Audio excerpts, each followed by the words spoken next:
Hey, everybody. Welcome to another cozy Sunday stream. So good to be here. Cozying up with some lovely Roguebook to start here today. Been a little bit since we enjoyed the dulcet tones of this game's cozy soundtrack. And collected ourselves some ink. How's it going, Ivy Blade, Zizzy Vivification, the Jeff, Omni, and my lovely lurker crew. During, earlier than the pre-roll, Hammer Third, thank you so much for that Prime sub, about an hour before stream. Sneaky sub, much appreciated.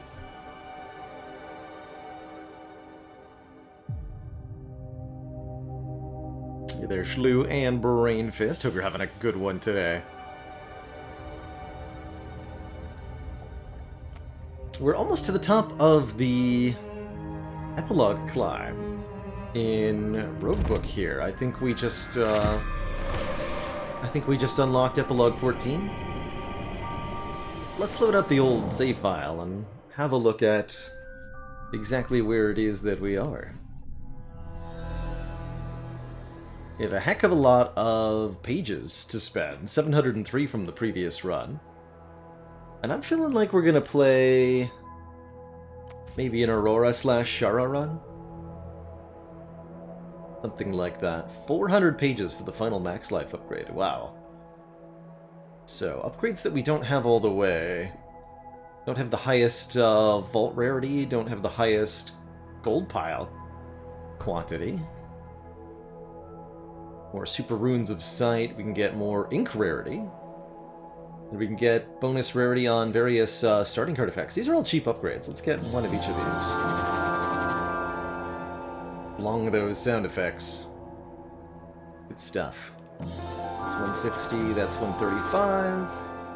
And we'll get... anything left that I can afford? Doesn't look like it. Okay, so we have almost all of the little meta progression. 2 out of 5 on these. Probably the last socket odds are tough to get. But we have maxed out all the important stuff on the tree here. Bonus treasure is one of the best ones. Randomly assigned treasure. You love to see it. Alright, Aurora, you're coming with. And we're going to take Shara with us as well. I can help. Kind of an interesting combo of characters.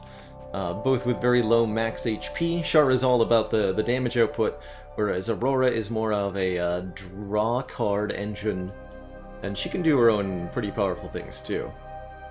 I like her quite a bit. So, let's verify. What is our highest unlocked epilogue? 14, that's right. Don't yet have the ability to play on epilogue 15, so we have to play with 2 of the tier 5 penalties and 1 of the tier 4. We play without the legendary bosses for this run. Taking a Rising Fervor, giving normal enemies bonus power each turn. That's not that bad. Lantern Fairies instead of less brushes at the start of each chapter. Or spending money deals damage to both characters instead of everything costing more. That everything costs more is a tough modifier.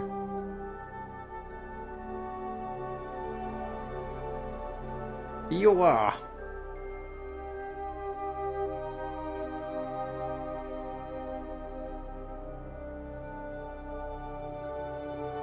Alright, I'm gonna enjoy my non-deadly bosses for this run. But when we go for our Epilogue 15 clear, we'll of course have to play with that modifier. That modifier makes the final boss in particular a lot scarier.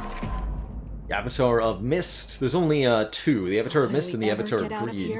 Patience, child. With a Yak Hide 3 block each turn, as well as a couple good gems, a Knobbly Ink. We got a Phase Stone to start. After you play this, return it to the top of your deck at the end of your turn, essentially a holdover from Monster Trade. And to have this available at the start is very interesting, because there's a couple of cards that I think are pretty cool with an effect like this. What's in the starting deck? 2 defends, a strike. Good old Quicken and Liquefy. Retain attack for 30. At the end of each turn, if this is in your hand, reduce its cost by 1. Basically a Sands of Time. That could be quite interesting to put the Phase Stone on. Letting us draw that over and over and over again. Riposte is block that lets us generate daggers. We got a 0-cost block in parry and a 0-cost attack in quick strike. Appreciate these 0-cost cards. Hey Cyrus. Hope you enjoy some cozy Roguebook today. Let's see, we've got the Bloodfire Mask, which is great with Aurora. Giving drawn energy the first time you take damage, and the Golden Yak for bonus dollary dues. What does Nadim have for sale at the start of the run? Some of this looks familiar. Yes, I have heard legends of these. I love Magda's Fan. At the start of each battle, add a random card of this hero to your hand. It costs 0 this battle.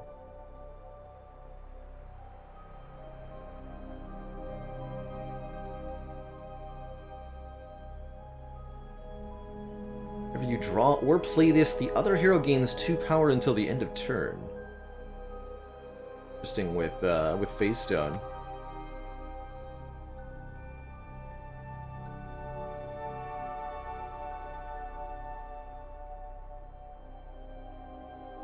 I really like the Magda's Fan of these relics. Curious Biomancer is also quite powerful. It's an ally that enables you to retain your hand and store energy between turns. That's pretty dang sweet. Yeah, Pyramid and Ice Cream all in one, essentially, and with 2 upgrade slots on it to boot. Lets you put the Primal Skull to use. Draw 1, discard 1 more viable, makes these 0-cost cards pretty good. I do like that Curious Biomancer. And I'm probably gonna try to save up for the Magda's Fan.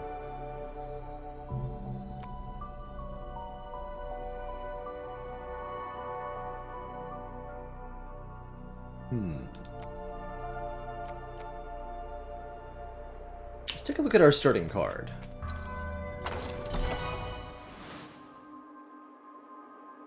Attack for 2 twice and discard a card. Very interesting. Combo Gain of Courage is a kind of a weird effect. Essentially +1 energy if you combo it.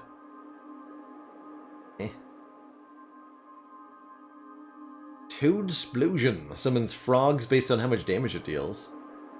Kinda hype. These all cost 40 gold to add. I guess I'll take a Shadow Strike. It's good with Shara's bonus Useful strength, and if we are retaining cards, which we might well be, it'll be useful.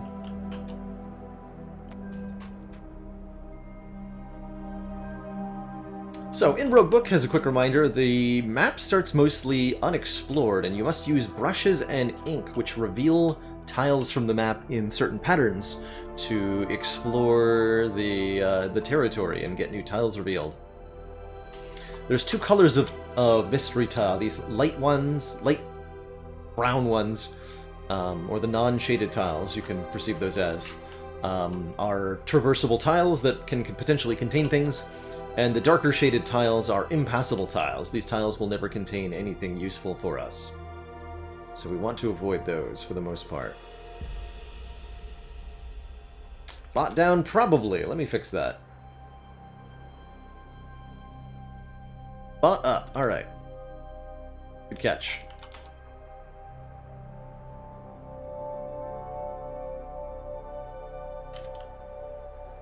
Alright, the first thing we'll do is take our first combat. I'd like to get over to these sky towers. Just let you reveal a whole bunch of tiles for free if you can get to them, and our starting Noble Link can reach this sky tower instantly. So we're gonna start over there. Maybe make our way towards this useful Bloodfire Mask.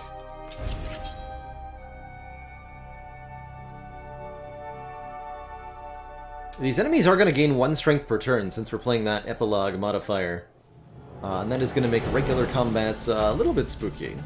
Notably, they don't gain strength on turn 1, which I think makes this modifier a lot more manageable. The 3-block return from the Yakai is also going to be great. So to start, our two heroes each have their own separate power. Ashara, the sword-wielding Dragon Slayer, does bonus damage when she's in the front, and Aurora, despite her low max HP, gets a free heal once per combat.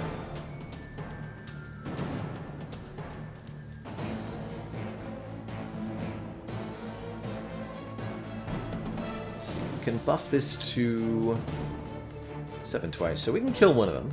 Yeah, let's... Damage kind of works like in Slay the Spire. Enemies have their own intents and whatnot. But of our two heroes who share a block pool, whomever is in front is the one that ends up taking damage. I'm gonna discard Liquefy? I guess I am.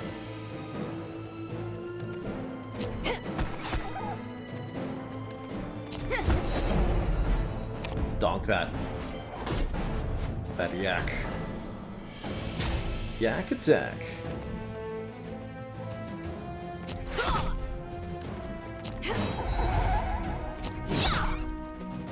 Neither of those do anything. Hey, Genghis Khan! We did some Banners of Ruin on the release day. I was lucky enough that the folks behind the game reached out for a sponsored stream of that. There might be some more today. I was considering giving it a revisit, doing another run of it. So if you're looking for some Banners of Ruin, today is a pretty likely day. I could get an explosive pigment there that can reveal a whole bunch of tiles at the same time. Let's start by visiting the tower. Also finding our first alchemist, luckily there. Oh man. Alright, this is already a very good start to a Roguebook run. We've found our second elite. There's always one elite right in front of the boss, and there's another elite hidden somewhere on the map.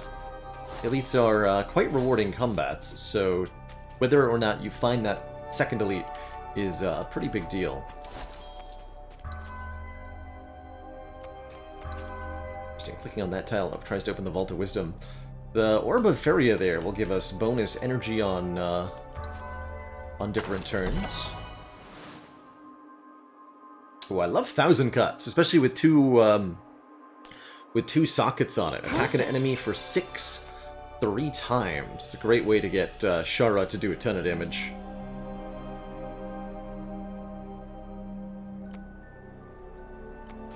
Let's see, what is it? 120 gold to transmute a card. When you transmute a card, you take one of your basics, and then you pick a new card plus a gem to have socketed into it. Ooh, Repulse is going to be really, really good if we buy the Mancer. So give me a Repulse. Block equal to 3 times our hand size plus 4. This works. For 2 energy, I like it. We have to be careful there now. I wanted to pick up one of the relics that are in the store, so we have to be a little bit conservative with our money. Paying 40 gold at each of these Vaults of Wisdom is going to add up quickly. So I must be meticulous. Or something.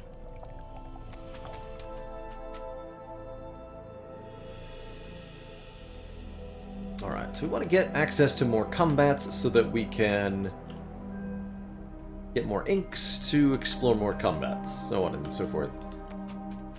What else can we get revealed here? There's a combat there, too. I actually didn't even notice that. That does get access via the Sky Tower.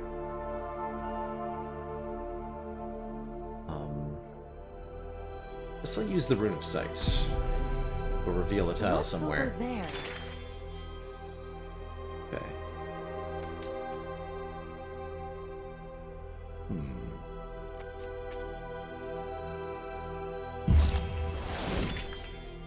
Alright, some pages. And an event. Events are pretty good, very Slay the Spire style. The adventurers find a strange and complicated machine. The mix of robotic and organic sounds emitted by the device catches their attention. Transform a card into another random card of the same hero. Gems are destroyed, huh? Alright, well I can transform defend. Gee, let's transform a defend. See what we get. It's a Battletoads! Summons 10 frogs. Frogs are a minion that does damage equal to their stack size and then reduces their stack size by 1. So that's pretty useful damage over time. Aurora steps forward and operates the strange machinery. Before long, they appear to be entranced in some kind of spell. Aurora interfaces with the device in such a familiar manner you would think they had been working with such technology their entire life. Spooky. Okay, but I need to actually, like, catch another combat. Gem Shrine? Just money. It's a lot of money, but boy, is that far away. Definitely too early to do the elite combat.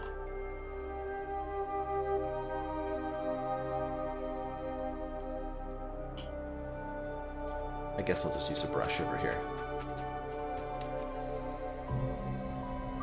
Better to use it over here? Yeah. Okay. Now we can take these combats on, both of these.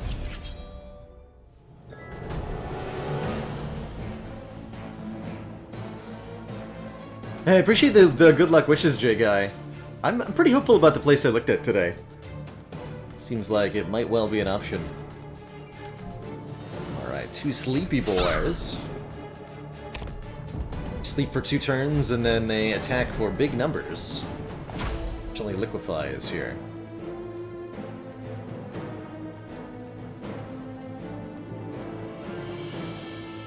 Can't use the Quicken with 1,000 cuts, that's okay.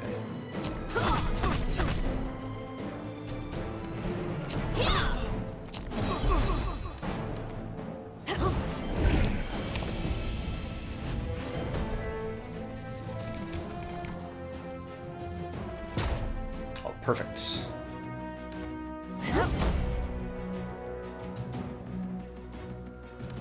Summon twice, discard a card. Draw 2 cost, though. Guess I could just block with Repulse, kill next turn, right? Because 14 plus 32 is not 58.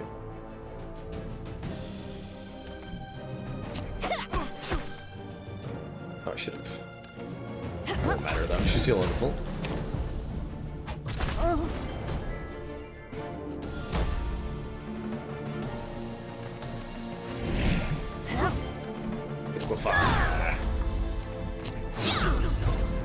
Let Aurora heals full.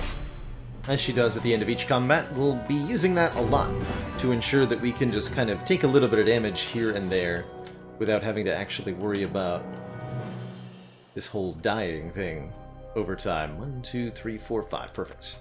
We can get straight to that Bloodfire Mask, which will equip on Aurora. Then the first time Aurora, who we just established, doesn't really care about taking damage, will give us a card draw and an energy. First time she takes a hit each combat. It's good. Take this combat on now. Got another ink to explore with. The 3 nerds.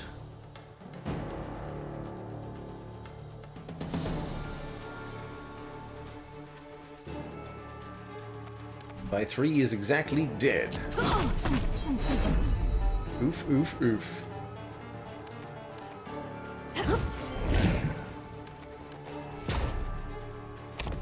Our heroes swap position, generally speaking, whenever one of them blocks, or anytime a card specifies a swap of positions with the charge or retreat keywords. You can tell if a card is going to swap your hero's position by these yellow arrows around its cost. If there's that swappy icon, it means they're going to change spaces when you play it. This nerd has stealth, so he can't target them until all other enemies are killed.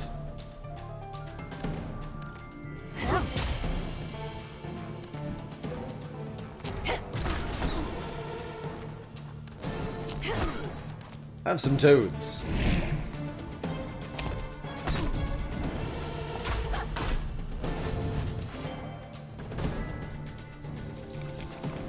She did get tripped, so Shara's first card this turn costs a bit more.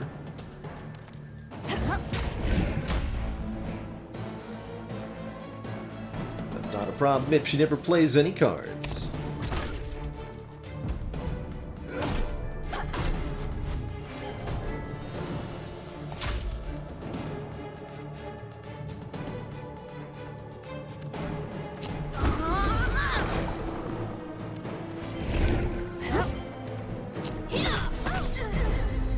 Slice and dice.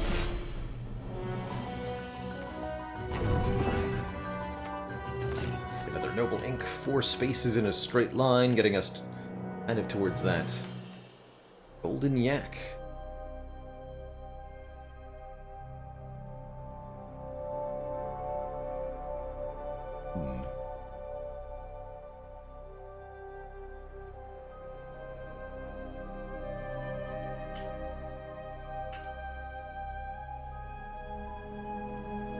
I get to this combat, I want to get to this combat. Best way to do that. Only have 1 brushstroke to use. Bit of a potential problem.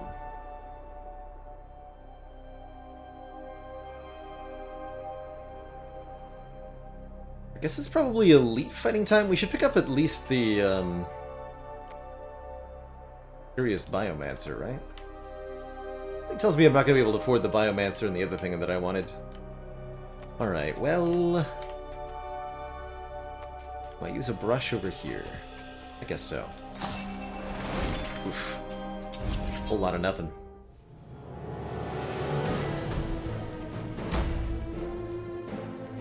Hey, Gelabros. Yes, we started with 1 random ink, and we'll get a new ink at the start of each chapter. Because of...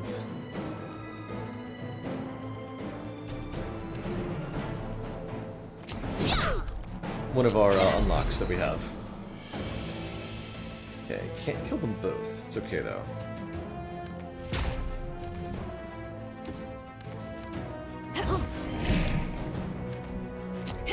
Didn't want to discard any of my cards, so I'll miss out on the bonus damage from being in front there.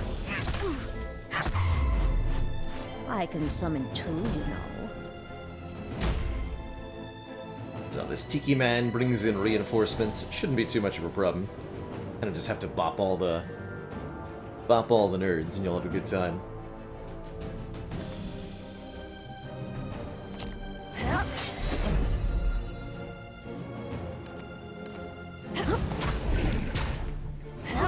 Alright, that'll make quite a few daggers.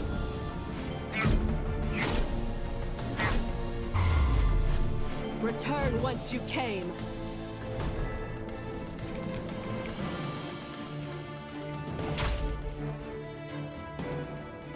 Brilliant.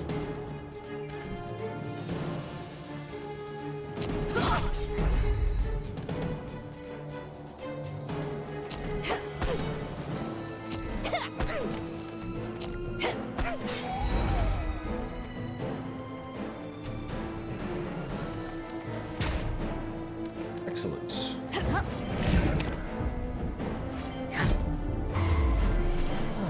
These breathe like Racoans.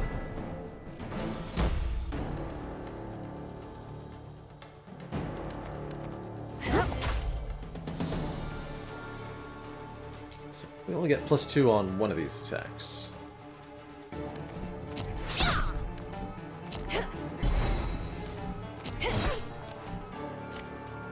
Not quite. Well, the frogs will kill them then. Dar.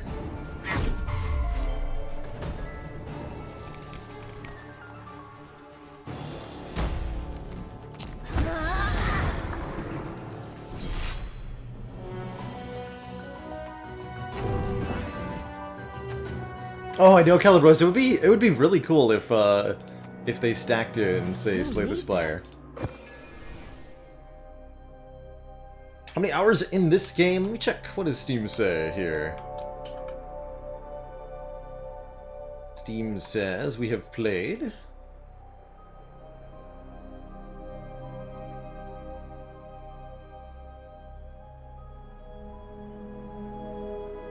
"35 hours of Roguebook."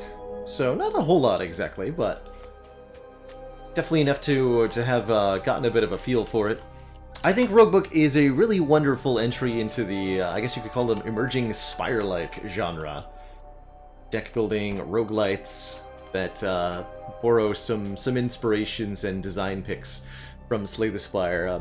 Most commonly, the intent system that enemies use to tell you what they're going to do. There's 4 different characters to play, and I think all of them are very different in their playstyles and very enjoyable to use. I would not call this quite as challenging as Slay the Spire, at least not from the bits that I've seen. But it's definitely a game that doesn't hesitate to hit you hard, and it's certainly not easy. Having a really good time of it. I really like the artwork and the cozy atmosphere it provides. We're gonna buy that Curious Biomancer. We'll see if I end up really liking that or not. I have a feeling like we're going to.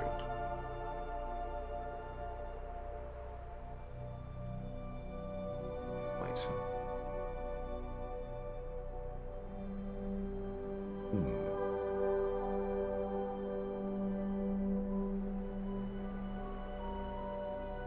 That works, but then I don't actually connect to this.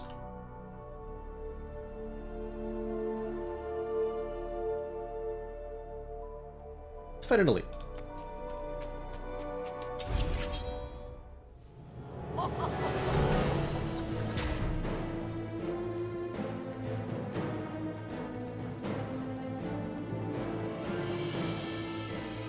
Alright, the nasty Queen's Assassin. This enemy applies a very nasty debuff on turn 1 that causes bleed damage every turn. We'll want to make sure that Aurora gets hit by that.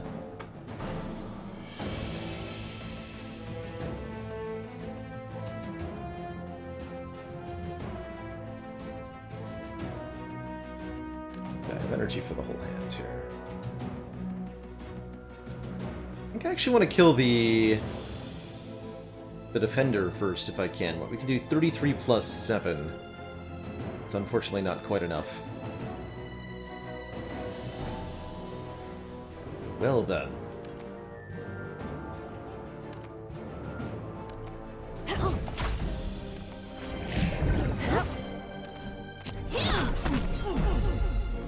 Oh, I did that wrong. Shara's the one bleeding.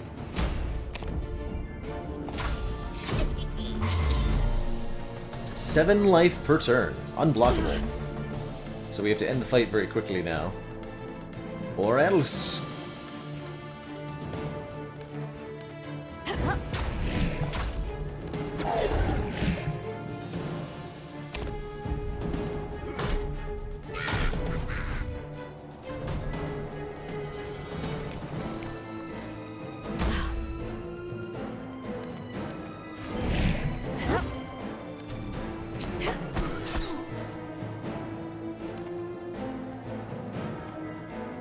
Strike.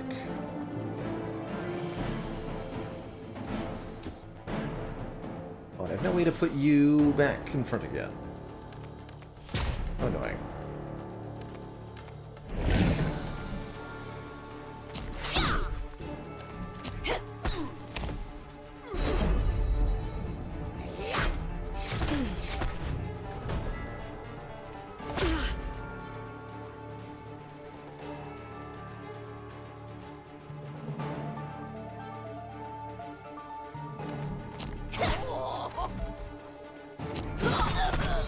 Hey, First Dane. Always a joy to see ya.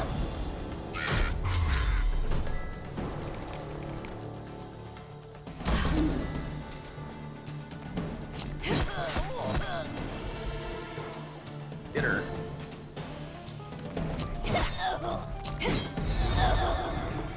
That's one for the books. So Shara unfortunately did lose a whole heck of a lot of health, but it's okay.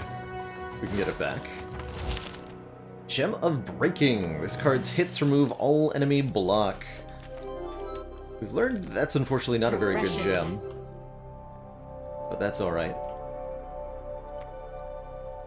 Do we have anything we want to put the face stone on yet? I don't feel like we do. But I do want to put draw a card, discard a card on. Let's put it on parry. Suitable.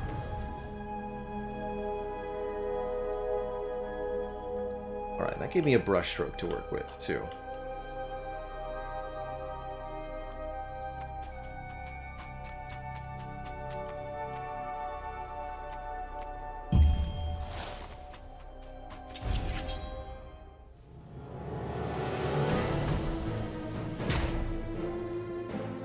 The 5 slimy boys. Or 4 of them, I guess. Jerks are pretty tough to deal with, especially with them all gaining 1 strength per turn. And when they buff, they give themselves a buffer, essentially. It's pretty gnarly. Let's do this.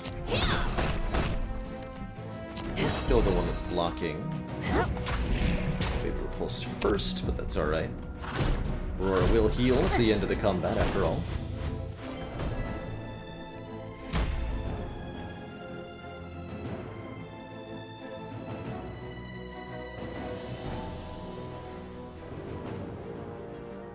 Can't kill any of them this turn.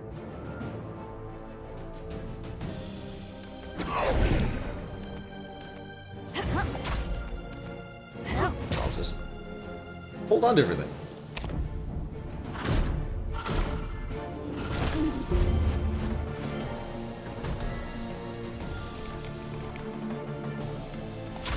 We see that we are starting to get a little bit spooky here.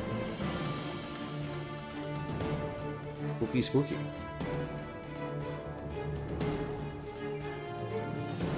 Oh, but I can block for 27. Maybe not that spooky.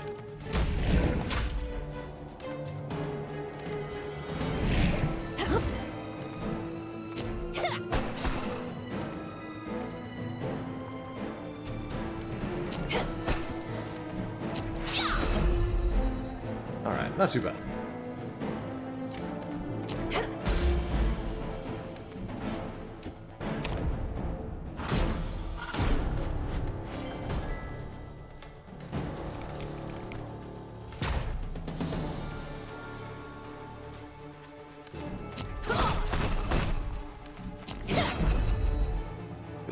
Have some toads. 16 strength.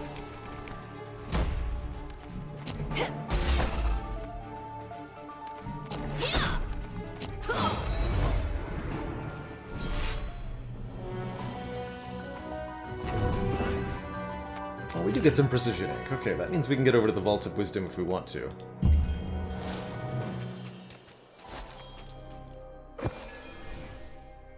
281, we need, what, 320 for the relic that I wanted. So that's actually pretty encouraging. We'll do the elite combat, and then I think that'll give me enough money.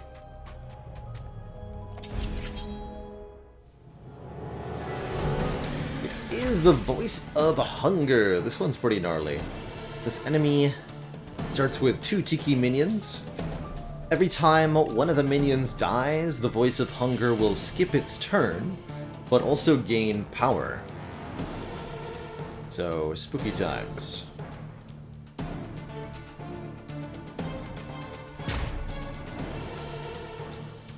Punch, quick strike. Better than strike, I guess.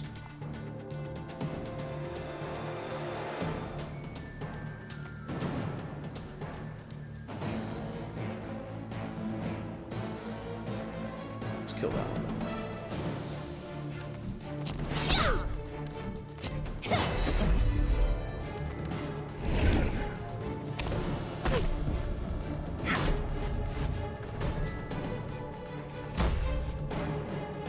Tends to use a debuff.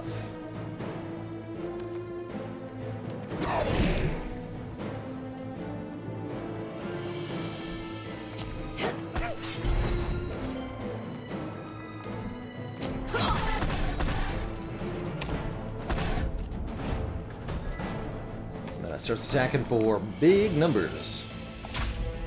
scary big numbers. Oh, jeez. 6. This is 36. Uh-oh.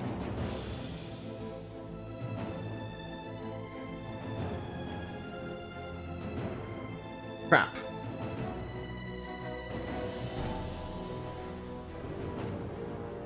Oh, we have 3 block. So we actually block for 9? 28 plus 9 is 37. So we're gonna be alive by 1. Spooky. Alright. I'm in.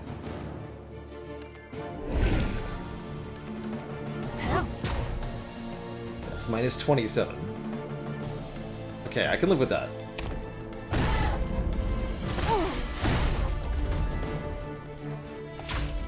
We have to win, like, now? Or no, we just have to block this turn with Repulse. Dear God.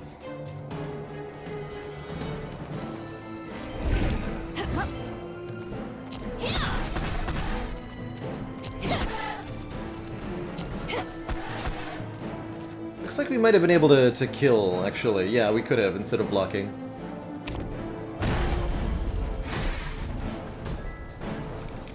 Don't forget Aurora does get a full heal, so it's like we took nothing at all. I feel stronger. GG. Oh, that's wonderful, Beards of Bacon. You got the Reckless Charge Infinite. The one with Dark Embrace and the medical kit. Good stuff. Find a Primal Skull. We got no treasures from our elites, just 2 gems. Not sure I like that. Primal Skull makes the card cost more, but also makes it refund tons more energy when you play it. Good for situations like this one where we can retain energy with, say, the Curious Biomancer. But I do want Magda's Fan for Scherzies. Give me a random 0 cost. I'm thinking Aurora card. Gonna be better than Shara cards on average, and there's some really powerful Aurora cards. Reckless Charge, Evolve, Dark Embrace, Medkit. Brilliant. Brilliant. You show them. Alright, we got this one sneaky combat hiding over here. This thing hits 4 tiles. Come on, you can do better than that, right? Alright, how about 8 tiles plus 1 ink? Precision style. Oh, 10 tiles plus 1 ink. Precision style, even better. We got a gem shrine. Good. Good, good. Those are pretty hard to find. We got Retain Ranged, or discard a card at random, make it 1 cheaper. Ranged makes it cheaper if the hero playing it is in the back row, and the Retain is extra useful. Could put that on the Biomancer itself, which would be pretty useful.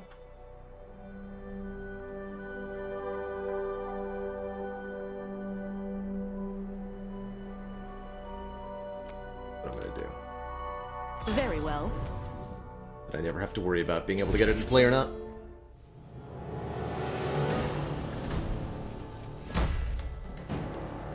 The Four Jerks. Got a guide. Combo, draw a card. The first time you play this each turn, turn it to your hands. Pretty good to have with a 0 cost version, right?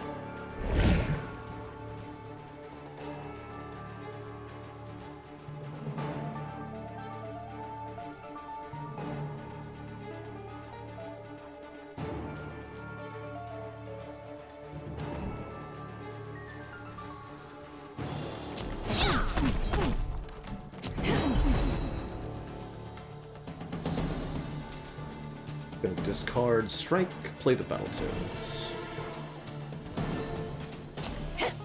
Battletoads will attack the front guy anyway, so I guess we'll go for him.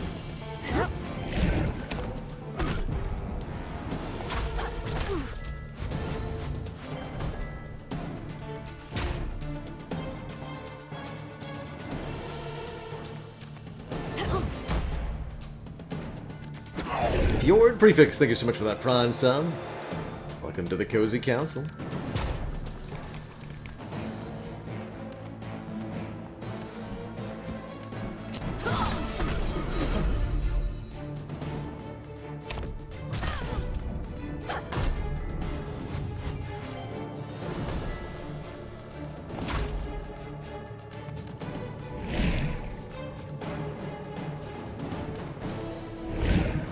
Frogs will, yeah, the frogs will take the thief out, even despite the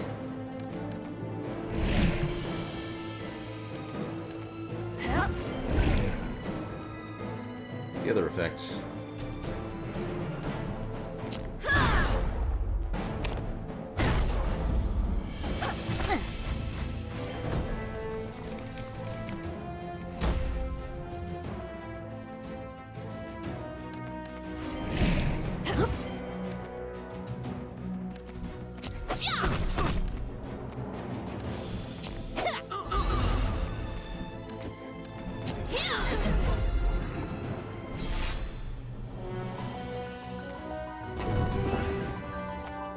Explosive pigment, meaning we can do one more pretty potent brush stroke.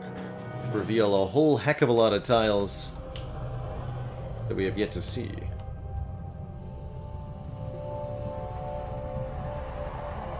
Spot 21 there. Along one of these kind of explored pathways is going to be the best. Looking at the total number of tiles revealed, more than anything, really.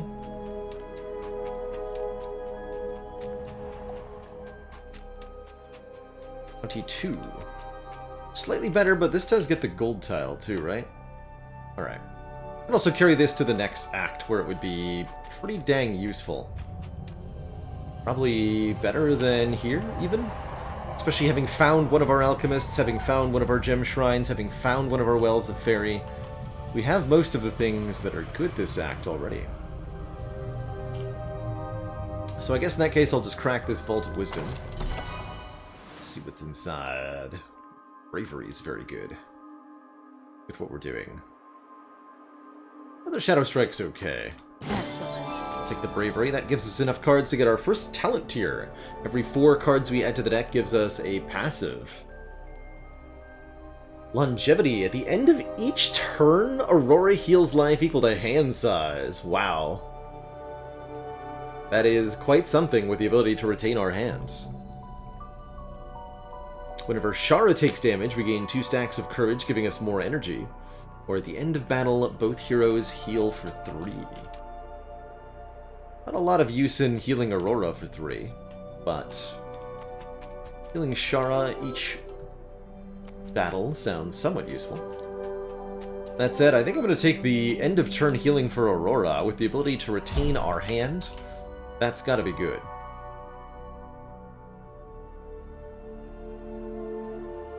Alright, we'll heal one time before going into our boss. There's one more Vault of Wisdom, but we don't have enough money to actually look at it. And yeah, you can't even look at the cards if you can't afford them. Kinda funny. Onward then. About to face the chapter's boss, the Spooter! Ooh. All of the other heroes' cards cost 1 less this turn. Like it.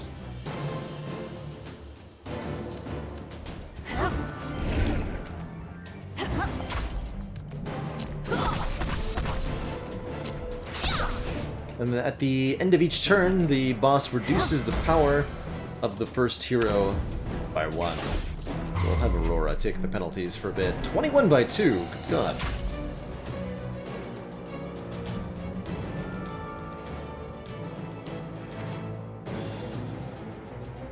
Can't do that.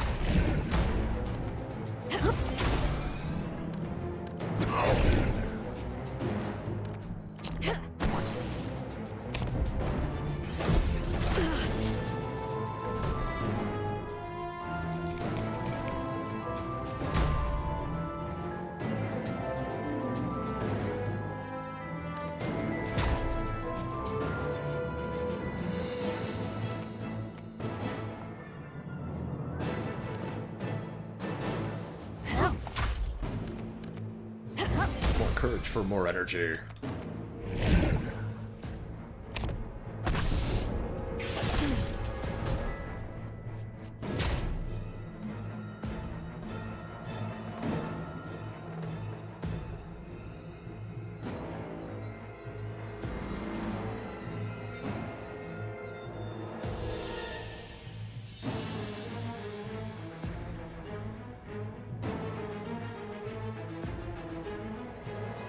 Liquefy is about ready to be used here.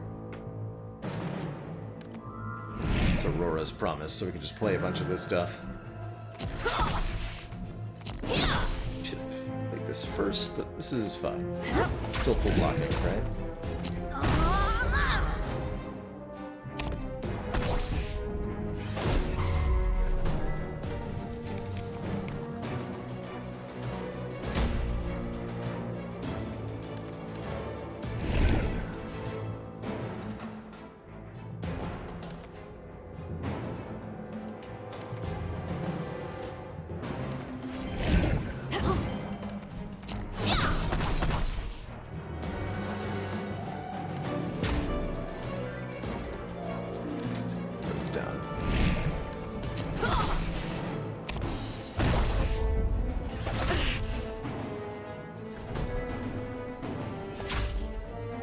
Harder and harder to block as our power goes further and further downward. Got it. We got 0 twice, yeah.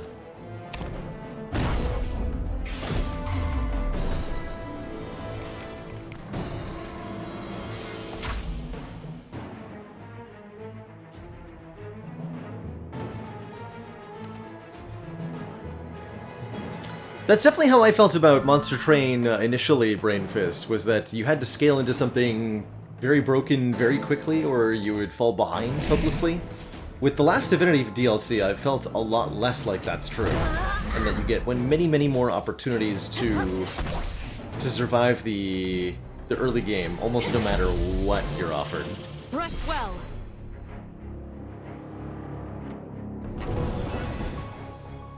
Alright, first boss down. We do get a treasure here. Add a copy to your hand. Like this.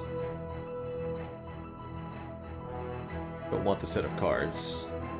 But I want to put a copy of into our hands. Just duplicating something like Quick Strike is fine. Quicken actually could be a really nice one to mirror. I take the gem. Fill this up, the brushes, and ooh. Bonus reveal radius on Sky Towers is quite good.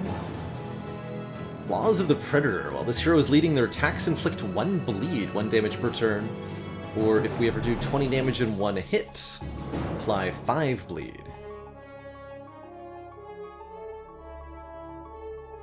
I think the reveal radius on the Sky Towers.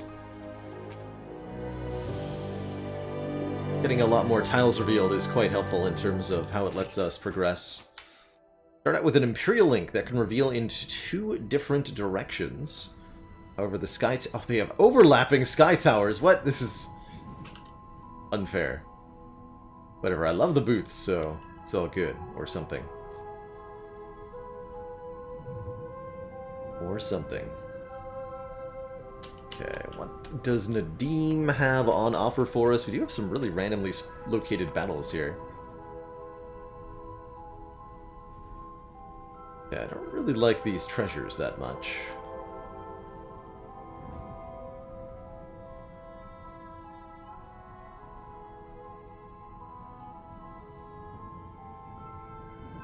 They have all these gems I'm not using. We gotta fix that.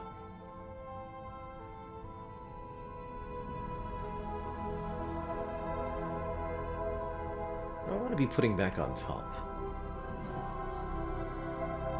Holdover on Repulse could be pretty good, actually. Given how good it is as a block card right now.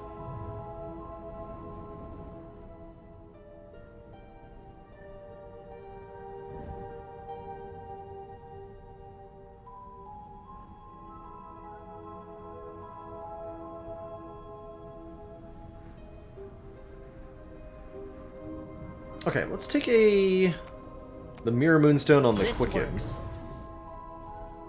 creating a copy of itself when we play it, giving us more positional control.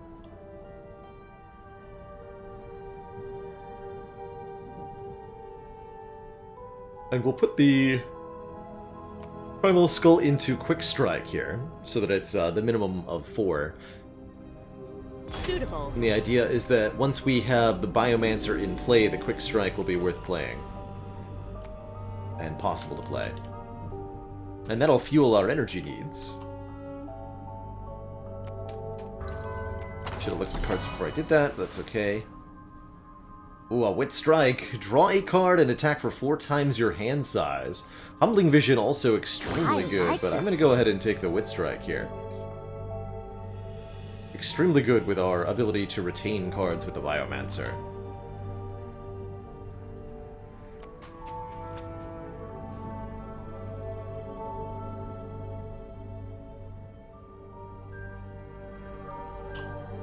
Let's see where I want to use this explosive pigment.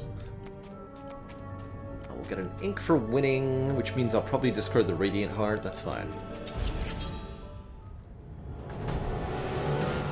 Ah, good old Triton Tidelord. What a rude. What a rude man.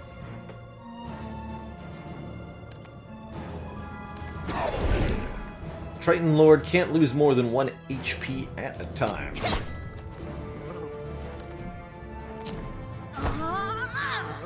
There's Repulse. Good.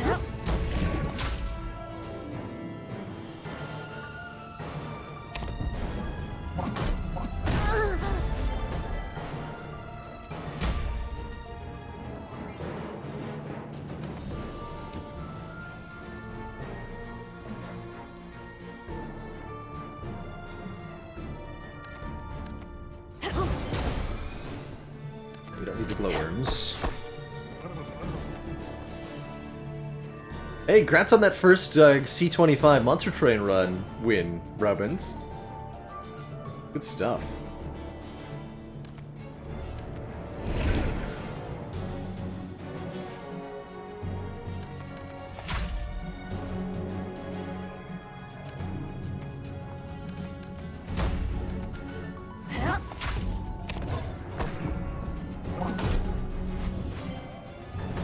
Oh yeah, don't forget we're healing Aurora at the end of each turn, too. Also based on our hand size. And something that we could do that would be really useful for us right now is more dagger generation, because daggers retain, they stack, and they count towards your hand size. So if we have, say, 10 daggers, that's 10 more cards in hand for Repulse, that's 10 more cards in hand for Wit Strike, and that's 10 more cards in hand for Longevity. Pretty good stuff.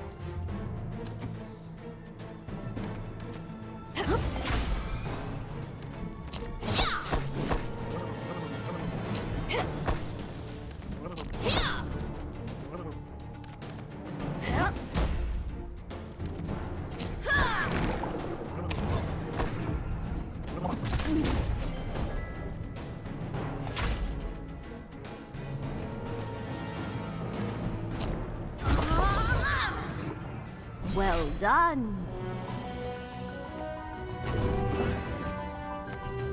Another Imperial Ink.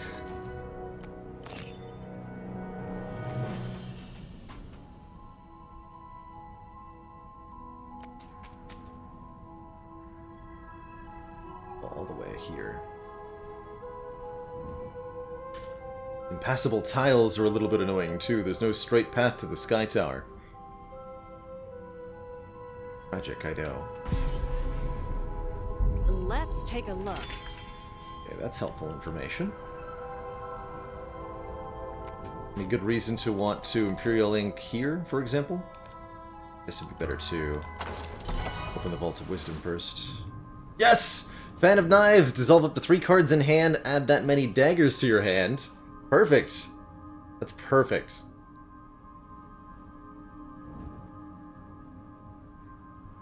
Like that more than familiar or Flood. She said perfect too. See? Aurora, she's in agreement.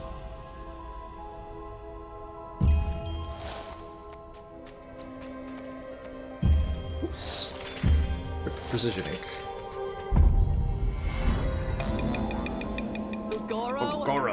doing? Did not go far. Stole our Bloodfire mask. We chase him down and we'll get our treasure back plus a new one. So that's super worthwhile.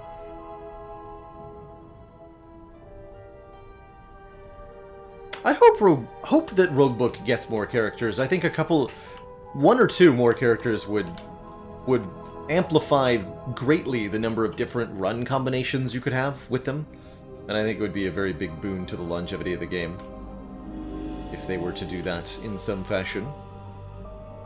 So I hope that that is what happens. 1 here, 20 tiles here. That's fairly close to stuff. I can, like, Imperial Link up that way.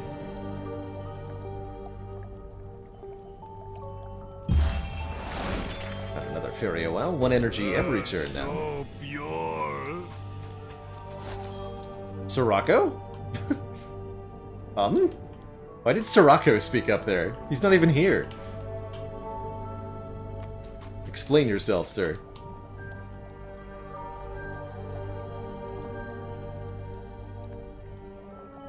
We should take a regular combat, try to get some better ink to get over to that. I will. Better use for Imperial ink? Realistically, no.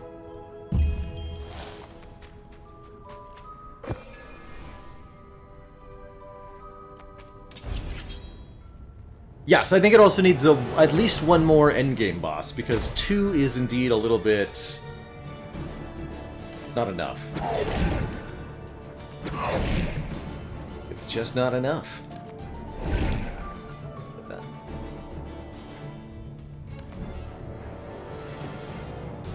Draw 5. Hand size max is 10, I believe.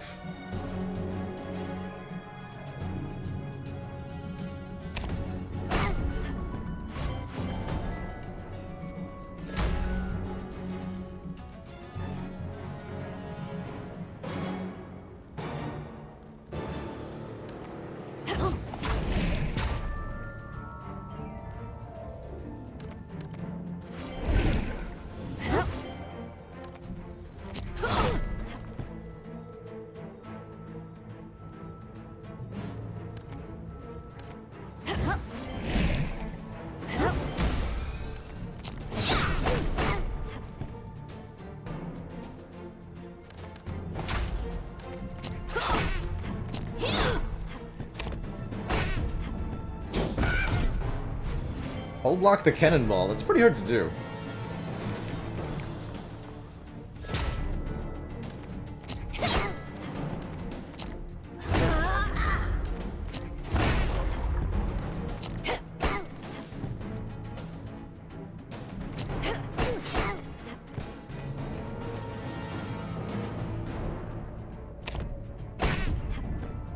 Note the fairly massive energy generation thanks to the quick strike with that gem in it now.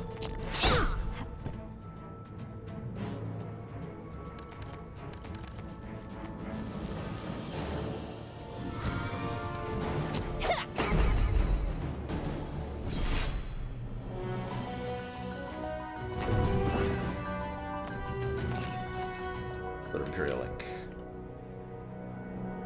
Okay.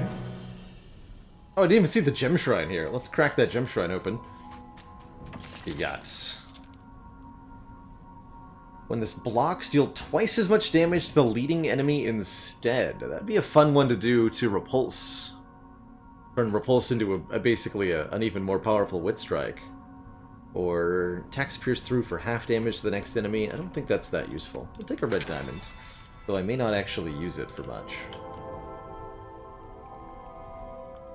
Guess I'll just use a brush here.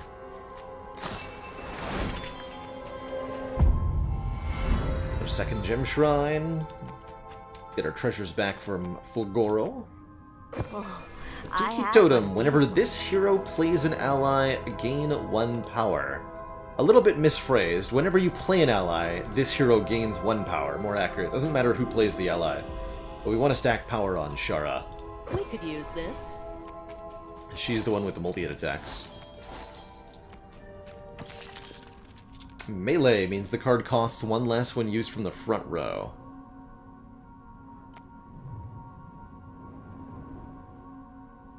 Does double red diamond work the way that I want it to? I don't remember.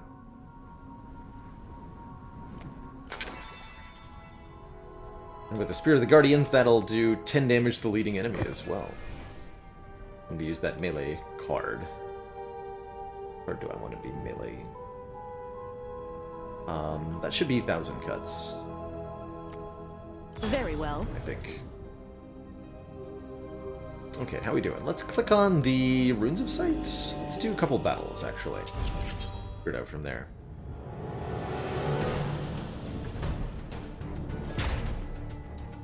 Yeah, so we have the Tiki Totem on Shara, right?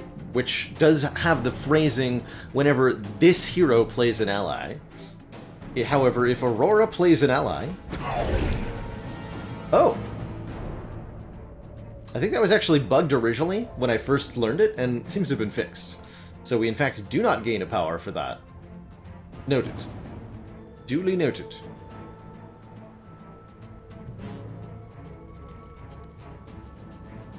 Well, never mind.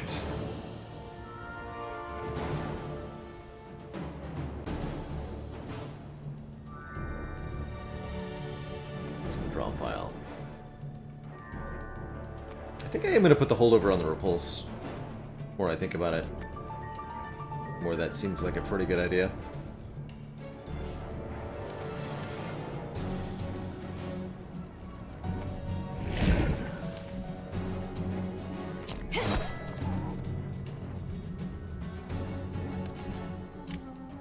Turn.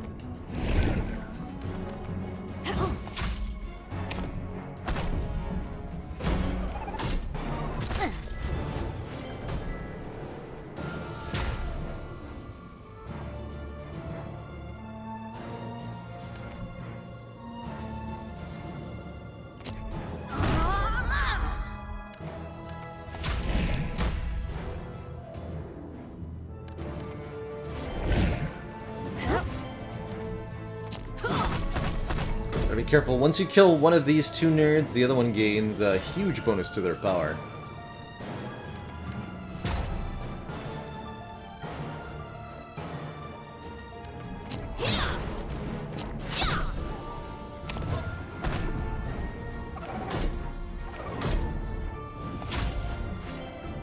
And if they both attack you on the same turn like this, things get real scary.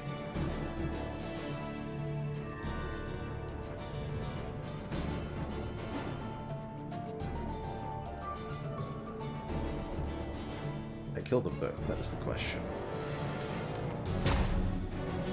Yes.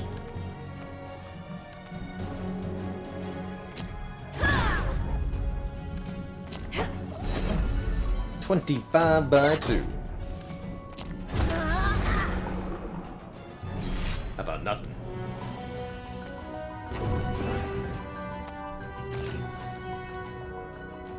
It's Imperial Ink only day. Good. Here. Please transmute my strike card. We already got rid of that. Please transmute this strike card.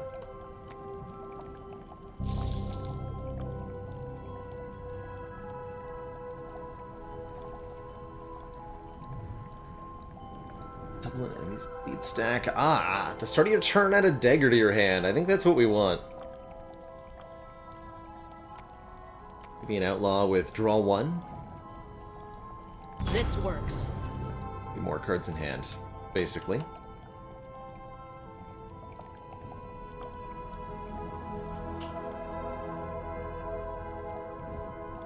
And there's another alchemist available too. Which boss? That is the Avatar of Mist. You can always see which boss right here on the side of the screen. Purple for the Avatar of Mist, and I think red for the Avatar of Greed. There's only 2 final bosses in Roguebook at the moment. Alright, we'll use these now, I guess.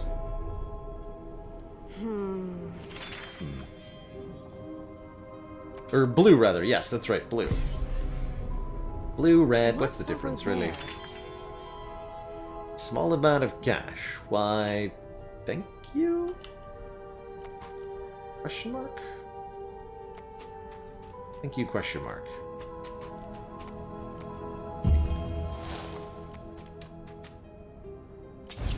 Yeah, we finished There Is No Game on Monday on Recovered. You check the start of the... I should highlight those. But the start of the stream on Monday had the end of that.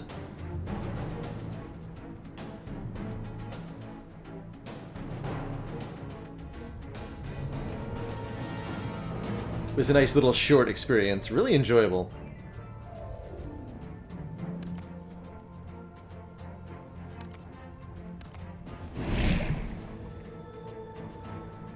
Turtle, turtle.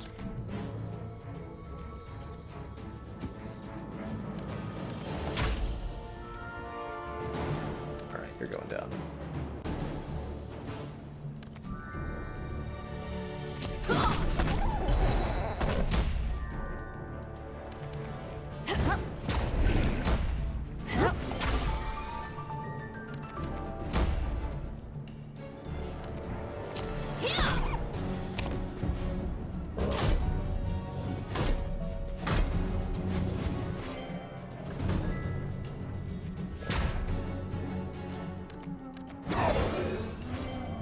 There's point of strength.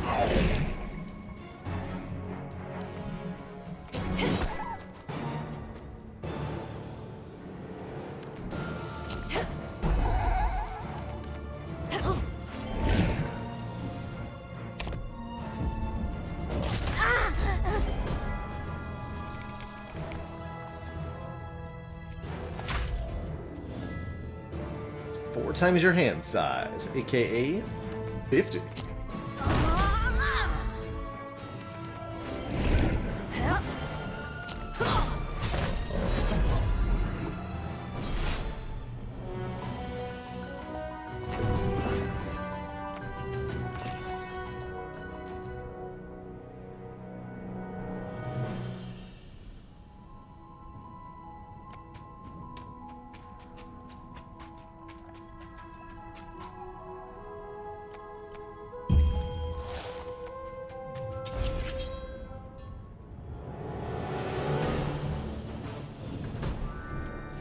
Stinky evokers.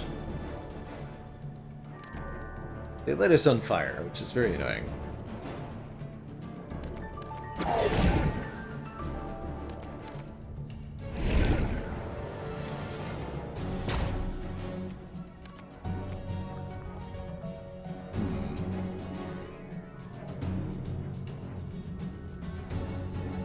Yeah, we do have a defend to put Aurora in front.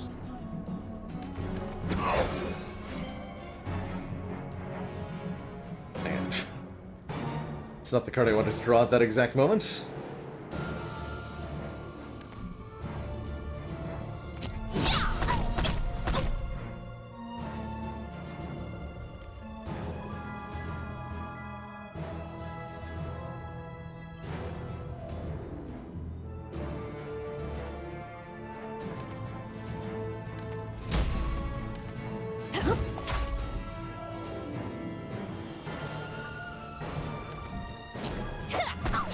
There's no reason not to use that.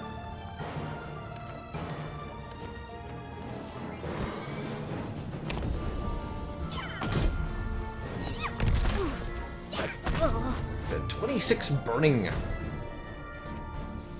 Hero in the front will take 26 damage, -2 every time we swap. So we want to swap quite a bit this turn if we can.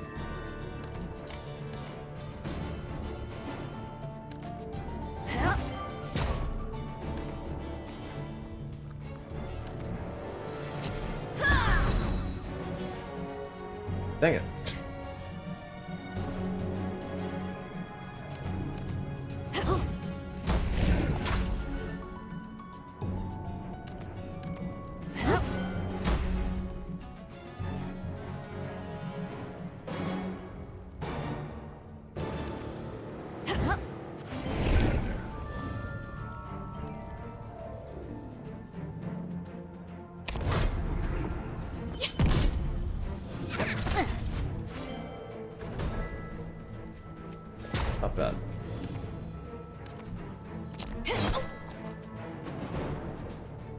Not bad.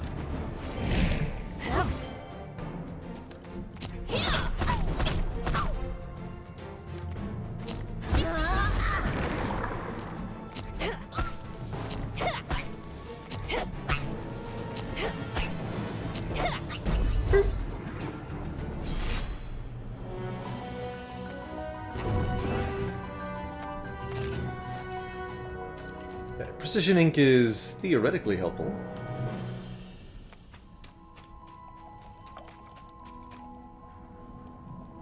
Still haven't found our second elite, so there's some merit to just revealing some tiles here and there. For example, here. Strange creature catches the eye of Shara as it gallops through the wood. The heroes follow it until it stops at a pool of perfectly still water, submerging itself without a ripple. Shara looks into the water to see two shimmering reflections of the beast just under the surface. You can copy a card, or nothing. Would I like to copy? Copying Outlaw is pretty reasonable, giving us another dagger generator. With +1 draw. Quicken is an interesting copy. I believe the gems get copied, right? So I'd like to copy something with gems, not the Biomancer, since that effect won't stack. Repulse is a good copy, but we'll put the holdover in the Repulse. Let's just get more dagger generation and more card draw. The adventurers stare deep into their own reflections, then willingly submerge themselves into the water. So yes, we now have 2 outlaws with a gem each. Suitable. And enough money for another alchemist to transform, which I'll happily pay out for. Not you. You! I'm not really using a whole lot right now. Liquefy is just too slow these days. Maybe something else.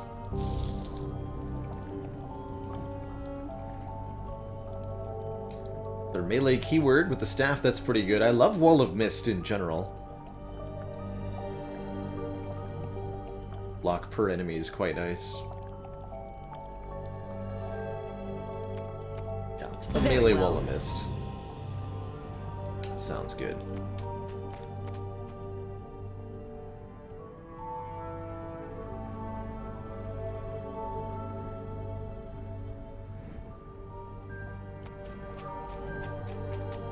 Gotta reveal some tiles here.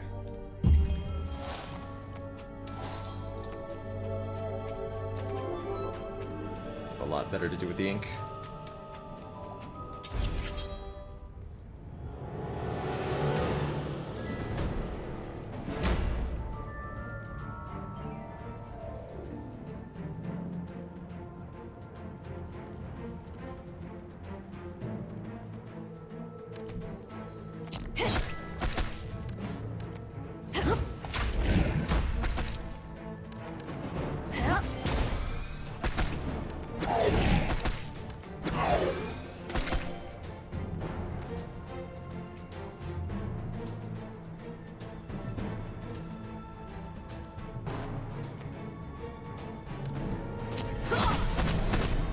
Guys each take 6 damage per card we play, so being able to spam tons of cards is super useful.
bad at all.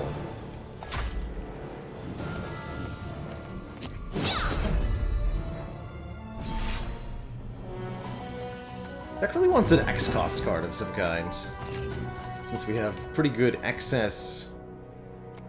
Excess. Get it? X. Is X-cost excess? Oh, whatever. Hey, there's the second lead. Good. Alright. Glorious success.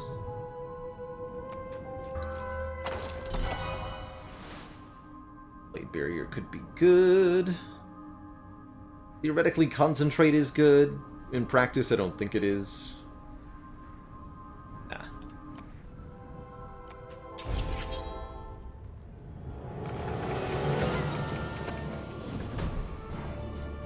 Rakhoan War Machine. Good stuff, too.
Damage activated the Magda's or the Bloodfire Mask, which is good.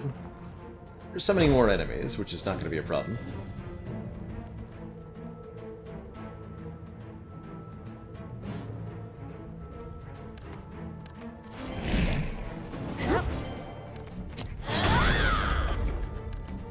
Let's get rid of this, this, and this. The idea is just not to actually play the daggers in a lot of these fights, but rather just to let them be there, so that our Repulse and our Wit Strike do more damage.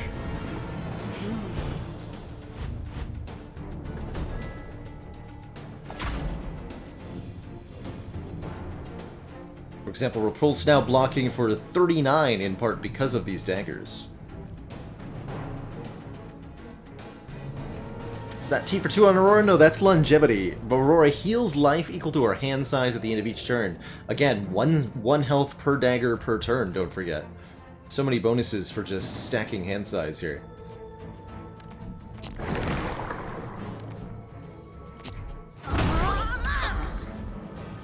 $108, by the way.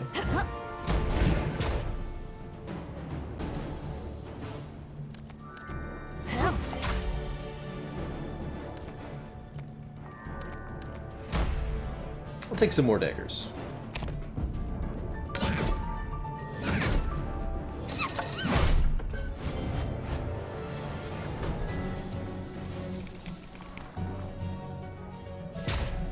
So Repulse now blocks for 57. Wit Strike does 80 damage. Kaboom! A worthy foe. GG.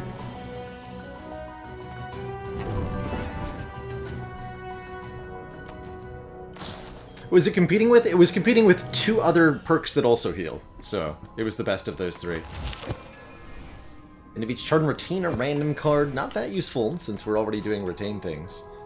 It was up against Resilience and Hardy.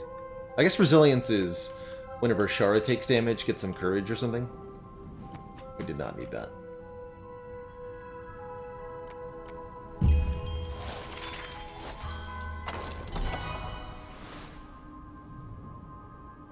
Frogs. Block plus more block for each dagger in hand. This is okay, but it's not as good as our other block card. Let's fight some elites. Or we just fought one elite. Let's fight the other elite.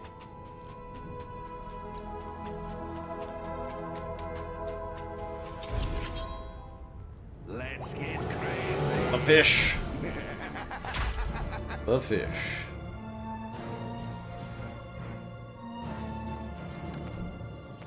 I feel like they gave this guy more health, but maybe he always had 277. What's that first?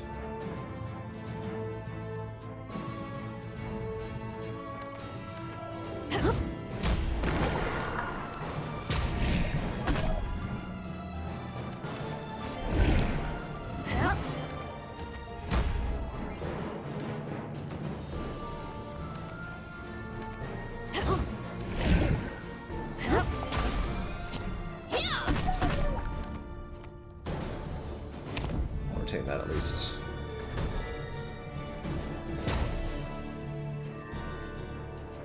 Five damage when you play a card. Wasn't this originally 8?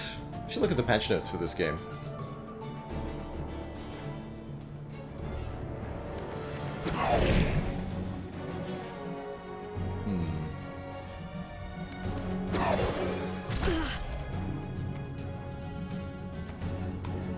It's really unfortunate that Repulse was on the bottom of the deck.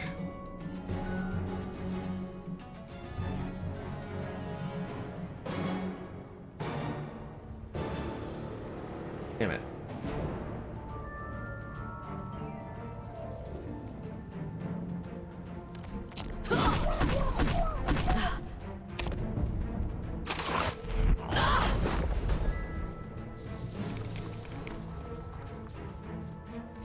Really unfortunate.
Power? Oh yeah, just for one attack. That's right. Because I played Quicken 3 times. Or a million times, or whatever. I understand.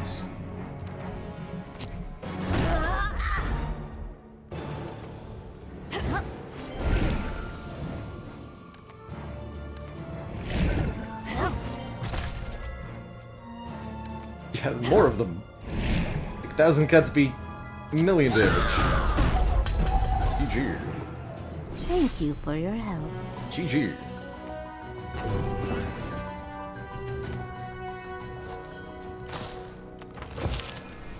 If you damage more than one enemy with a single card, draw a card costing 1 less. Pretty good in most multi-enemy fights. You can get that activated in a variety of ways, actually. Be pretty interesting. I think we'll take this Imperial Link to the next act. Just gonna heal up a little bit here. Let's patch up. Nice. A few more of these.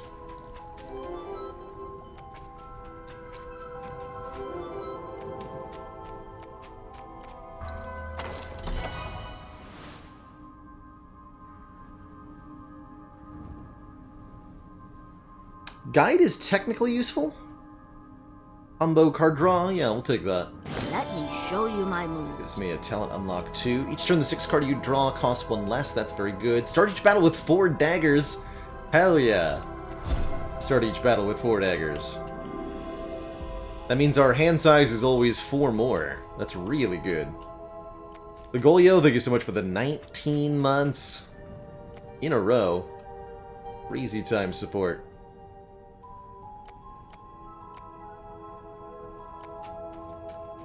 Much love. Much waffles.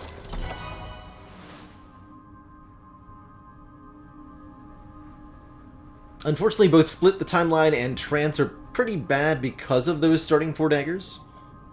Draw until you have 7 is no good if you're starting with, you know, 10 or so. So we'll skip those. I'll just go straight to the boss here. I find the second boss usually isn't as bad as the first. Let's see how this goes. I expect this will be pretty easy overall. Especially without the legendary bosses modifier. So Repulse is just instantly 37 block. Seems good. Cap 10 changes their passive ability each turn. It's kind of interesting.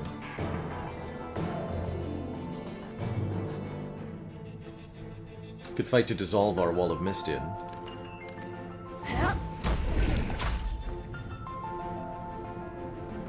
You summon frogs, summon twice as many. How about I summon no frogs ever? Then.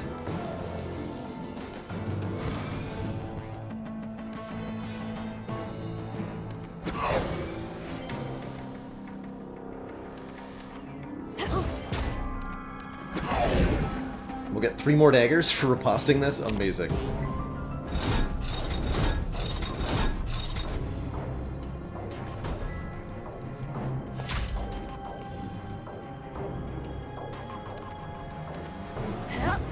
Block for 50.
Damage back there.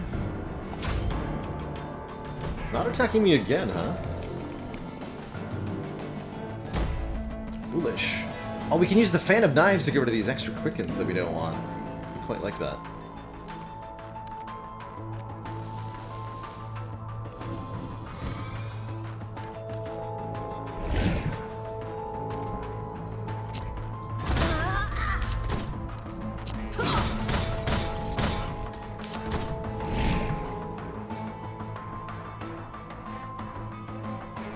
Our 7 times 17 we just killed.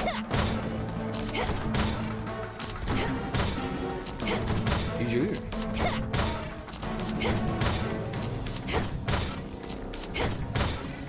What I really like about this deck so far is that it's a dagger-based build that could actually beat the, or I think at least have a decent matchup against the super empowered Avatar of Mist that dissolves your hand when you play 8 cards in 1 turn. Because we just simply want to have them in hand.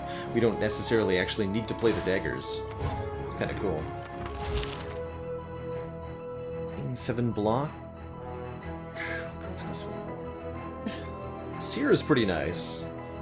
Not a big fan of Primal Enchantment as a card. Hit the perfect diamonds. Allies have more spirit. The first attack against each enemy is double damage. That can be quite good with our Wit Strike, or 3 energy on turn 1. I think I don't often need the energy on turn 1. Let's take this Medallion of Insight. Or, critical hit on our first attack.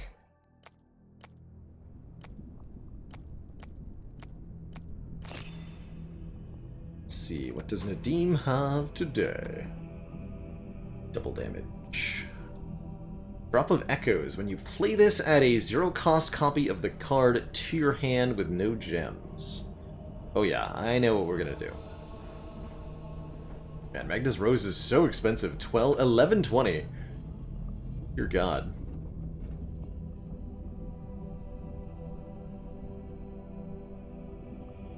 All 3 of these gems are actually incredible. There's also Rising Tempo here. Until the end of your turn, whenever you play a card, draw a card. It's a very, very, very powerful draw effect. Although it does prevent you from reshuffling your deck, that's, I find, not usually an issue for me.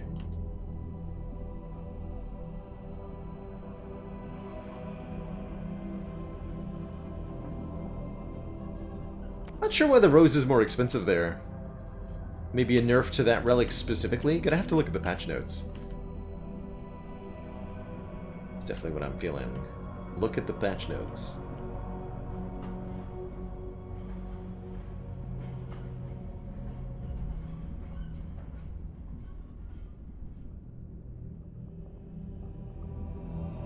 I love the Diamond Shield, 8 block on turn 1. To get to the tower.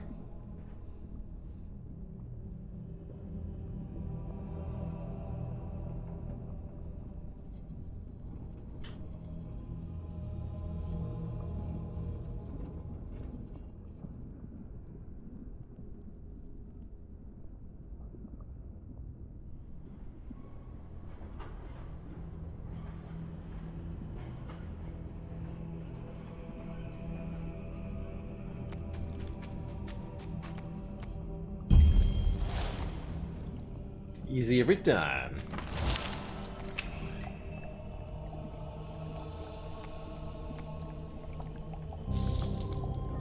Ooh, another Primal Skull. Or just Windfall with draw a card is pretty good too.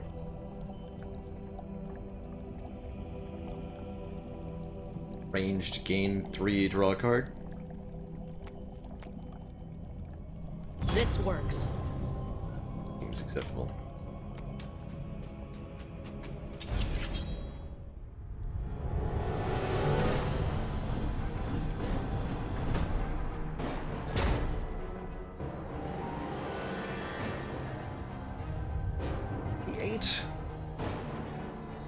Boom!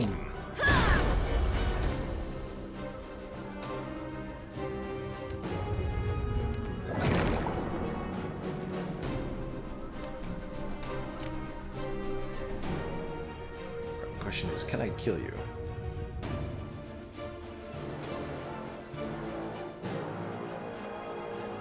Not quite.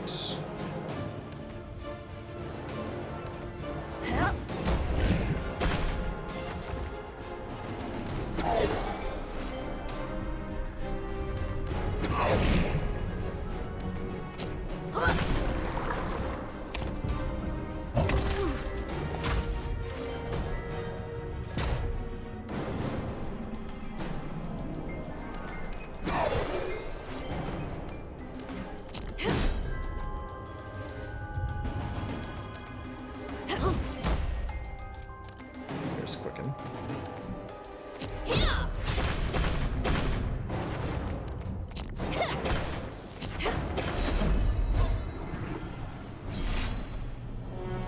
The pages are used for unlocks between runs, giving you stuff like higher rarity cards, more starting money, and higher max HP on your characters. You get a lot of them for winning runs, primarily.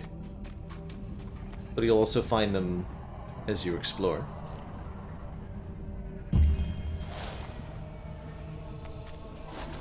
Let's see, anything we want from here? Foresight could be useful. This feels like it wants to be a relatively small deck of cards the whole time.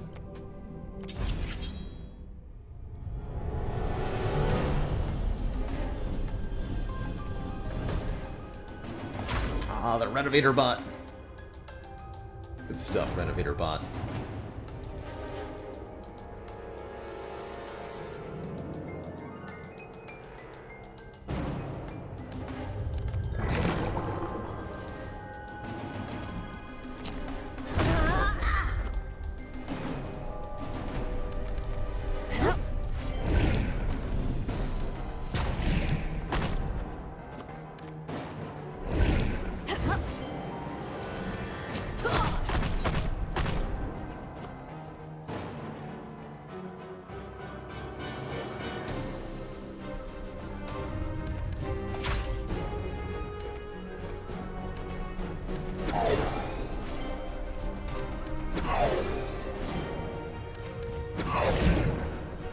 Lucky Biomancer draw there.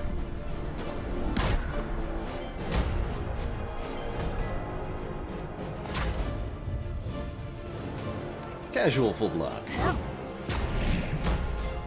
Put the quick strike first, though.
So be it.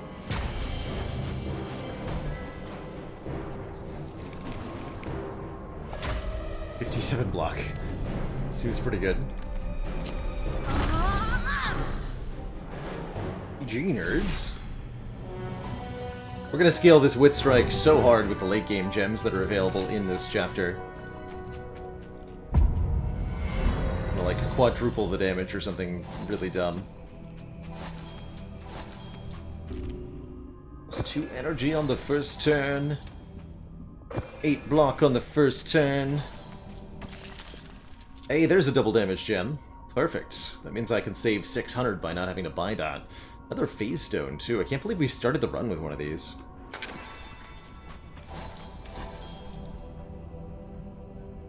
Good stuff, man.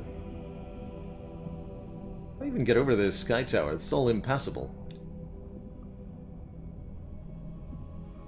6 tiles in a row, alright. That's what it takes. There's our second elite. A level in waiting. We've got lots of gems in waiting, but not a level in waiting. What am I going to put this 7 block on? Put that on Fan of Knives. Suitable. Hey, Sergio. Yes, this game is quite similar to Slay the Spire. You should be able to put 2 gems for double damage on the Wit Strike. Yes. I think I can put 2 gems of gravity here. I think indeed. Let's craft 1 into there. This works. We can make that quadruple, all the better.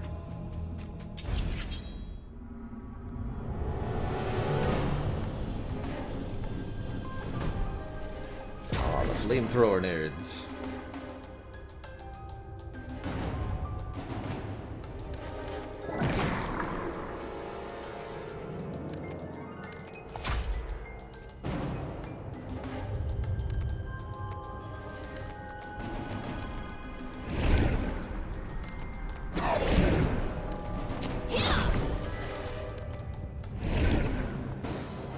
Too. Beautiful.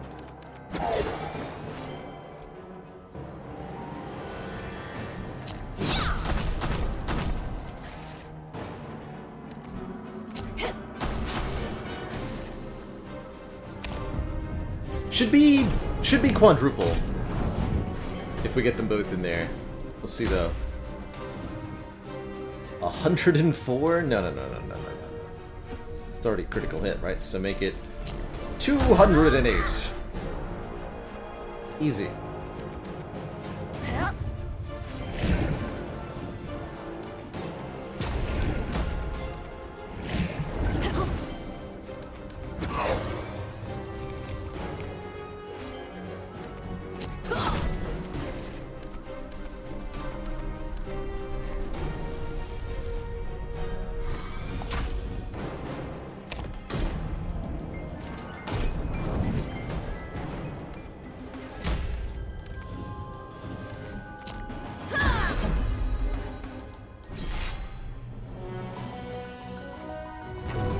It's a hell of a card.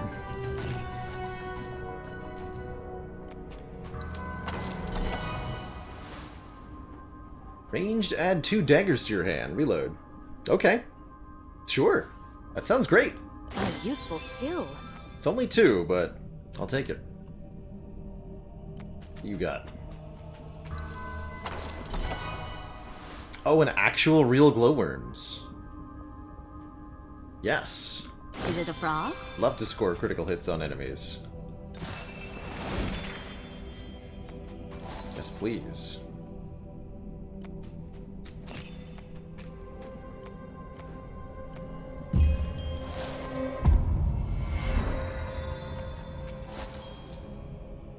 Winds of Sight always reveal a gemstone shrine if there are any left. Eureka's great. Choose a card from the deck to draw. I Gotta like love this that card. It's the event. A divine effigy is kneeling before the heroes. Despite its immobility, it looks very much alive. Soft voice rings out to the adventurers. It has been ages since my eyes have lain upon such a spark of life. Tell me, strangers, what is it you need of me? Your wish shall be my duty.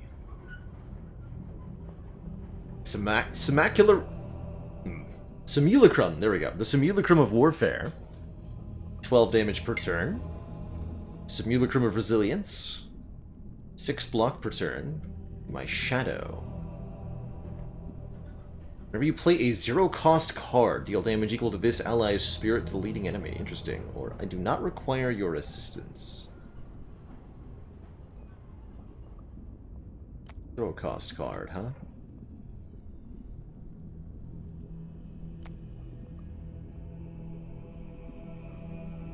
Be my Shadow.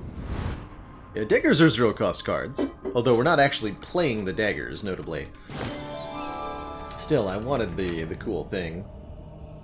Okay, Rending Blow, very, very, very good. Vault of Wisdoms can be visited twice, a little bit late, but still pretty potent.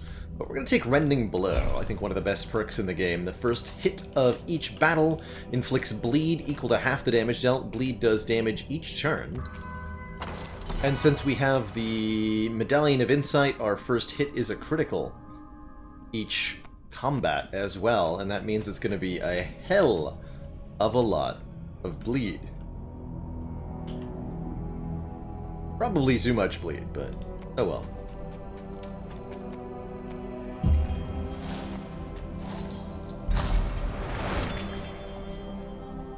Another Alchemist. Hold on, let's not get ahead of ourselves. I want the double-double Wit Strike.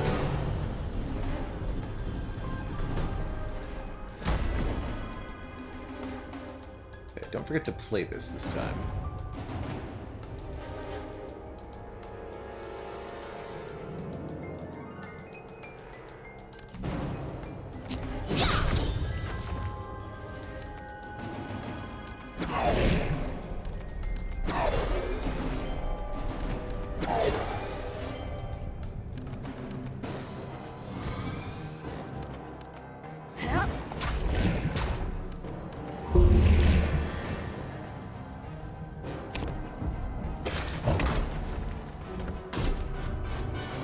Protection kind of like a buffer stack for both of our heroes here.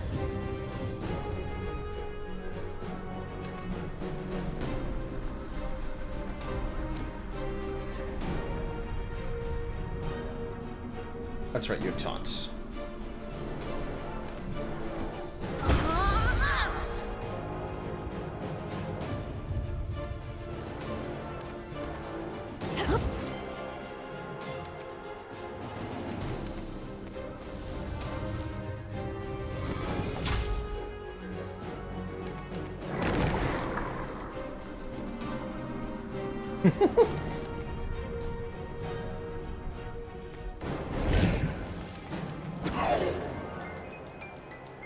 Not clear who actually counts as playing that.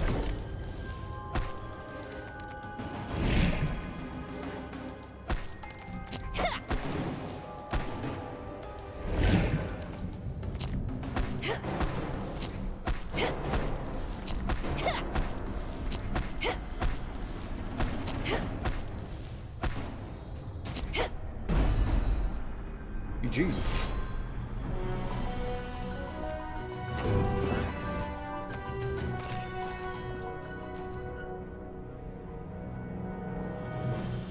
Benner's Ruin was really enjoyable. We checked in with it on Thursday? Question mark. Yeah, on Thursday. And I had a really good time with it. I quite like the animated animals art style. And it's got some really interesting takes on deck building. Really liked the design of the final boss fight in particular. That guy's got a lot of gimmicks that can really mess with you. Okay, give me the Wit Strike. So how much damage does this Wit Strike just do on turn 1 with crit and with bonus bleed? 192 damage plus 96 bleed. That's tough, man.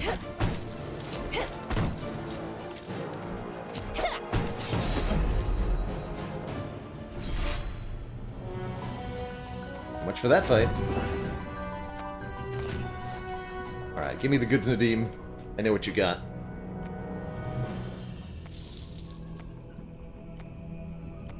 That and lunge. Very well. Yes, you can have 2 gems of gravity in the Wit Strike. And, where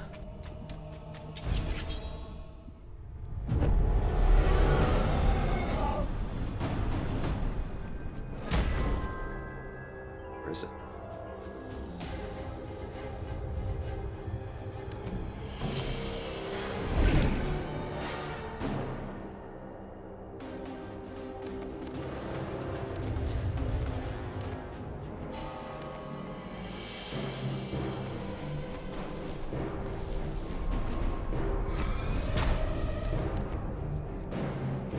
There you are. So how much damage does it do? Oh, you know, just, 448. Rest well. No biggie. Attack the leading enemy for damage equal to your draw pile. Let's just slap that into something. Put that in Outlaw? This works. Sure. It's an Outlaw now. Yeah, plus bleed. Another 200 bleed or so.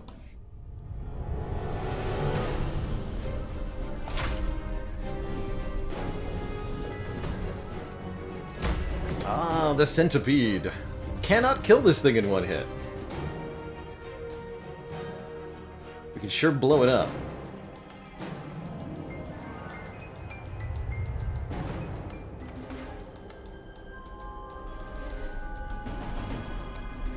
Definitely blow it up.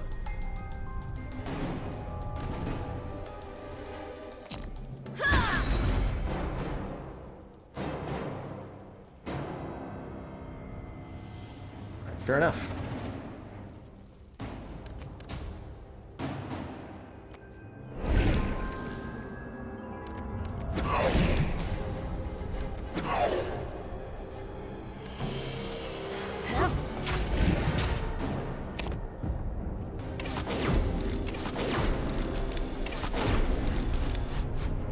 Love the animation this thing has.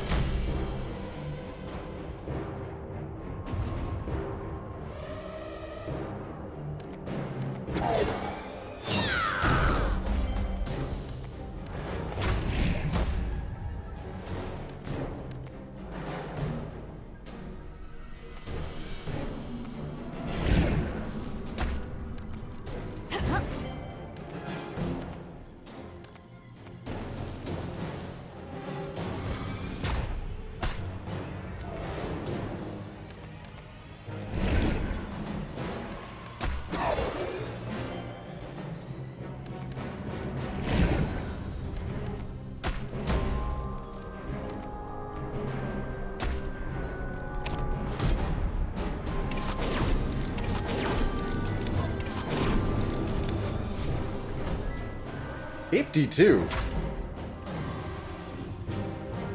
about no?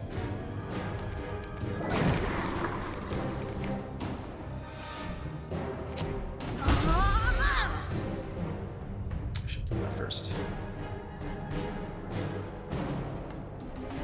It's all good.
This one. There we go. Use the quick strike first. Thank you. Blow up its butt.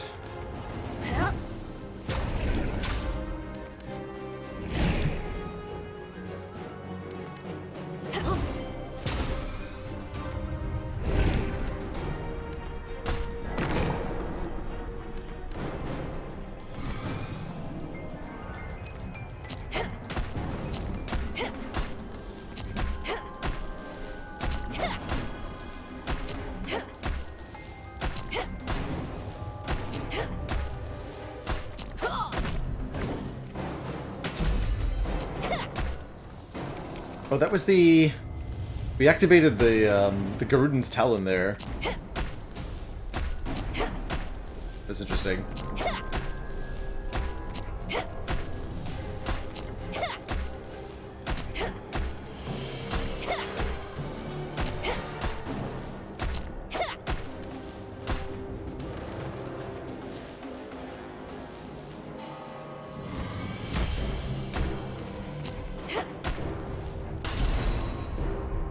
I feel stronger. No problem.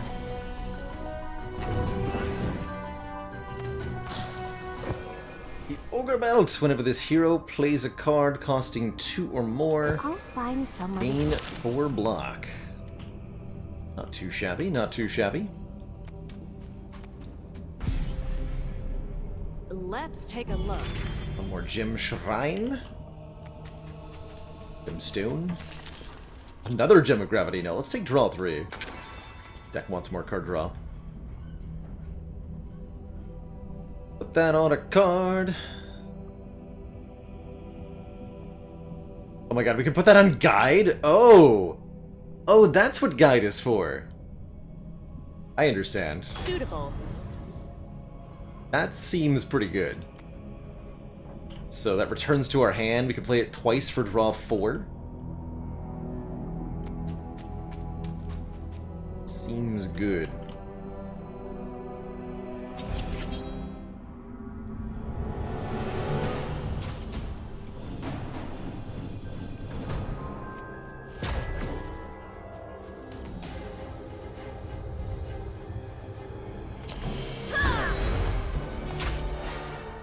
Rip.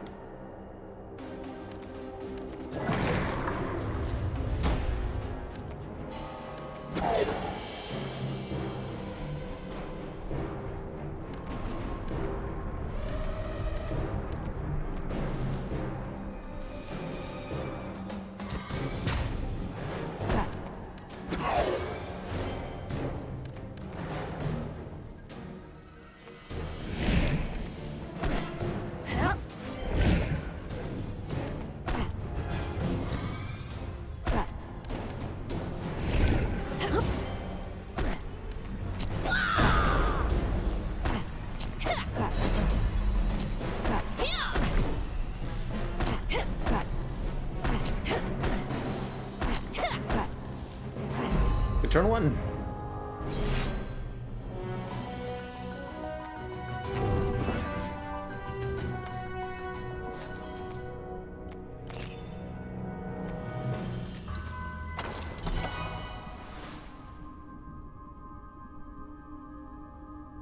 Picker Cage is still okay.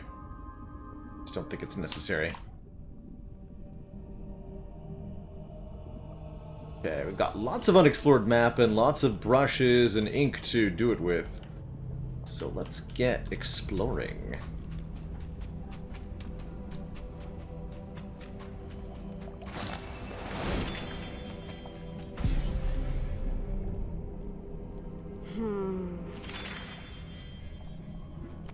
Not a whole lot out there. Humbling Vision's very good. Have an enemy's attack value. We shouldn't need this, but it might be helpful. How close are we to the next? We're at 22. It's not until 26. I'm just going to skip.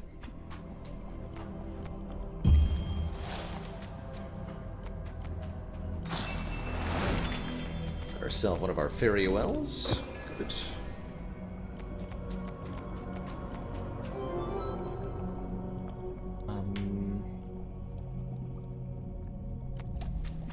I'll use the Imperial Ink over here to hit a bunch of tiles.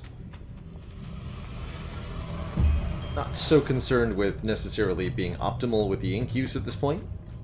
Just want to use it up.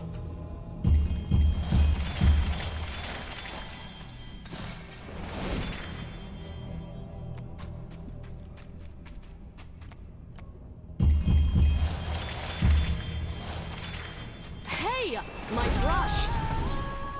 Hey, a Golden Fairy. It's a good DPS check, and we'll get lots of money if we're able to kill it. Wonder if we have good damage.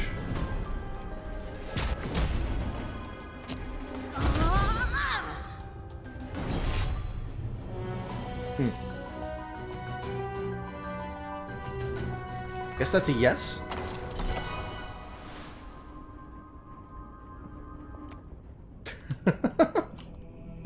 That's enough money to buy not quite anything. We can't get another 600 gold gem from Didim here, but we can get a transmute. This is the last act, that's right. Inks and brushes are transferred to the future act, but this is the last act. Force field's a reasonable pick here. Don't think we're gonna need it though.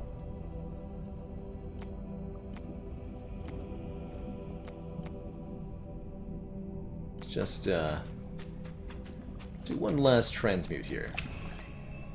Where are the Battletoads?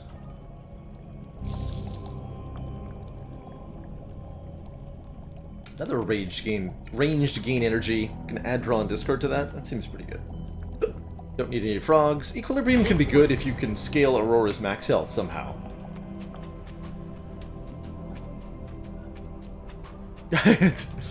What was that damage? Let's see if I can. Let's see if we draw it again. Explain why this Wit Strike is so powerful. Oh, here it is on turn 1 too. We might be able to win with only this card played. So, Wit Strike does damage based on the number of cards in your hand, 4 times your hand size. Currently have a hand size of 1, 2, 3, 4, 5, 6, 7, 8, 12 cards in hand. And then there are 2 gems socketed into this that each double the damage, so 16 times 12 equals 192 damage. The enemy starts with 1 stack of critical hits, so they take double damage from the first hit, so 192 times 2 for 384, plus half of that as bleed. It's a little over the top.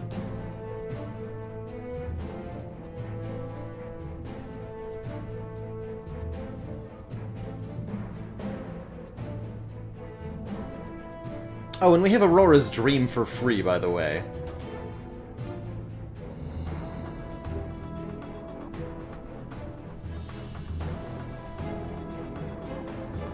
Let's add 1 more card to hand before I Wit Strike.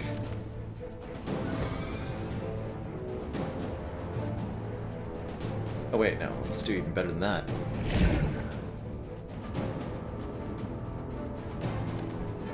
$480.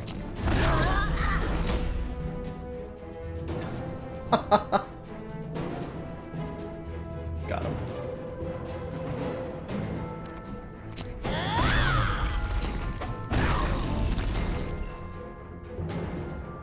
What's the play here? This is not the superpowered version of the boss, so I think it's just completely hosed.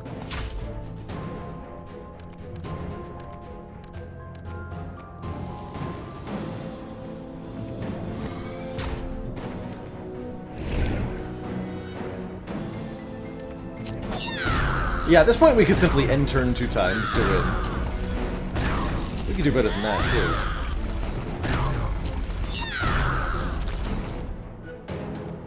Yeah, indeed. Yeah.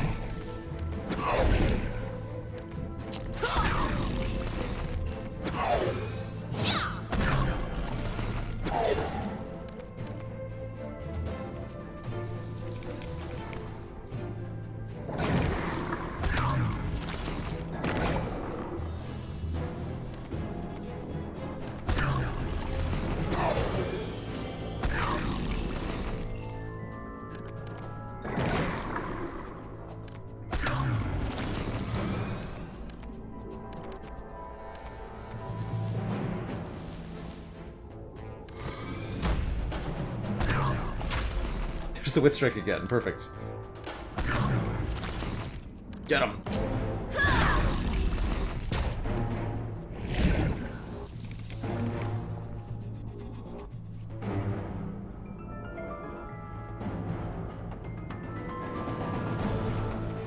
Wait a minute. First time you play this each turn, return it to your hand. Oh, you don't actually get to... Interesting. Oh, GG. Turn 1 boss kill. A worthy foe. Take that pretty happily. What is the bleed even for? GG. That was pretty good.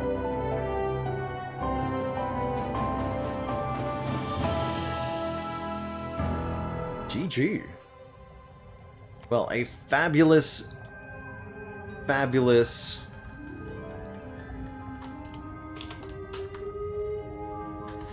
first run.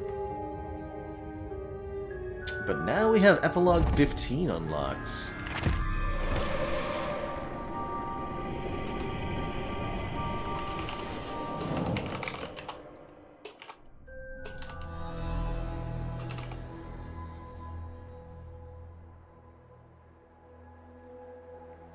No way to gain all the levels on a single run. That's right, Stanikin.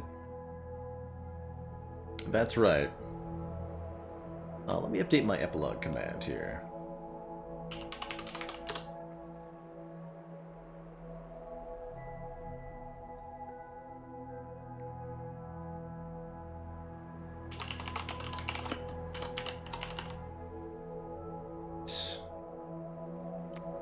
Quite the run. With our remaining 900 pages.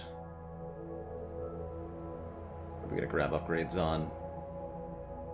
400 for each of these, and I'm gonna play a run with Sirocco. Probably gonna do... I want to do Sirocco Seifer. No, let's do Sirocco Aurora. That's a fun combo. I think. Max out the super room rarity. The ink rarity. Sirocco. That's right. Sirocco. Here. Rockan Sirocco. Got huge max HP with the upgrades now. Plus 28 for 98 maximum HP at the start. Fancy meeting you here. Come with me, turtle All right. lady. Let me finish my tea. Come with me. So here on Epilogue 15, we have the maximum modifier to enemy life and damage. The maximum modifier to pages. And the maximum modifier for bosses. This is as hard as it gets, but how hard is it? Let's get exploring. However, before I jump on into this run, I am going to take a quick break, refill my legs, stretch my water. When I return, we'll play another run of Roguebook. Be right back, everybody. Don't go nowhere. Wait, my chair is in the wrong place. To fix this. I know what to do. I guess I've been in the wrong place the whole time, right? Let's go over here now.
Alright, we're back.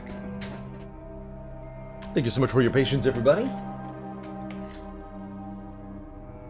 Let's conquer this Epilogue 15.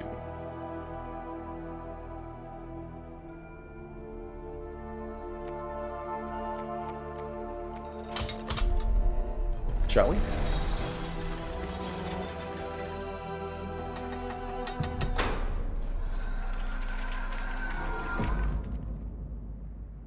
Got the Tiki Totem. Must you eat so much? Started with the Crumbling Mask. Until your deck is shuffled the first time, we gain 1 energy per turn. Ooh, a Greep gain 25 gold gem to start. And a plus spirit on an ally kind of thing. A Reap gain gold on Fire Breath seems pretty interesting. That could net us a lot of money in Act 1 here. Reap activates when the card kills an enemy. Divine Cloak gain block equal to the total cost of cards discarded at the end of turn. Could be okay too, especially if we can get our hands on something very expensive. What you got, Nadim? Time to brush up on my spells. Ooh, Time Stop. Want something to eat. Time Stop and a Mirror Moonstone. Both quite potent. And there's Volley, although it's only a 1-socket volley. Attacking once per power Sirocco has. I guess Volley works with headbangs, right? That's kind of interesting.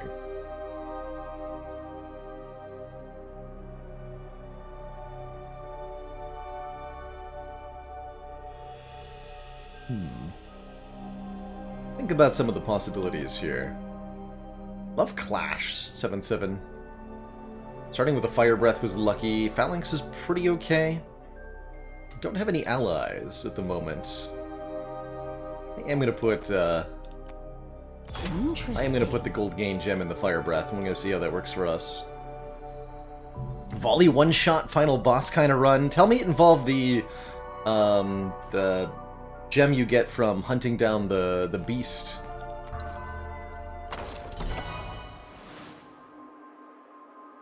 I think that's fair about headbangs, Daryl Dangerous. I haven't yet found a good use for them, feels like. Ooh, Stupefy has Retain. We tried Liquefy last run, and it felt like it was too slow. Even though it is basically Sands of Time. I guess Sands of Time that you can't use Stance Change with is pretty bad. Do we want Stupefy, or do we want to fill the pot? Really think much of fill the pot without some starting sips or something. Sip, sip. Like a Stupefy. Let me show you my moves. And we'll fight our first fight, see how it goes.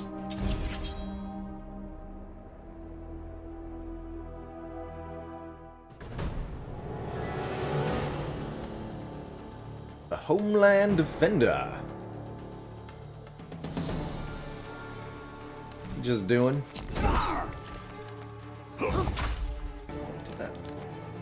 Get an extra 2 block if Sirocco's in front at the end of the turn. But Aurora does heal to full, don't forget.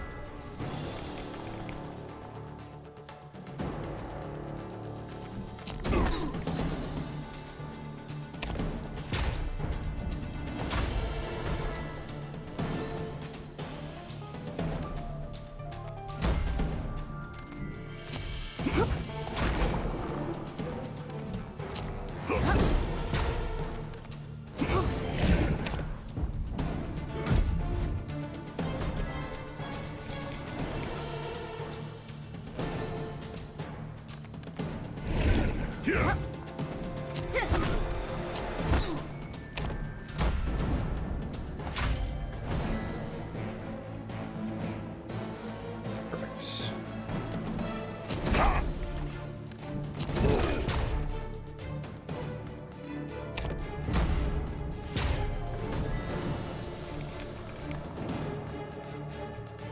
Give me the dollars.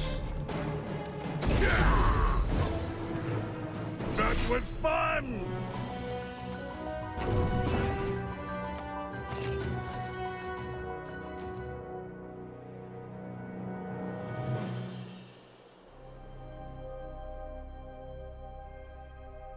Could try to go for power gain on Sirocco. So what is Quicken? Let's talk about Quicken real quick. Quicken swaps the two heroes and then gives them 2 bonus damage on only their next attack. So it's essentially 0 cost, deal 4 or so damage eventually, and swap your places. Mostly useful for positional control, I think. It was from the +1 power when swapping thing. Did get the BCM too, but by that time it was too late to use. Neat. Yeah, mini Wreath of Flame, exactly. Exactly. What is that? Ah, Something where are I'm my never going to glasses? go get. That's what it is.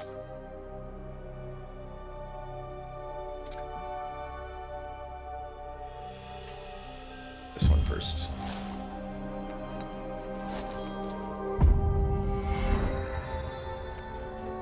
Use the Roguebook. +1 energy on turn 1. Wonderful. Not that useful with the Crumbling Mask. Figure that out later. Let's get some ink. And some money. It's gonna be tough.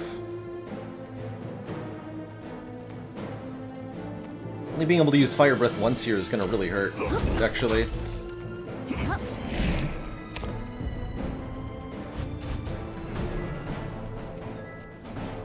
Oh, lucky. Okay. That works. I guess.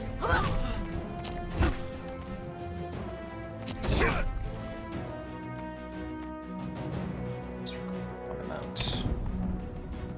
Ruben, thank you so much for the 13 months. Lucky number 13. Better late than never, right?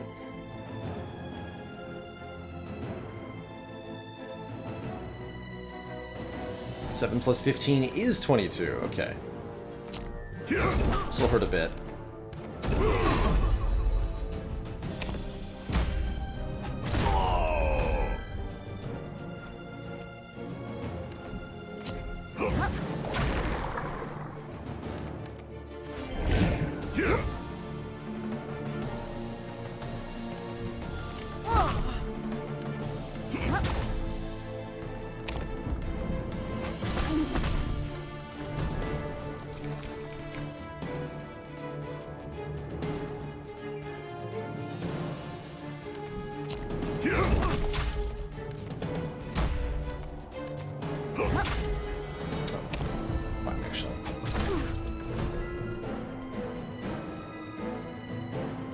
To die now.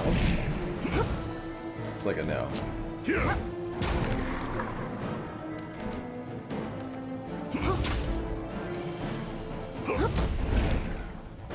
Oh, whoops.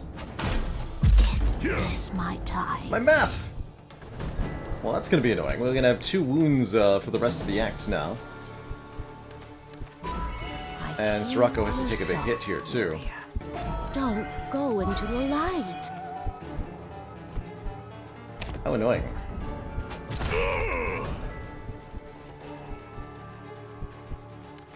I have more to give.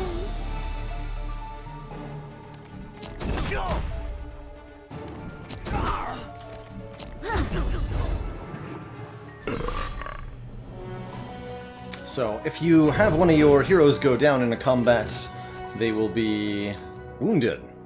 You'll get two wound curses, essentially, added. And those are removed when you beat your first boss, or your next boss. A little bit tricky. A little bit tricky.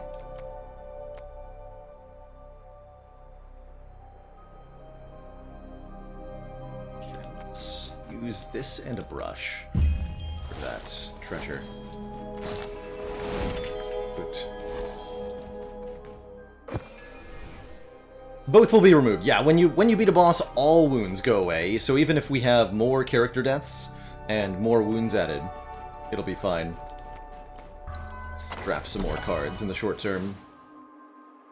Think twice. Draw card, gain 2. block. It's a good one to put gems in. So I'll take the Is it a windfall. frog? Windfall is really nice for energy generation. Is it that you had? Ogre belt. I'm gonna buy this time stop. Time stop, such a game breaker of a card, causing an enemy, particularly a boss, to skip their next turn. It's a big deal.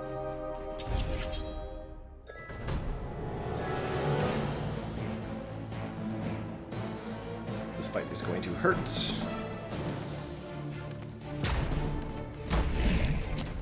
They don't have very good damage without the fire breathing coming back.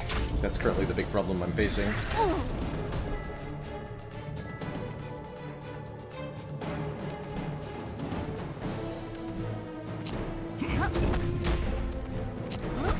Just don't do that.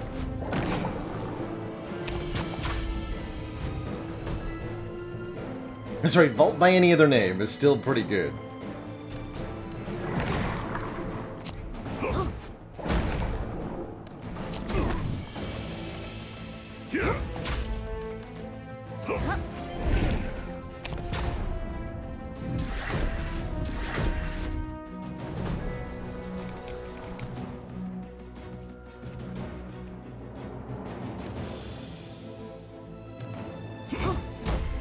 You always have an aura of weakness that makes the front character do less damage, so you want to make sure your attacks are with the rear character when possible.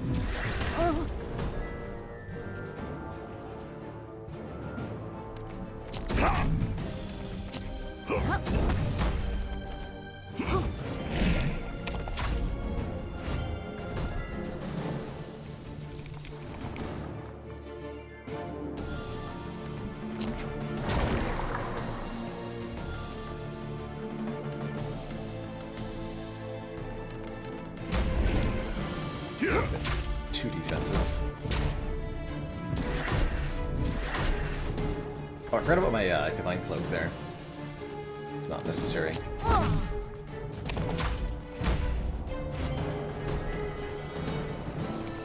But it shoulda did more damage. Oh well.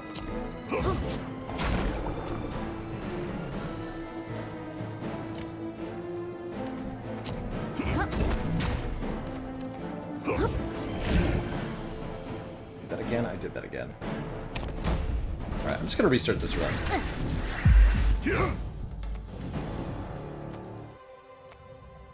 What I've learned is that a low damage start in Roguebook is very unpleasant.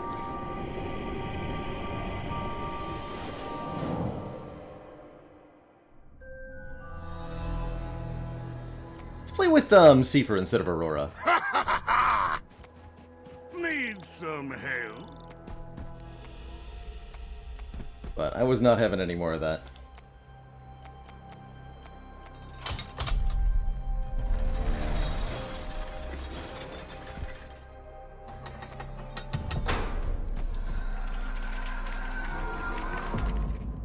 My opinion on that gold gain gem unfortunately went way down there. Gonna do anything but laugh. Very well. Ooh, really good starting gems and Guess such there. not. This hero takes damage, gain 5 block. Cool. But what did we start with in the starting gem? Ooh, an early Bullfrog Berserker. I feel like this got nerfed. This was not originally a 5-cost card, surely. Oh, we got a Hammer Time? Good stuff. Cast Devil. Really good starting cards.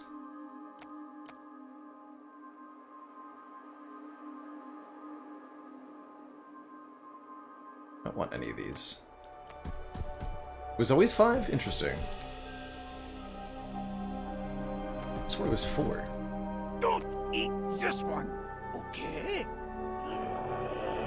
Ooh, Horde Shell. Scales up whenever we get a treasure. Fire Breath is just nice to have in the early game. Seifer's Wrath. Attack for 4. When Seifer becomes enraged, simply add this to your hand. Right with the 2 gem slots on it. Peach Lovers, so great to see you back. Thank you so much for those 8 months of support. And the good luck wishes. Alright, we'll take an early fire breath, because I need something. But I think we started with much better damage than the last run. Also appreciate that I don't have a gold gain card I have to babysit. Strongly preferable. Where's the other Sky Tower? Hello? Apparently I'm allowed to only spawn one. Interesting. Didn't know that was possible.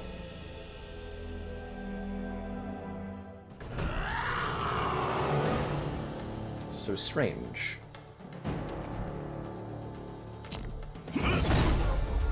That brute. So we do have now the Absorb Soul, which can heal us if we kill an enemy with it.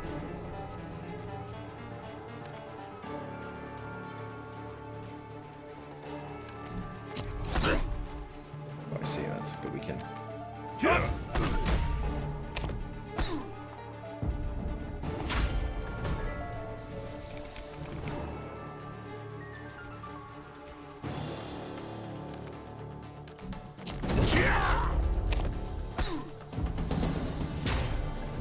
Take a runic doom in this game? Hell no. Seems like the attack patterns of bosses is pretty random sometimes. This is wasting. Particularly enemies like Cap 10 or your final bosses. They can do all sorts of nonsense. Oh, thank you. 2, 3, 4, 5. Perfect. Okay.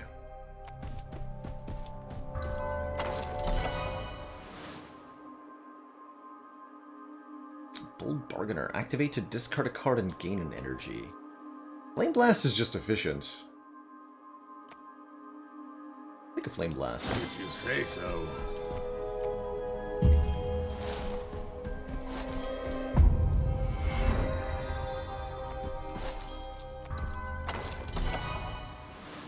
I love a Ritual Strike, especially when with 2 gems. Refunds its price pretty much. Entrench is also a great block guard. Bonus reduced cost if you're in front. Spyglass. Next 2 hits or crits could be interesting.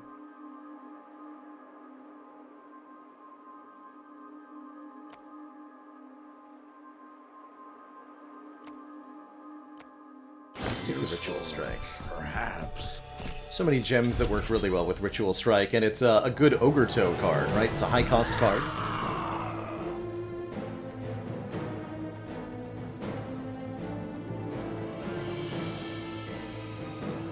Of course, it's a little awkward. I guess we want Seifer in front so that we can play that on turn 1.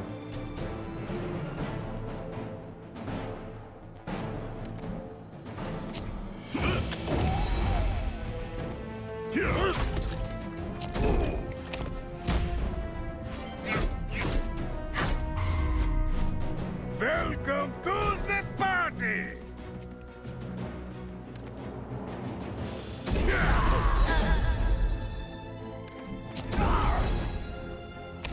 Dead.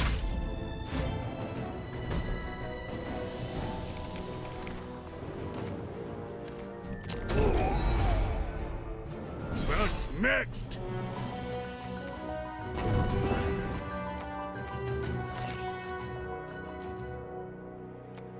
So 2 costs. That's definitely going to go on Seifer. Yeah, because we've got 4 cards that cost 2 or more on him. Oops. Ugh. My brush.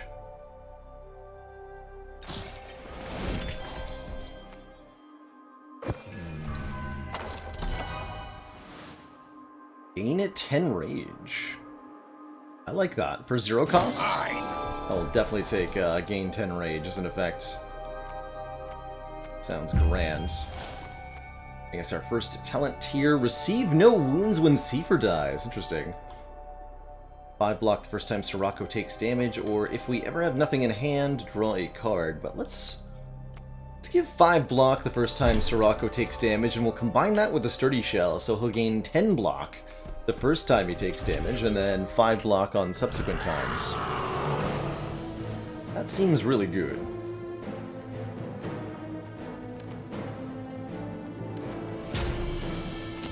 Take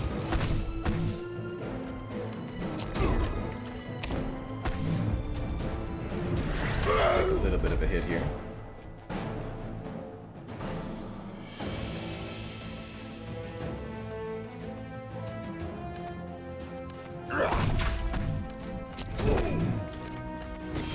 When Seifer is enraged, his next card does an additional effect of some kind. Each card has a different bonus effect for the enraged version. Wow, this one gives 5 energy back. It's pretty hype.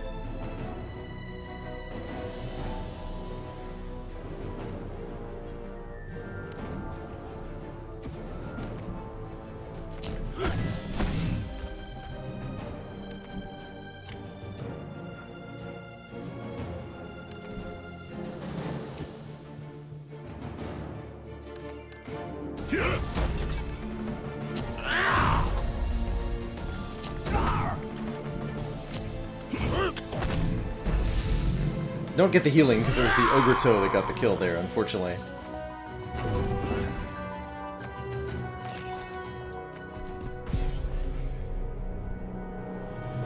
Hey, what's over there? That'll make that easier to get to. Good.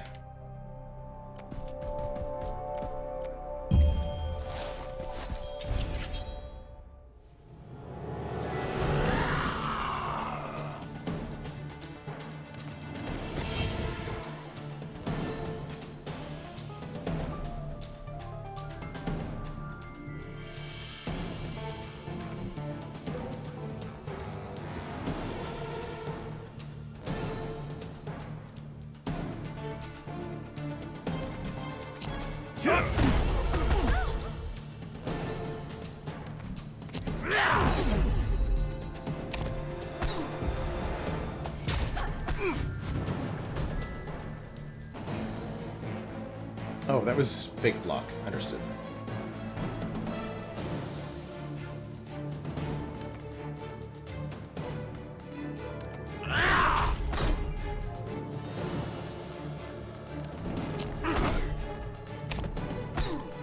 Get some health back here from the Absorb Soul. Doubly so if we're enraged when we draw it. Last was not to be.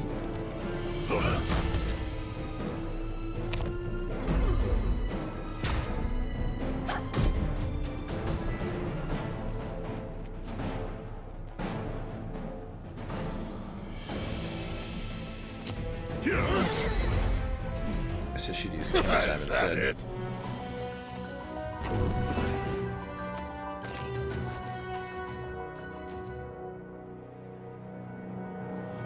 4, 5. Good.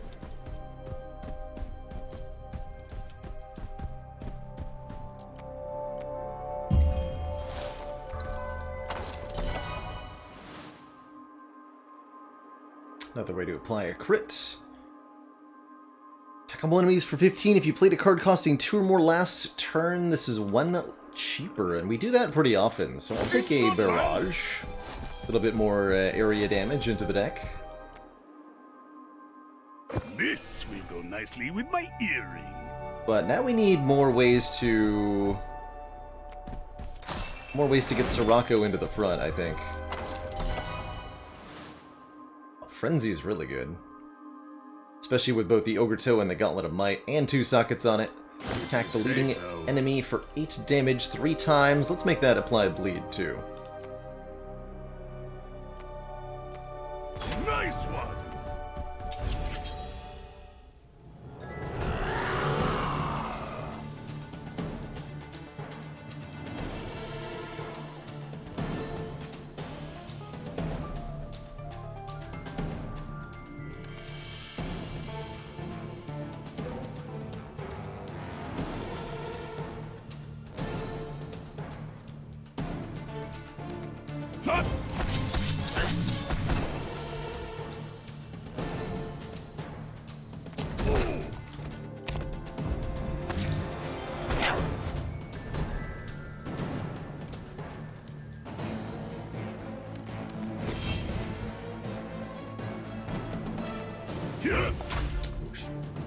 Can't hammer time from the back row, that's right. Oh, that's unfortunate.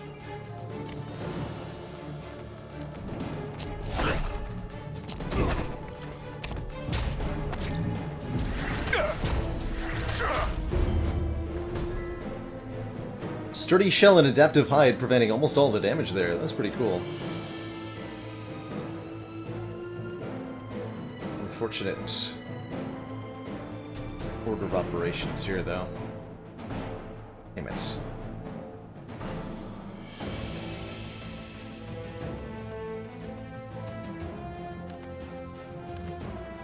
Each turn.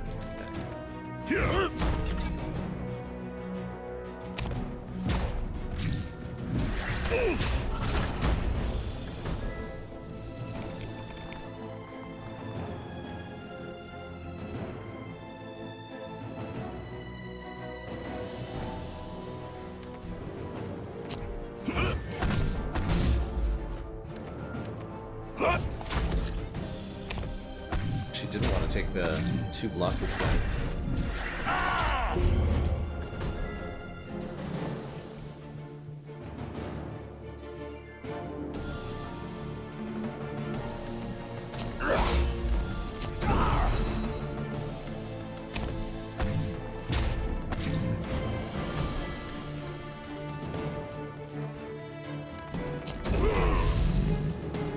That was fun! Having a really hard time with these absorb souls. They're just not lining up for me. Tricky. What kind of ridiculous location is that? Not gonna go over there.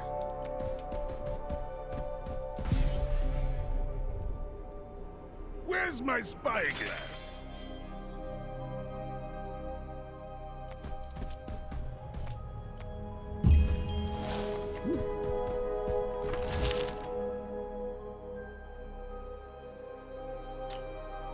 Whoa! Anyone living in the Empire would recognize this throne room.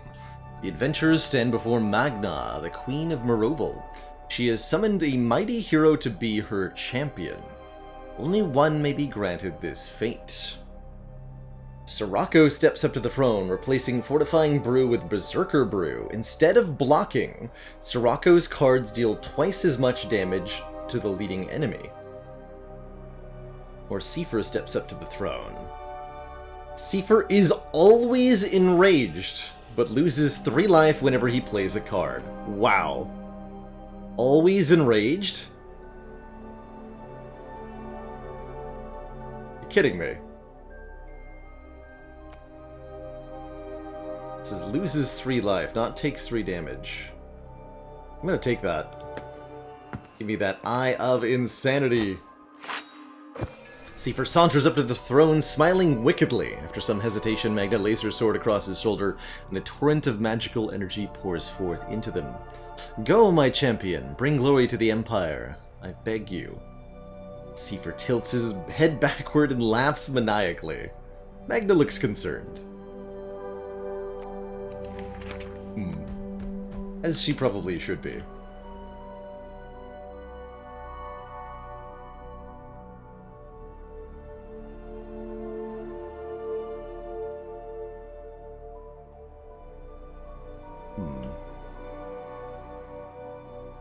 Guess I'll fight the elite now? Alright.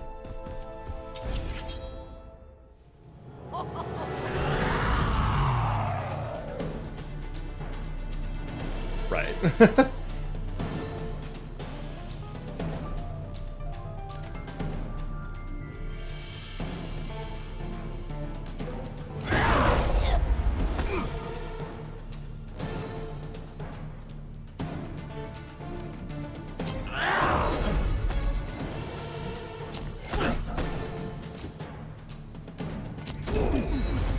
You know, this bleeding penalty thing doesn't really matter that much if everybody just dies in turn 1.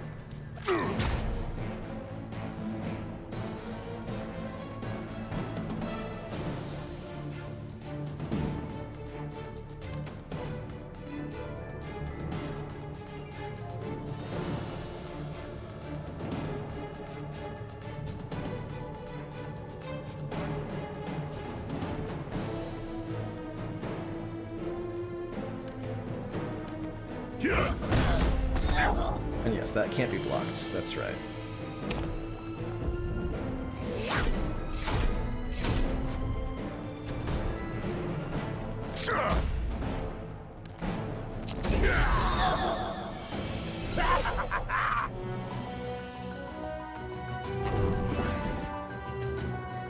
Ooh, the boomerang. Shuffling the deck, the card played back into the draw pile. Pretty potent.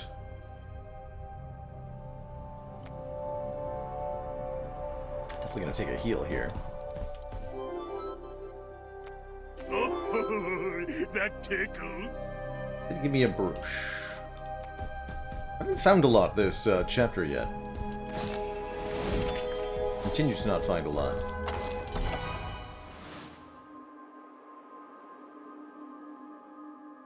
Not that good.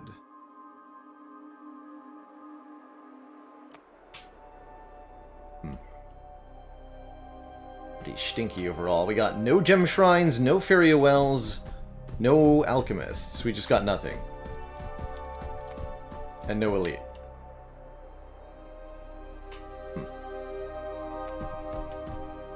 Okay. Let's just see if we beat the boss then.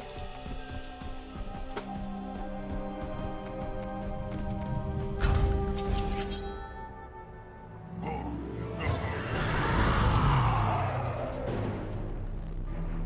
my god, I gotta put you in front, dude. Can't ever remember to do that. Gross.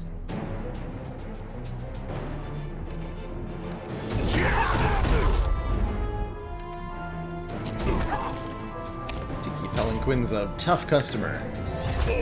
Attacks for excessively large numbers. Starting on turn, like, 3 or whatever. Oh, Double Strike hits everybody? Yeah.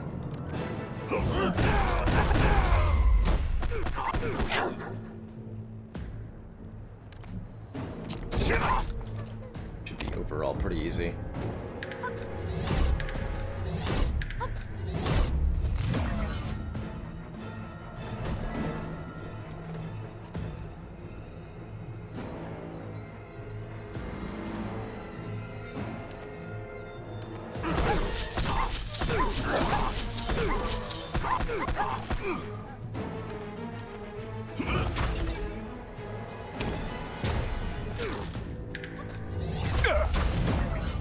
There's the big hit. 34. No, 51 for the weekend. That Ignite is so good. It's like criminally good.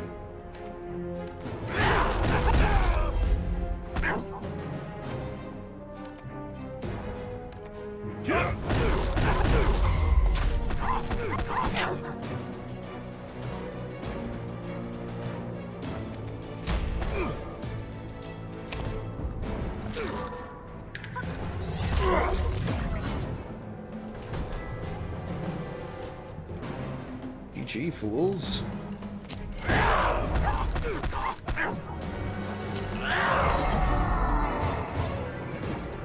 Delicious. Okay, well, Perma Rage Seifer seems like he's insane.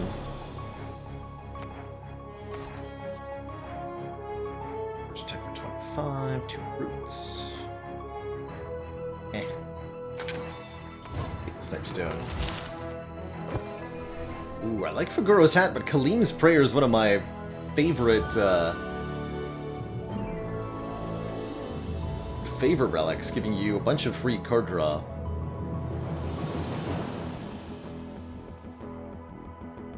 Hat is crazy good, though.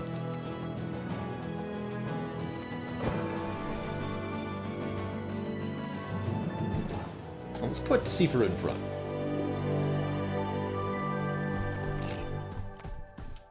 A wise choice.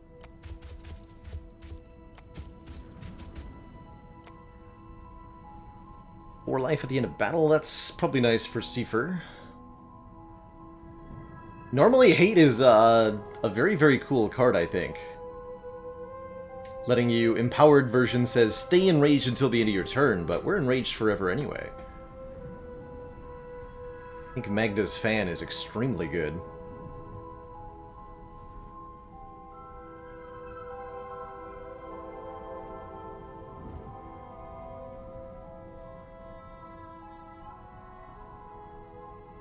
Stable Concoction's pretty powerful against the Avatar of Mist. Let's start with Magnus Fan on Seeper.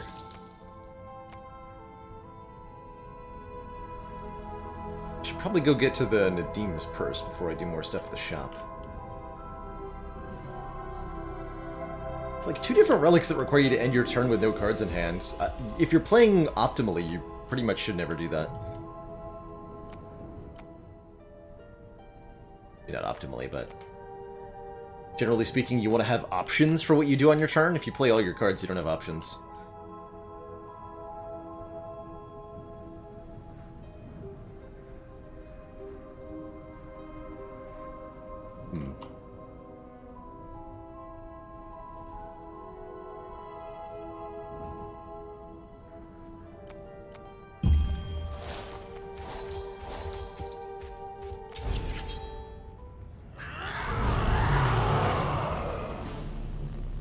I got another one. Oh, and hammer time! Just give me 5 energy, sure. Don't mind that one bit.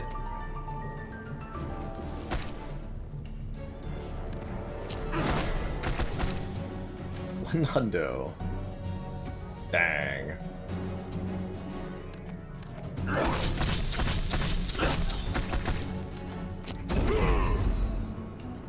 This is wasting my time.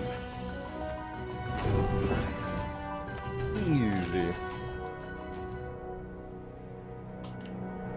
Perfect. Imperial Ink lets me... well, kind of look at 2 directions at the same time.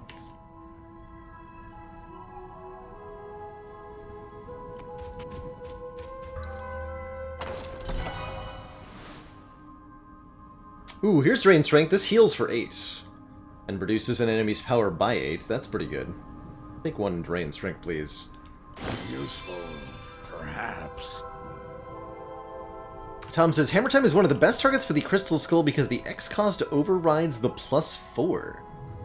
Oh, that is very good information. I like that. I like that you have told me this.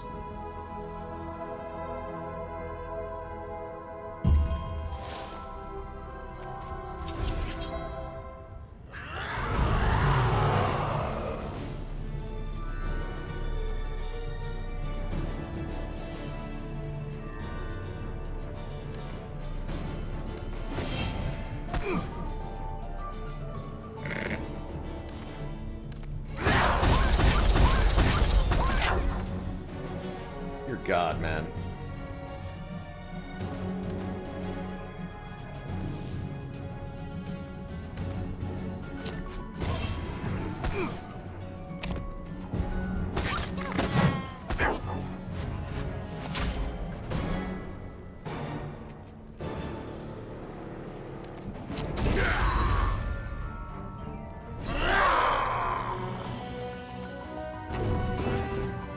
Ooh, a Stardust Pigment.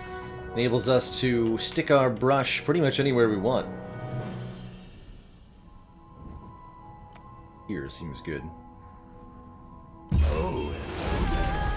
Oh, the Predator is here! Oh my, okay. Predator is gonna be crazy, crazy. If we hunt down the Predator, we'll gain the Eye of the Apex Gem, permanently giving strength to one of our heroes whenever they kill anything with the specific card.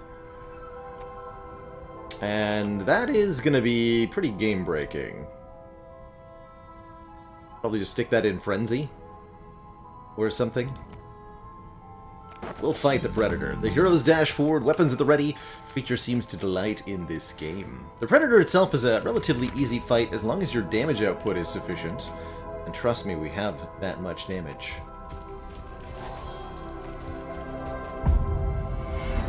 That's right, and Frenzy can kill multiple enemies, so we can really kick stuff off here. I'm going down that way, huh?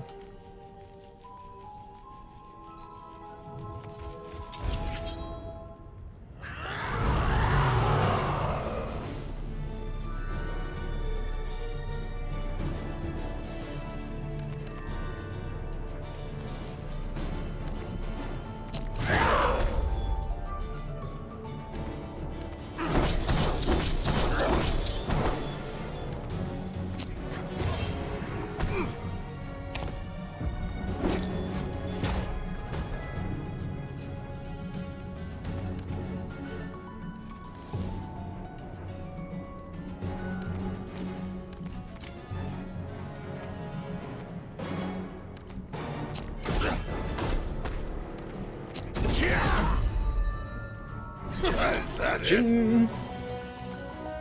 So yeah, we're having a permanently enraged Seifer because of this Eye of Insanity legendary relic we got from an event.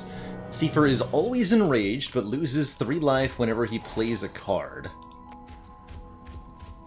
Which is, well, definitely something.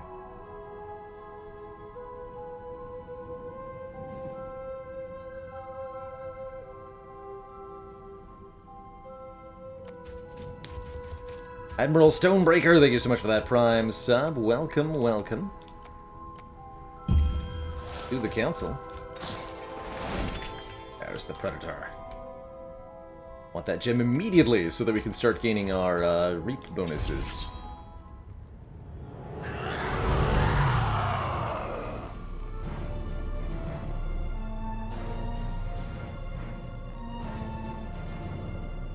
Twice.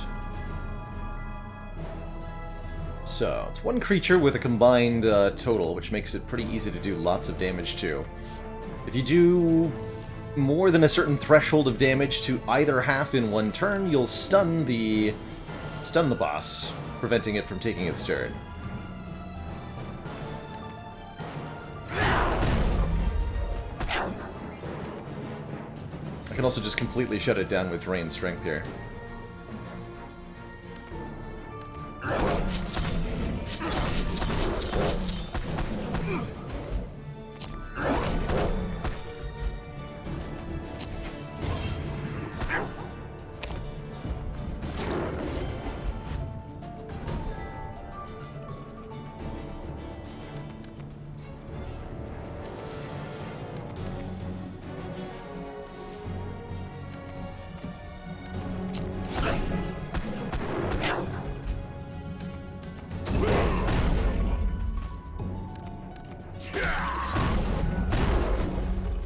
Actually avoid having to play more cards here.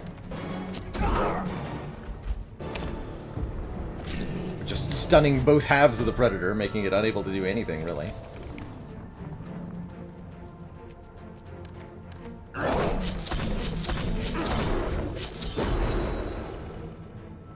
That one tasted good. Easy peasy.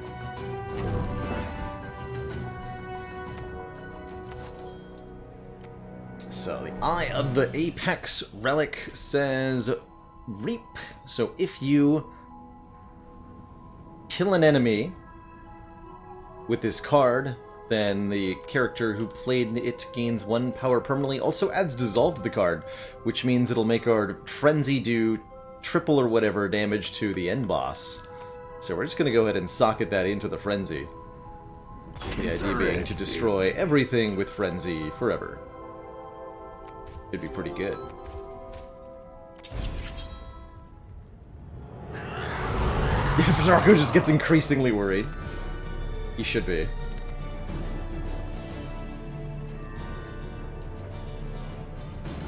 He should be.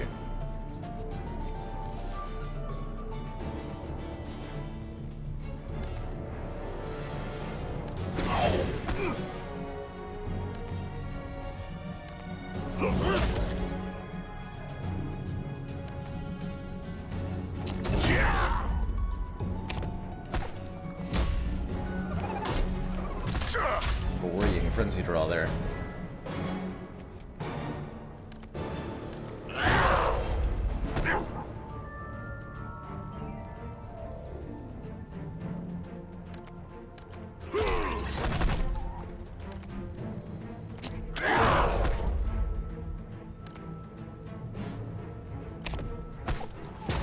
It's an aggressive ally, that's right.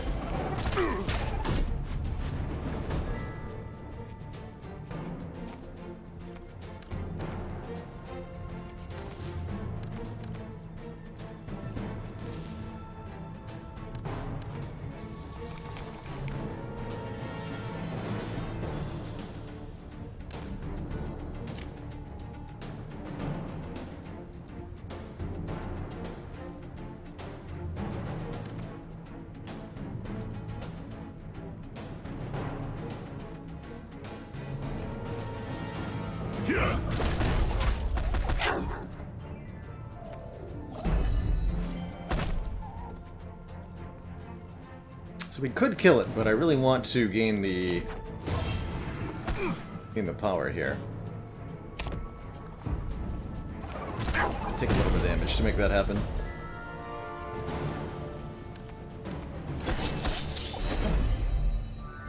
This is wasting my time. You not take the damage from playing that. Because we ended the fight? Interesting. Good. Interesting.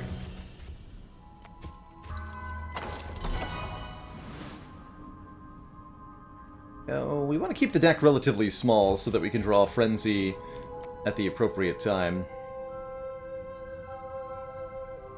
Spinning Blade is going to be absolutely bonkers. It sounds like I should take the Primal Skull.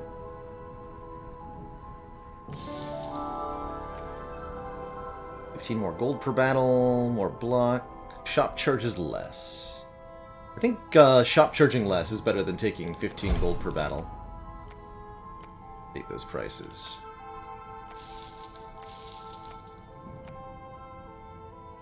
This is supposed to go into hammer time. Very well.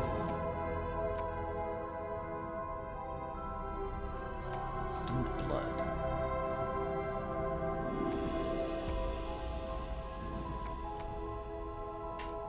That is.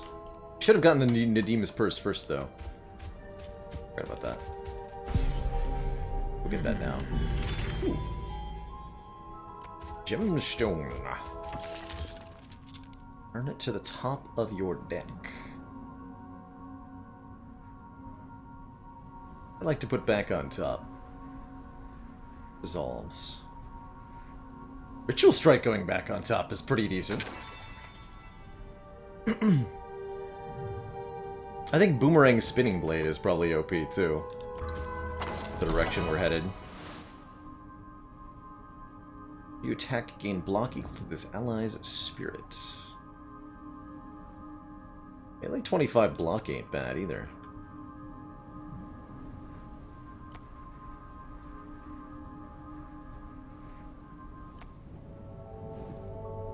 Not sold.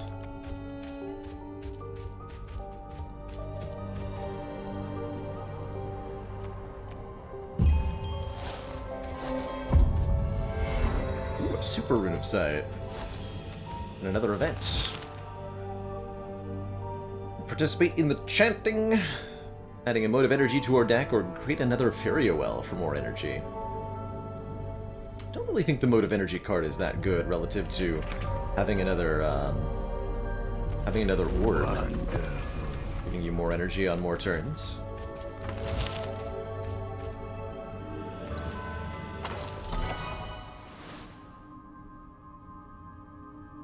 Little late for Dark Temper, but not so late that it's unviable here. Draw 5 combo? Hell yeah! I'll take a Devil's Rest. Fine.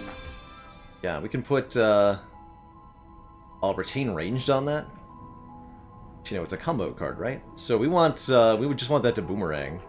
We need a few more Sirocco cards, though. Note how almost everything we've added has been a Seifer card. Noted.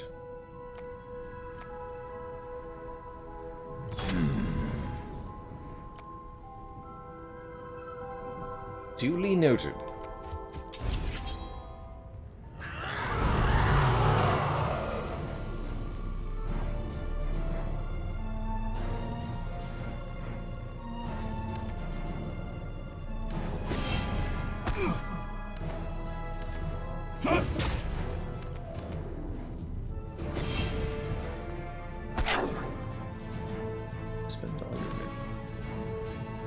How does this work? Does damage equal to the current energy and then we gain 8 back? Yeah, and then we gain 8 back. Jesus. The power.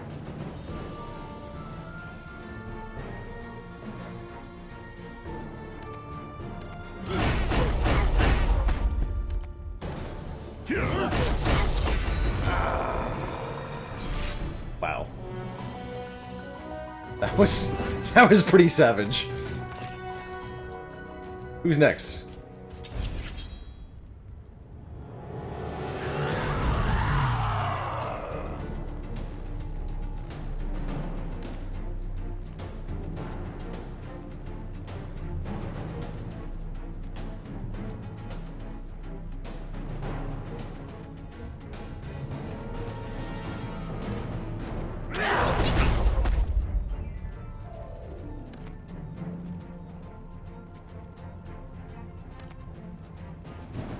I don't think I can get all 3 of them. I can definitely get 2 if I go Ignite Frenzy, right? That would bring them down to minus 23. 32, 29 each? No, that's not quite right still. Let's draw 5.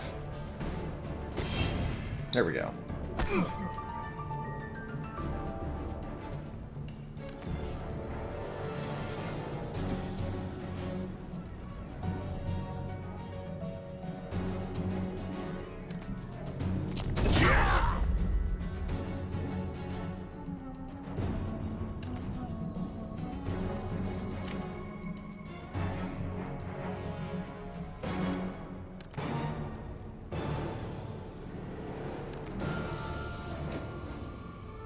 I think I can only get 2 of them with the Frenzy here, and I'm okay with that. It seems completely reasonable. I can kill 2. It's so close.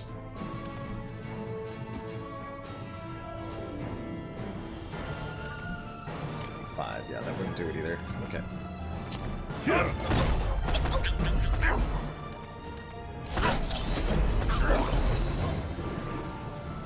Is that it?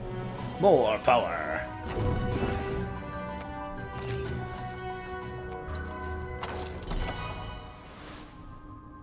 Another spinning blade? Problem with another spinning blade is that it's gonna murder everything. And I want to murder things with Frenzy instead. You know?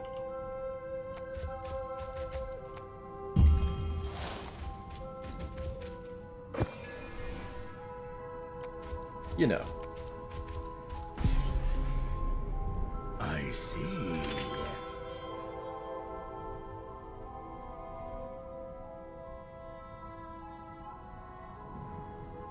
I definitely want to get to that bottom combat, because more combats use more power.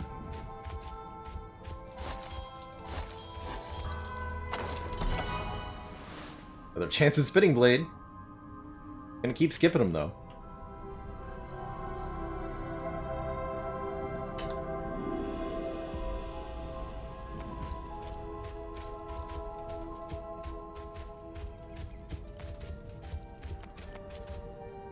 Tiles. Gross. Better.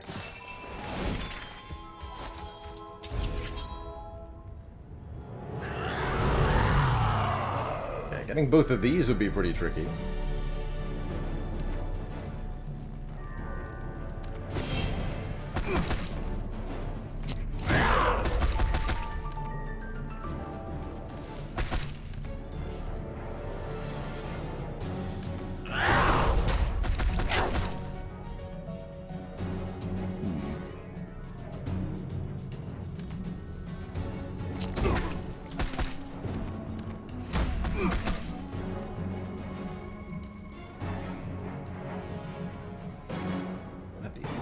Both.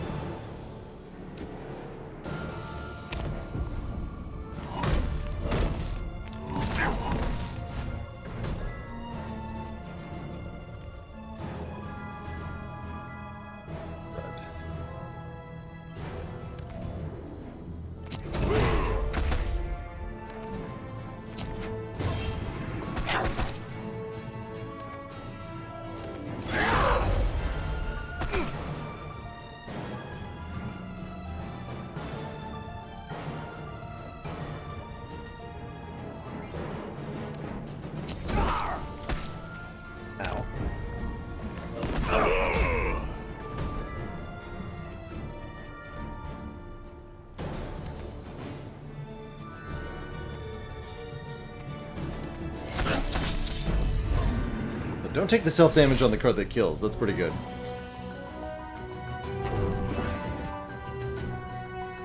Oh, I'm not worried about Avatar of Mist Targaryen Tantrum. By the time we get there, Avatar of Mist will die in one card play.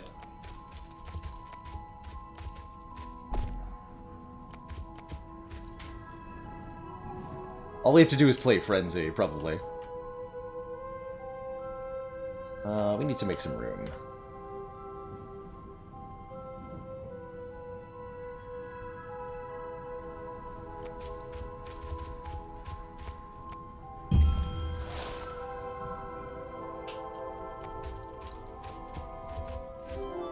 The health situation's a little concerning. Kind of bleeding ourselves dry.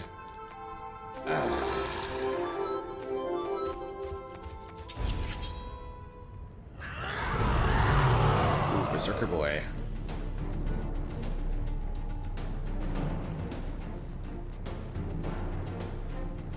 Reduce damage.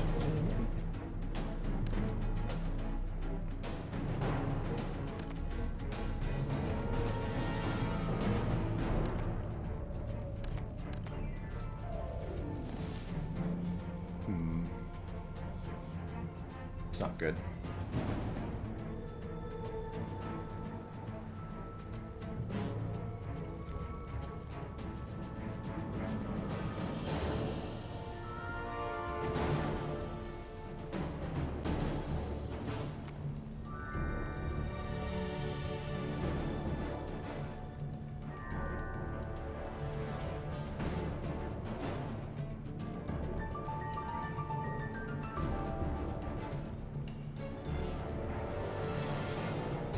So close to a kill on turn 1.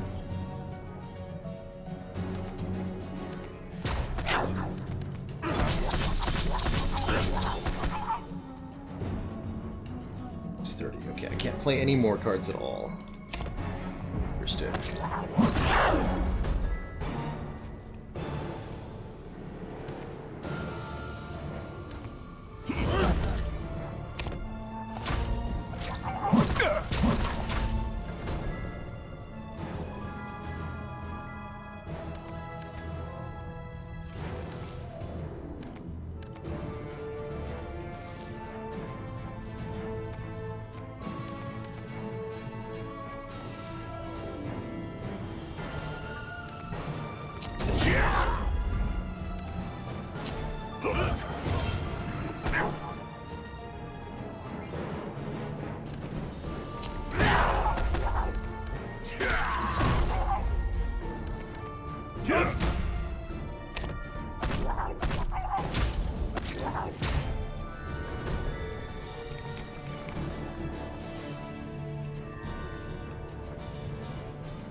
Dang.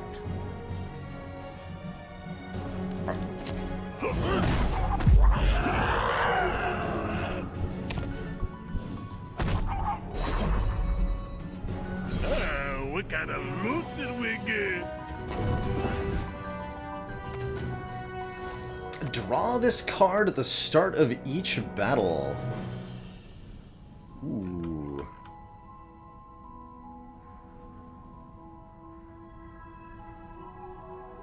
Sure what I want to use that on.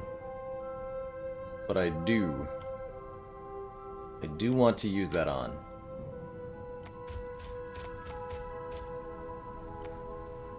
Yeah, where's the Take No Wounds on Death perk when you need it, hey? Wouldn't mind innate drained strength, I guess.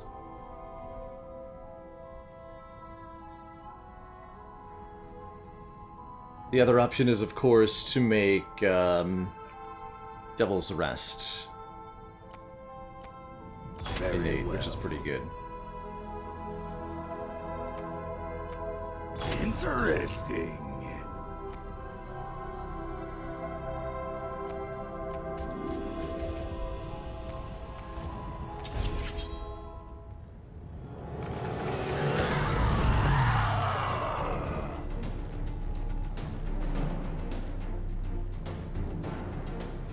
So these are summons, okay.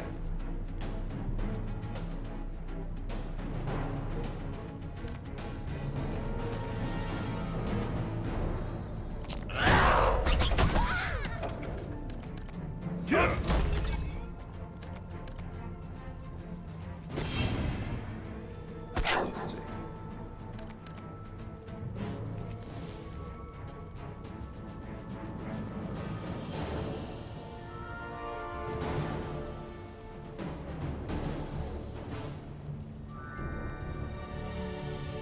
Need the block, though.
Both elites. Anything Nadim has? I think the boss is going to be really hard with Seifer starting with only 5 HP. Let's grab a buckle up. Maybe a clash too. Just a couple of Sirocco cards that block, so we can put them in front. Doesn't really matter what they are. Have we still not seen a single alchemist? I feel like we haven't. Good luck to us. More!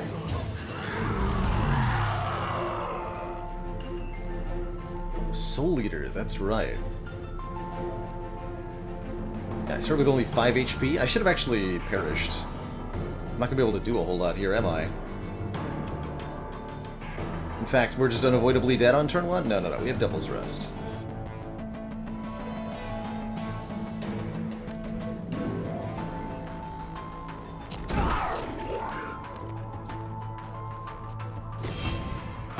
Perfect.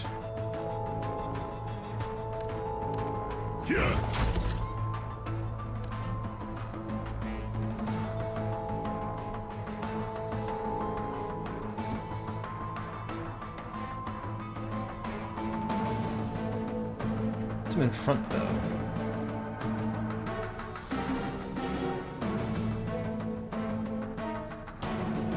So he's dead. Right? I guess I can revive him by singing the song.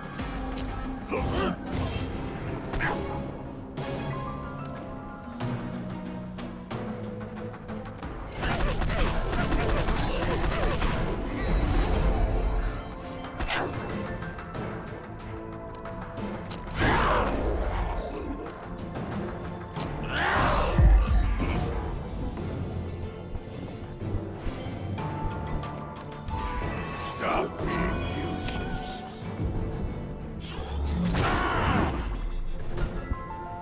Excuse you. Get off, weakling!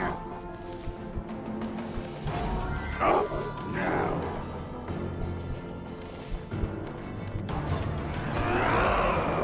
That does damage as he gets up to. Rude.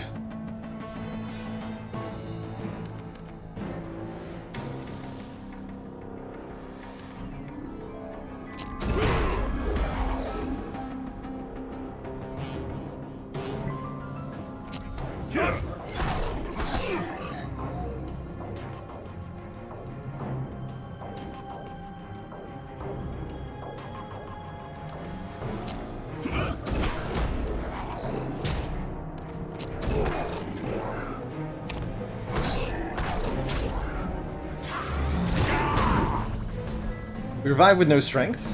We revive no strength. That's very interesting. What? 40 by 2? Excuse you.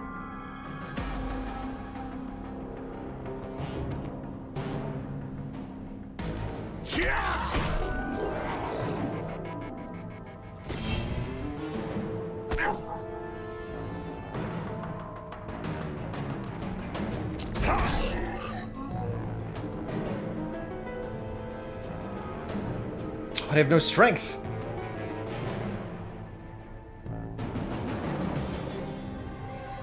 I think I'm dead. I think I'm dead.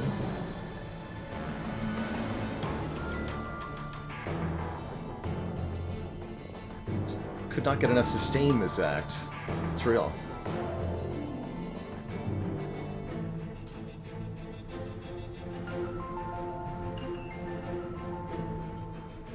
Have Seifer live on like 1, but to what end? How many wounds in the draw pile? Yeah, we're super dead next turn. Unless he doesn't attack me next turn. It's certainly a possibility.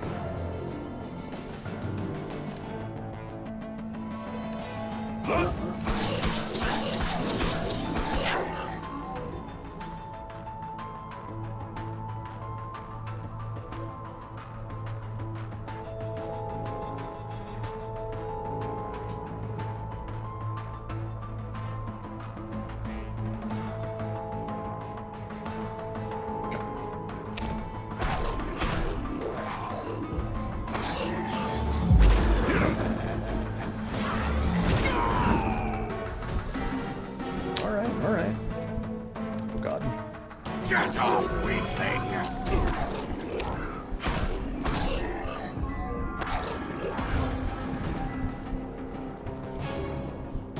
Oh, not enough. GG. Stop being useless. GG. Seemed like a promising run, but couldn't quite get through this fight.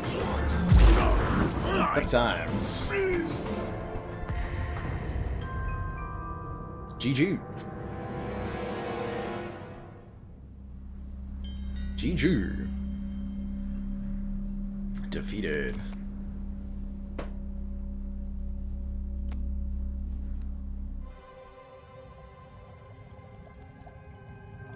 I think Roguebook's worth the price of admissions in. As long as you've got a few extra dollars to throw for a game. You know, if you're really, really tight on cash, it might not be. GG.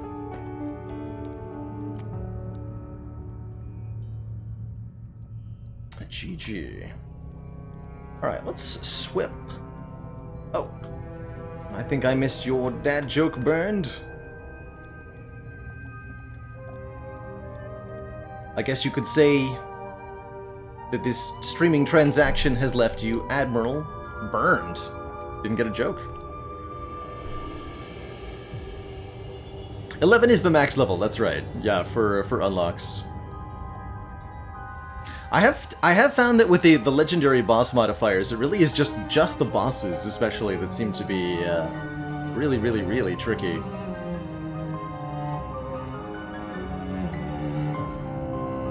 I am going to transition here. It was a lovely, lovely run. We'll be back in Conquering Epilogue 15 another time in Roguebook. I think I'm going to play another run of...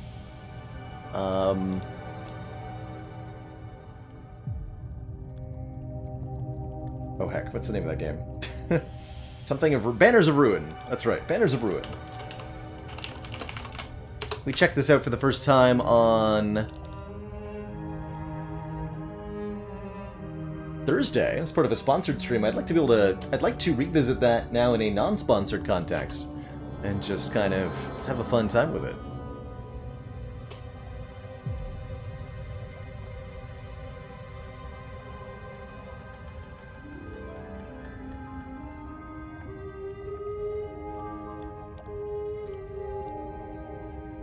I make a bad pun.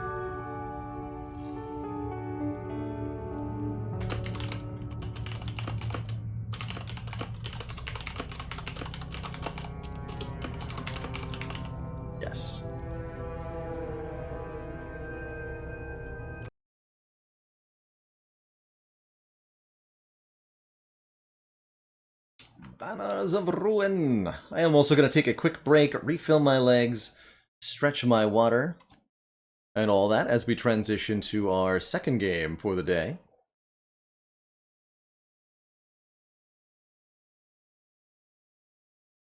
Banners of Ruin is a relatively new deck-building roguelite. This one came out just last week. It's got a really beautiful and gorgeous art style, I personally find. You play a group of animals escaping their way through a city. It seems like you're on the run from various city guards and castle knights. The story's a little bit unclear, but it's a dang good time. There's lots of interesting synergies and interactions, and definitely some challenging enemy encounters. I'm going to take a quick few minutes break, and then I'm going to return and we'll play a new run of Banners of Ruin. Be right back, everybody. Don't go nowhere.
Alright, we're back. Scoopikins, while I was away, thank you so much for those 201 bits.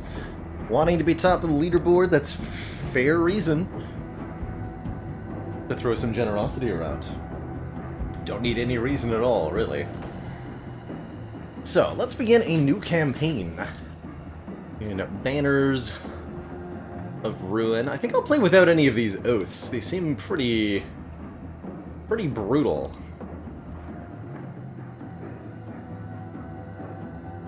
Yeah, you can... Oaths are modifiers that you can start with. But man, do they mean. Less block. At the start of your turn, lose all block. Okay, so the tier 3 fragile takes away that innate barricade that everybody gets. That's interesting. You get a score multiplier for playing with an oath, which I think is going to speed up your unlocks, question mark? I'm not actually sure what the upside is. But it's a very interesting take on a difficulty system. I'm not sure what to make of it yet. I think for my next run, I'm just going to play the base game and see what our second experience is like. You start with 2 adventurers. Currently we have the bear, mouse, and weasel races unlocked.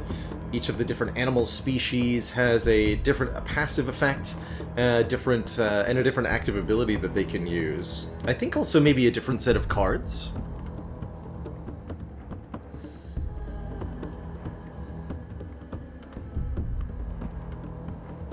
We'll definitely play with the newly unlocked weasel. Do I maybe go double weasel?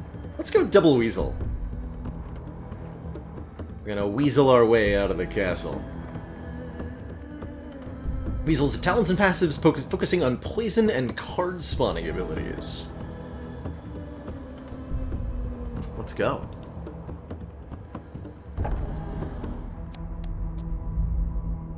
So we start with 2 animals. Refresmot and Mistletoe. Somebody was asking if you could rename them. I'm not actually sure that you can. I think you have to take the random names that you're given. Let's see, one started with light armor and one started with medium armor. We've got a hatchet and a longsword to start. A hammer. A title too? Yeah, looks like they get a first and last name and a title at random.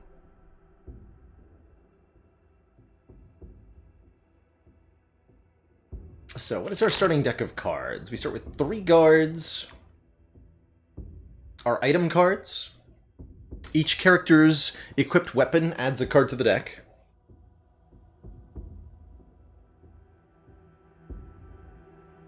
Kick to move a target back. Momentum lets us gain some charge. Oh, this round shield. I really like the round shield card. Because it's essentially 15 block for 1 stamina. Which is crazy good. In this game especially. Rush. Okay, I was under the impression this was a mouse skill, but it seems like the starting deck is exactly the same. Each time. We also have a Vanguard and a Withdraw. Okay. Yeah, this feels like the same starting deck we had last time. It's quite a beefy starting deck. 16 cards with a lot of different stuff in it. Very different from the simplistic starting deck of Slay the Spire. We can adjust the starting positions, even putting them in the back row here. Although I don't have any reason to believe that we shouldn't just go double front row. Maybe we'll put a gap in between them. Unless don't have anything in this deck that specifies adjacency, right? A run of Banners of Ruin is split into 3 acts, so to speak. 3 streets, where you progress down a series of 3 decisions. There'll be 3 cards upright at any given time, and they each have a counter on them. Counters all go down by 1 when we choose one of these options, and any card that hits 0 is removed. So, we only get to choose one of these. It's our starting bonus. Ray, increase a character's stats. I assume that means grant either more stamina or will to one of our characters, because what other stats are there? I guess there's max HP. 250 florins, that's very little money. I don't think that's worth it. Or provisions. I'm gonna pray. Pray for good luck! Yes, we can gain 1 stamina or 1 will. I tend to think that stamina is the more useful resource in this game. All cards in Banners of Ruin have a stamina cost and a will cost. Stamina is your base kind of energy resource, and then you can think of will as more of a special ability resource. Any power type card will use will. Your character's class-specific abilities will use will. And some cards do, like Withdraw takes 1 will as well. Your will is a per-battle resource. If you've got 1 will, then you only get 1 will for the battle, whereas stamina is per turn. And that's why I think that investing in your stamina is, at least right in way, probably the better choice, because you're getting a per-turn bonus rather than a once-per-battle kind of thing. Let's give Ruffer's Mott the additional stamina. And our first combat. You emerge from the black and find yourself in one of the guard bunks. Where the devil did you come from? So, in Banners of Ruin, we've got our party on the left, enemy party on the right. There can be up to 6 enemies. There's 2 ranks with 3 spots each. Both you and the enemies can have up to 6 combatants. Each enemy, kind of like in Slay the Spire, does have an intent indicating what they're going to do on their turn. I don't think these are particularly easy to see, especially if you're watching on mobile. They're probably just like completely invisible to you. But each enemy does showcase with tooltips and mouse over information exactly what they are intending to do, which is super helpful. Enemies, at least these ones, target a specific location, a particular spot and rank. And if you move your character out of the way, then their attacks will whiff. Oh, that's right, and I am going to should just have a separate, I'm gonna go over here now. Should just have a separate scene in OBS for this game. I'm gonna play it more. But yes, you can now see the the moderately useful discard and exhaust. Important thing to note in Banners of Ruin is that block gets retained from turn to turn, unlike in Slay the Spire or similar games. Most characters will start with some amount of block representing the armor that character is wearing.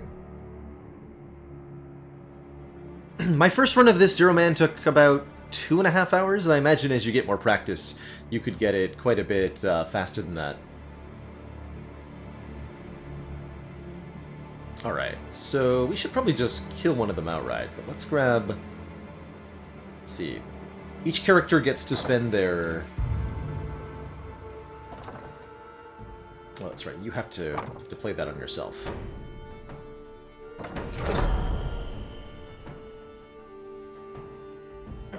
Each character can spend their stamina resource independently. All targets on rank, so I can... Can't use Hatchet Longsword on the same character, of course. Let's do it this way. Target the mouse, and then we'll have Missile Thaw slash the whole rank with the longsword. And then from there we can discard the remaining card to give 3 charge, which is 3 bonus damage on the next attack to our weasel here. Okay, well, my second run took 2.5 hours. My first successful run, more accurately. Let's see, we're attacking me for 6 and applies 1 bleeding. So that's a good time to use our withdraw, then, to move to a different location. Their attack will not hit me, and we'll avoid the bleed, which would be unpreventable health loss.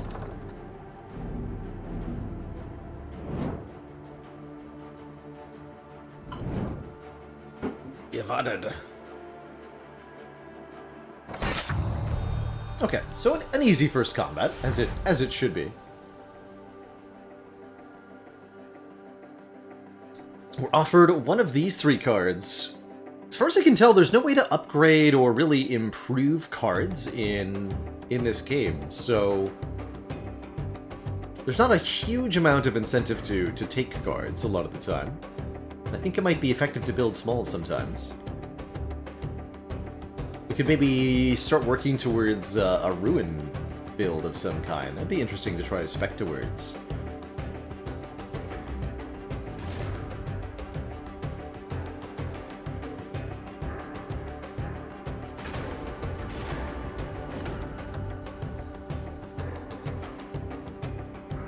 For now, I'm going to skip all of these.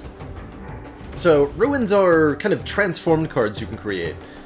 Certain other cards will allow you to turn cards in your hand to ruins, which are random negative cards. Not quite like curses, but like an example of a ruin card is do 5 damage to the enemy and 1 to yourself. A strike that did 1 self-damage. There's a whole pool of cards similar to that.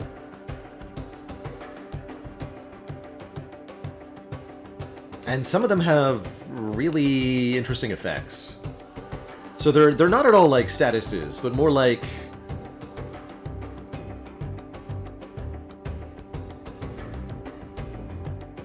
playable curses. Yeah, some of them are even like good.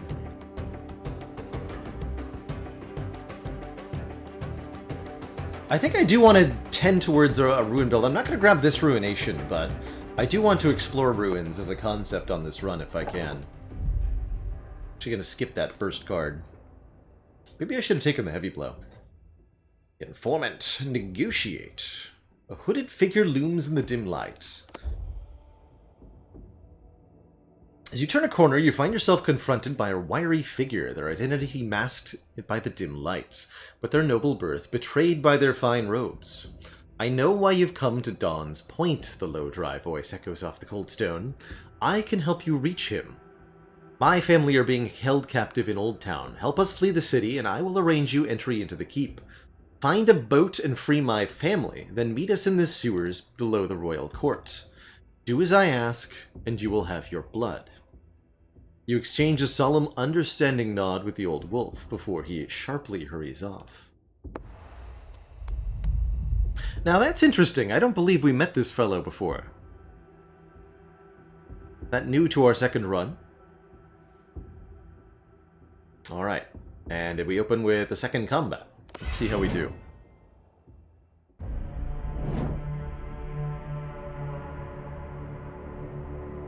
Scoundrels and thieves. Attacking for 2 by 4. Then moving to a random position. Oh, we've got the round shield. It's good stuff. Both attacking you. I wonder if enemies are going to have a tendency to attack Mistlethal. In fact, I strongly suspect I should swap the positions of these 2 characters. Because I'd rather they be attacking Ruffer's Mott. That medium armor and the shield on them.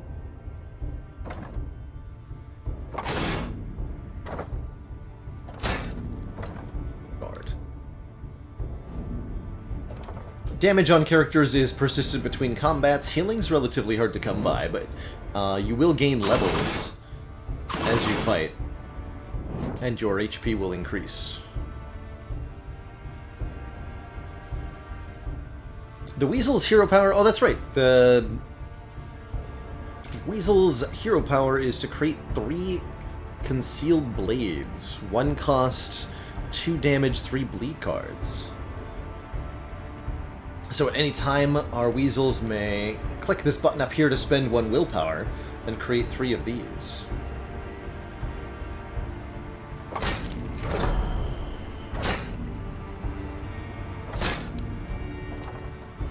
It's good stuff.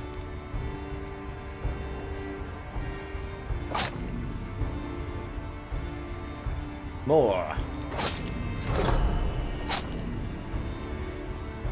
And that's probably actually one of the better things I can do on turn 1. Now that I think about it, since bleeding is damage each turn.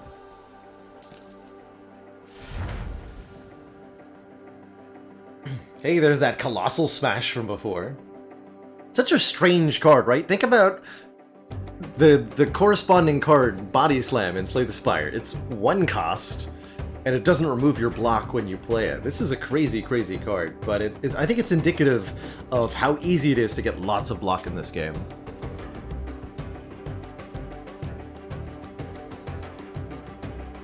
No Mercy seems nice, just free damage. I like free damage.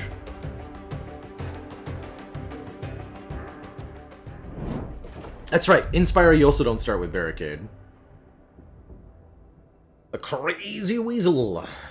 Opportunity to buy cards. We don't have any money. Or Doggedness. Start your next combat with 15 block. It's only for 1 combat, though. Just swap you two. This worked. Good.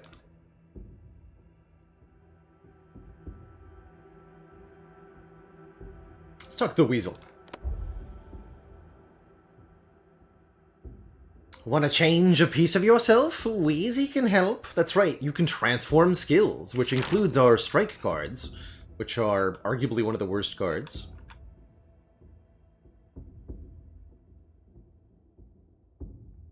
Or Rush, which is even worse, unless you've got bonus damage. Strength is not really a thing. Can't gain permanent bonus damage, as far as I can tell.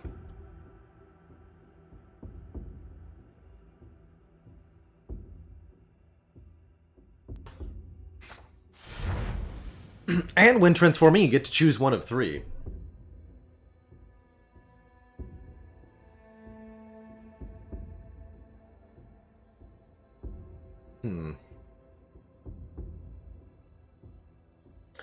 Move all winded.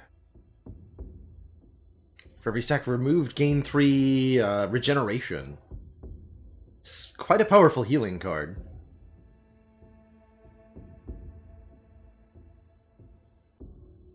No idea if there's been a patch for this. I guess I'll grab another Solid Footing. It's a decent block card.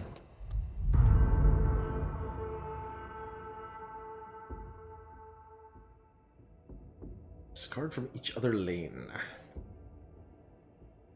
Heavy Patrol.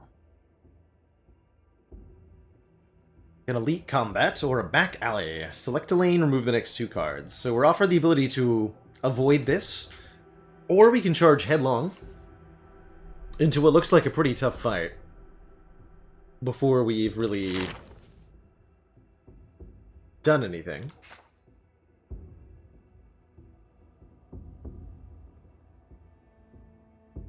I think we have pretty good odds here, truthfully.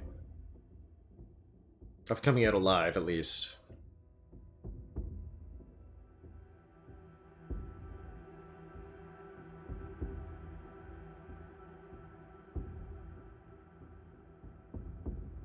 Take the back alley, though. However, I'm going to choose to discard the hide. Let's see what we get as the other option. Plague Doctor. Plague Doctor stands awkwardly in the middle of the street next to a strange pole, offering medicines. A regular combat or the heavy combat? Let's take the regular combat.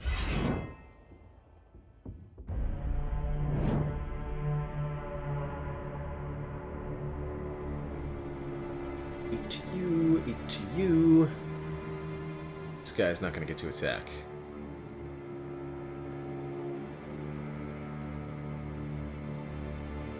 Don't forget, we can spawn Concealed Blades to do a whole bunch of bonus damage on turn 1.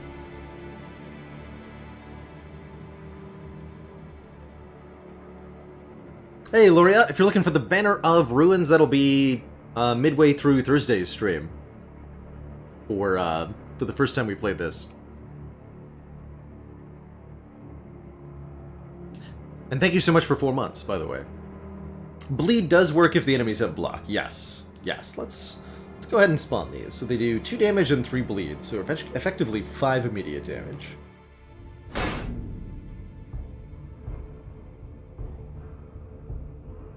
Good. So they're like a strike, but they're better than a strike.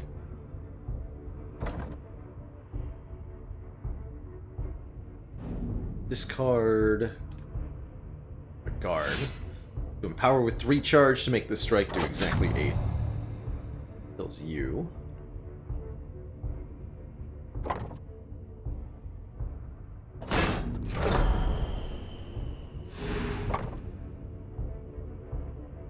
He's on... Oh! They're specific to the character, I understand. Well, then make some of your own. So only the weasel that created the concealed blades can use them.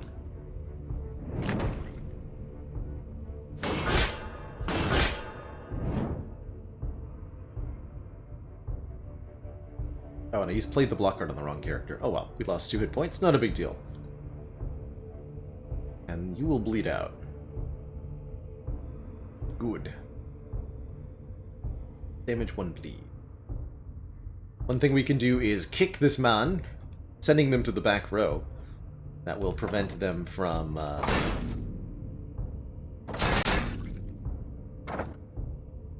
prevent them from taking their turn. The enemies take their turns 1 rank at a time, so if there are 2 ranks of enemies, then 1 rank will take their turn on 1 turn, on the other turn, the 2nd rank will take their turn. This means that you can, in larger combats, get more turns than the enemies, essentially, which is extremely advantageous to you. Oh yeah, we've also got the video on YouTube, actually, which is a better place to watch it, anyhow. Let's see if I get a link to that. To the YouTube!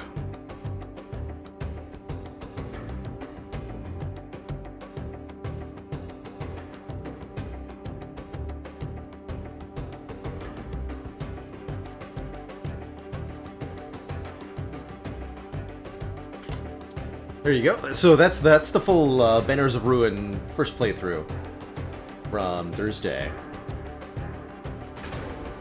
4 damage to the entire opponent party.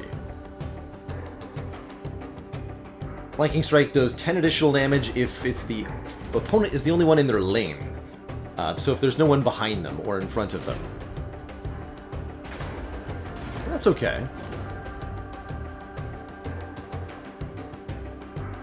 This is really low damage for 3 cost, it feels like.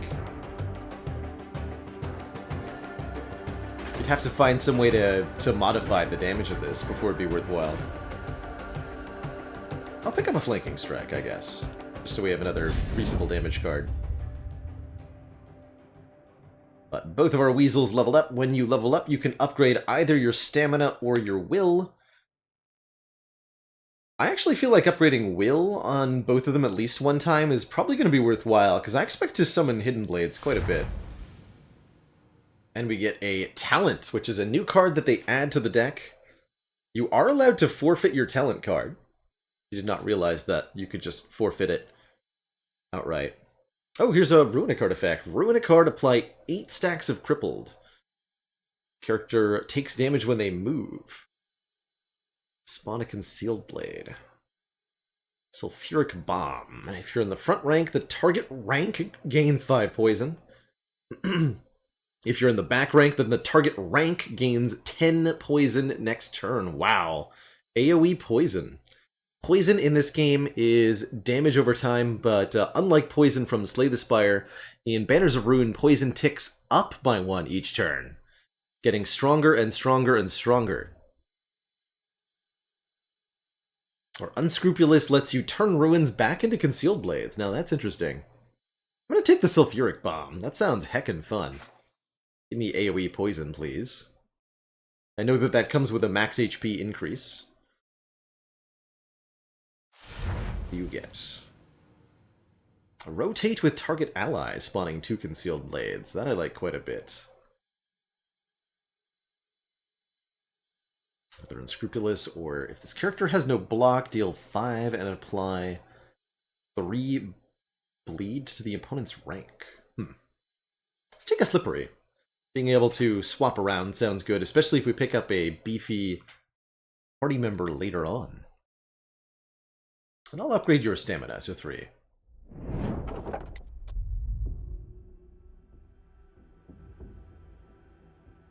Another opportunity to buy cards. Cards usually cost like 200 each, so we can only buy 1 card maybe, currently.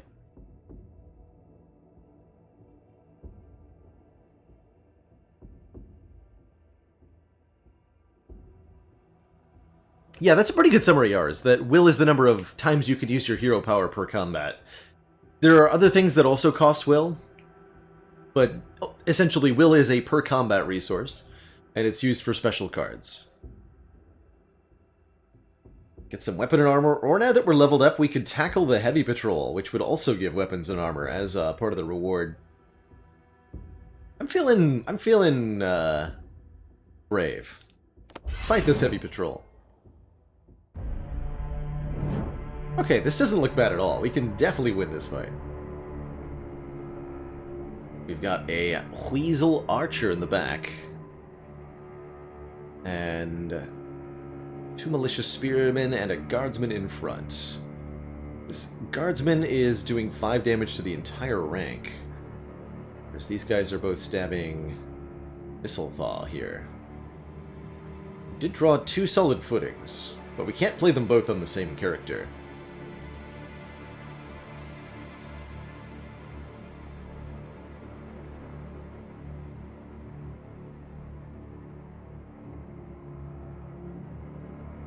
Okay, realistically we can't take down the Guardsman this turn, so we're just gonna have to kill one of the Spearmen.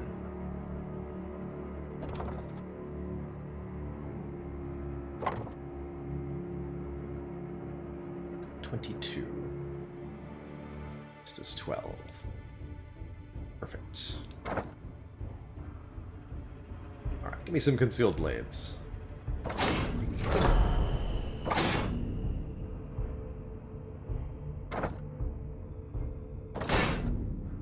So that Malicious Spearman will die. I've taken 5. You're going to gain 15 additional block. You're going to either do 3 damage or gain 5 block. Just gain 5 block.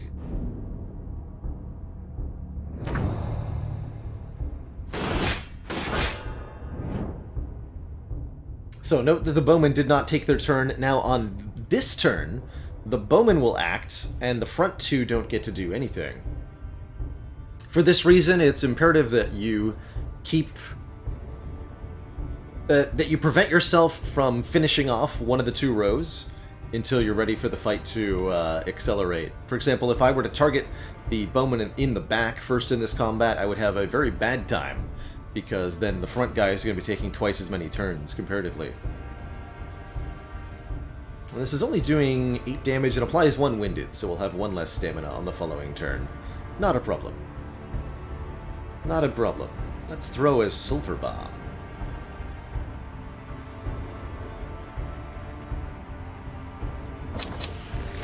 Yes, they both gain 5 poison, 5 damage per turn. That's cool.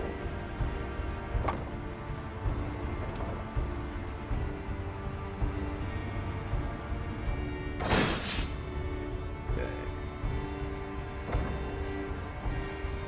Gonna rotate. Some Concealed Blades. Okay, so that guy will also die.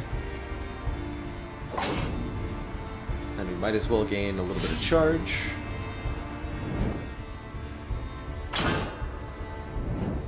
Ranged attacks aren't fooled by swapping around like melee attackers are, so even though the bowman was originally targeting Rufus Mots, and then we swapped, the attack did not get redirected.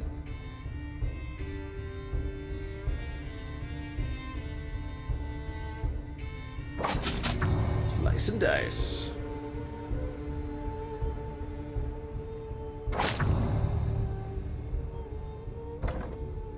Alright. The row that's getting their turn is highlighted, so even with everything dead, the front row is taking its turn, which is nothing. And this guy in back doesn't get to do anything here, unfortunately. Just the way it is. Do I want the one with the bomb to be in the back line? Maybe? The bomb has a delayed effect if you're in the back line, so it's not necessarily, even though it is a bigger number, not necessarily what I want.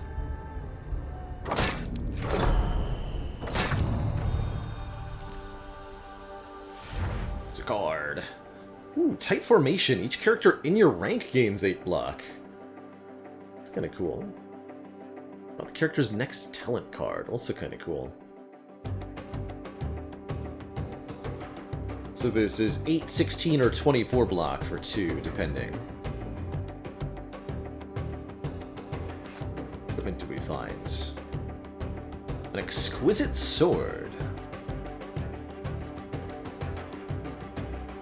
Got a low base weapon damage, so it scales badly with certain other cards, but attack 3 times, gain 5 block is an exquisite weapon card. You are allowed to dual wield, right? That's right, you are allowed to dual wield. Definitely swap out this one hatchet. I could carry I'll carry one hatchet around with me to potentially sell. That will be dead weight in the deck for a little bit, though.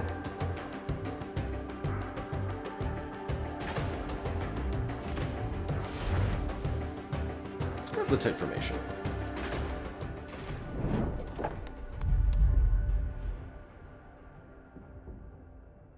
Brawlers buy cards. Combat. Thief. That scoundrel confiscates your purse from under you.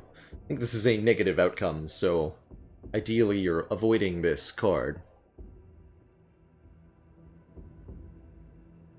200 weapon counts as dual wielding for the purpose of cards that depend on it. Noted.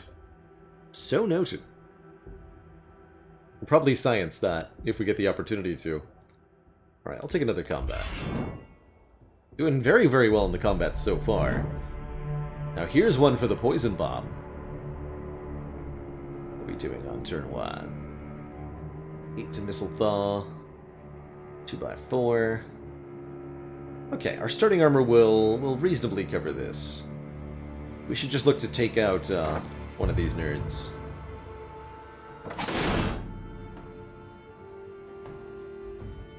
As effectively as possible.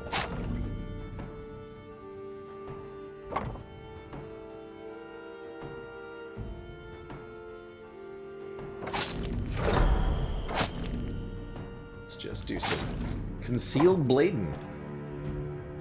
Block with you. And you should discard. I should have done that before I used the longsword, but it's all good.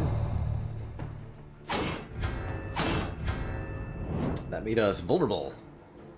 We'll take additional damage from these hits, but I don't think there's going to be a next turn for our opponents here.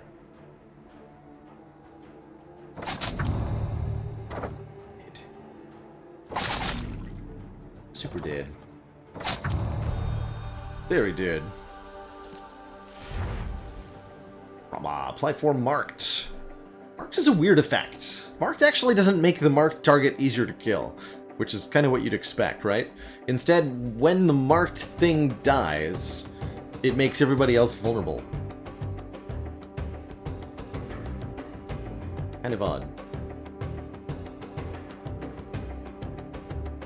3. Deal weapon damage and apply 1 overwhelm. Making them essentially vulnerable. If dual wielding, apply 1 more. Alright, well that'll test the dual wield thing. Let's take it.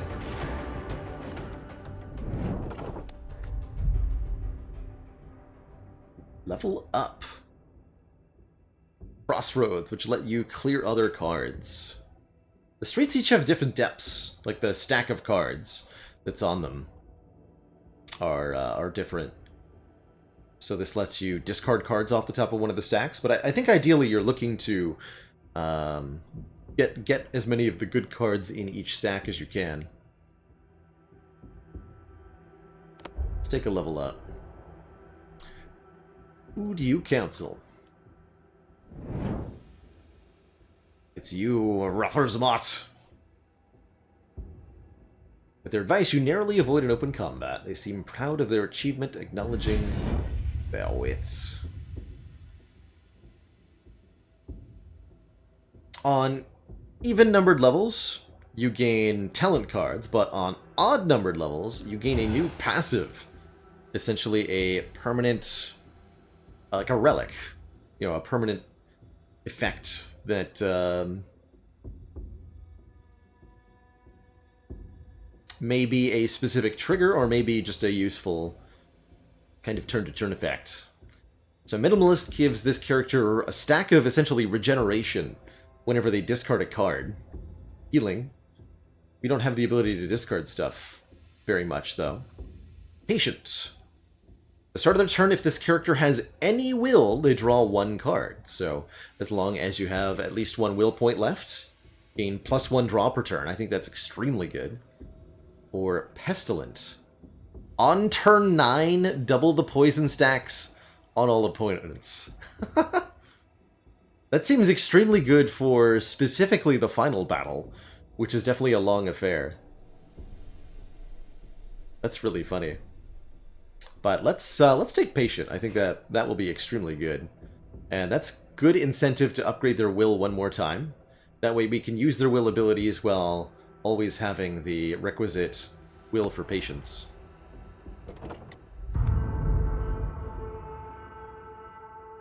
Incense! Oh, we can bargain with Death again. Death's bargain didn't seem particularly worthwhile, having played through a full run now.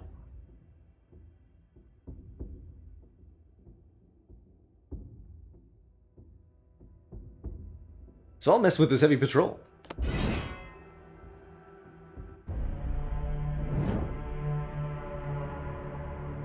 Did we ever figure out what these guys were holding? What are these?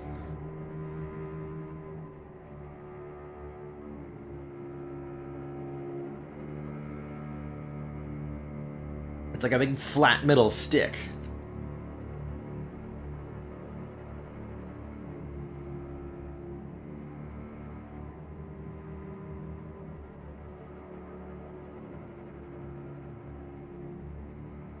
And yeah, clarification, my understanding, I'm very, very hopeful that this is correct. Rank is the row. The three-wide row. You're either in the front rank or the back rank. And then lane is there are 3 lanes on each side. So lane is whether you're top, middle, or bottom in the front or back.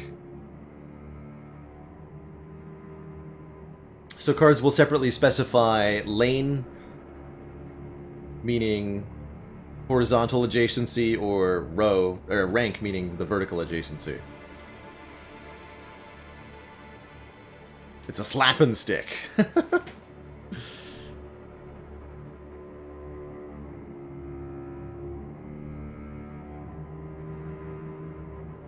I think there's a bit of a plus shape to it, Ishual, but my impression, at least from this depiction, is that it's taller than it is wide, so it's like a diamond kind of shape.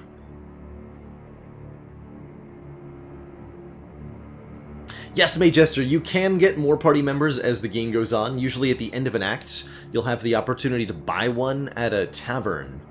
But you don't need to take this opportunity, and you may not need more than the starting 2 party members. More party members are both an upside and a downside.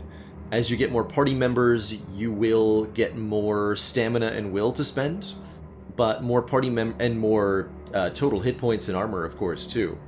But more party members will also add more cards to your deck, which can dilute your deck of cards, and it makes you more susceptible to enemy attacks that target an area.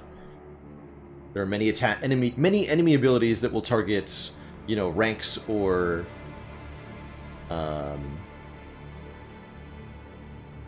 the columns.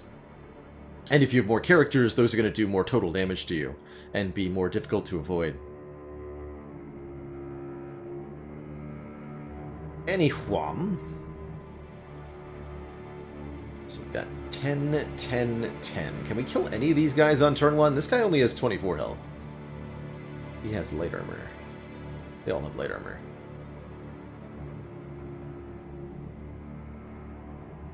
Pretty sure I can do 30 damage this turn. Especially if I like momentum and then rush. Well, let's see if the flurry works, right? Deal 8 damage and apply 1 overwhelm. If dual wielding, plus 1 more. Yes, that did apply 2 overwhelm. So he takes 50% more damage from attacks now, if I understand correctly. So let's see how that works with momentum. Plus rush now. Ooh, 6x3. Spooky. Very good.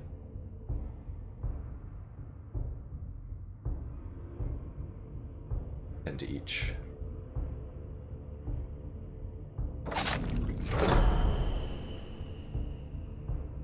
Didn't that kill him? Oh, because it's only base 2, that's right. Well, then I understand.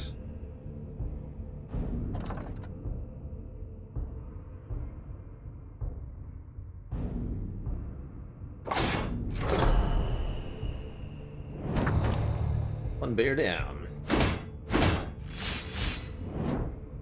Bears get angrier.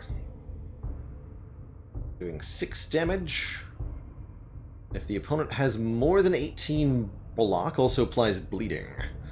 That's right, I remember these guys. They punish having lots of block, hilariously. Kinda cool. Have some poison.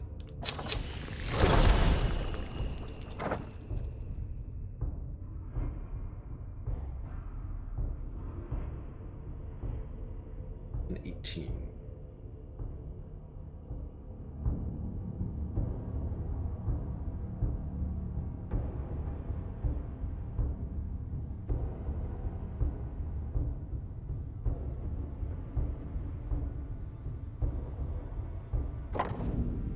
Boot that one out.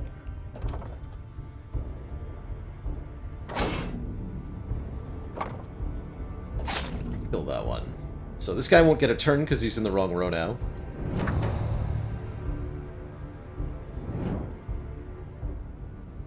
And now we can react to whatever he's doing.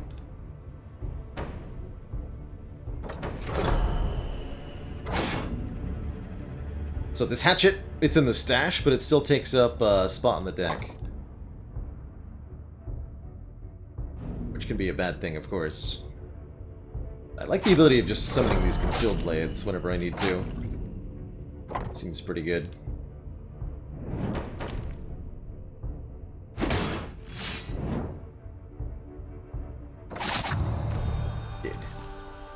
Verf Jig, thank you so much for the 17 months. Almost to that year and a half. Oh, but I can turn off the click to the card to confirm play thing. I'm gonna definitely do that until I regret it. Deadly Harvest. Deal damage equal to the stacks of crippled on an opponent. Interesting. I think having a field dressing is probably a nice... You should have a counter to bleed somewhere in your deck, because eventually it's gonna happen.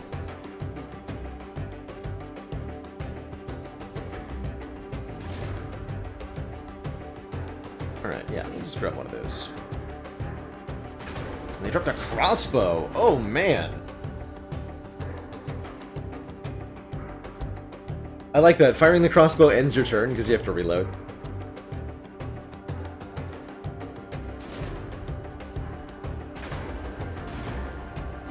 Crossbow.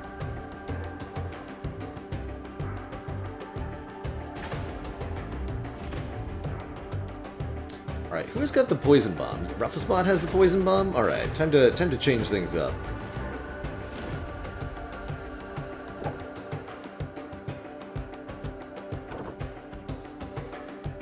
Actually, no. Rufflespot, hold on. Right. Body armors, too. Okay, that's what I want.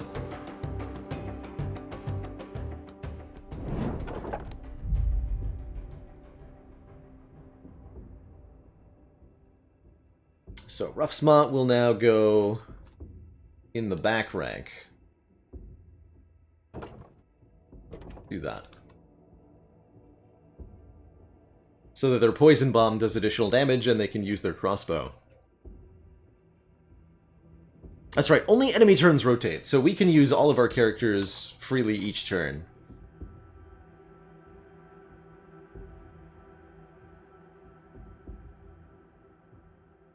That's right, you can get money from the Drunken Guards.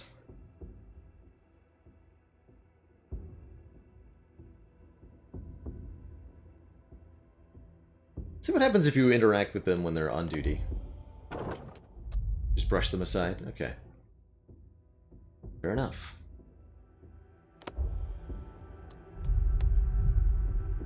Reach the crossroads. Boat merchant. Formant task. Merchant sits amongst fishing crates, barrels, and other miscellanea. In the moonlight sits the very thing you need. Small boat. Yeah, somebody talk to me about a boat or something, right? That was with the mystery figure man. He said, "Bring me a boat, and I'll make you the king." I want to be the king. You approach the merchant who stares through you with glassy blind eyes. "Greetings, what can an old fisher do for you for? For you. You for."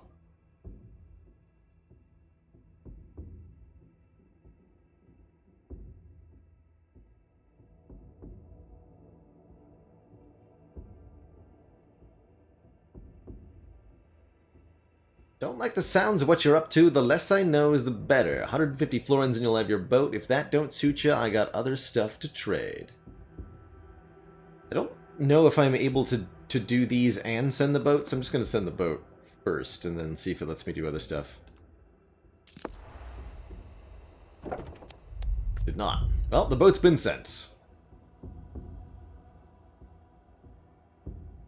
Intelligence. You find a letter from your superiors detailing important information concerning the enemy. Feel the party or gain high spirits. Give me intelligence. Beat that leveled up missile thaw, I assume.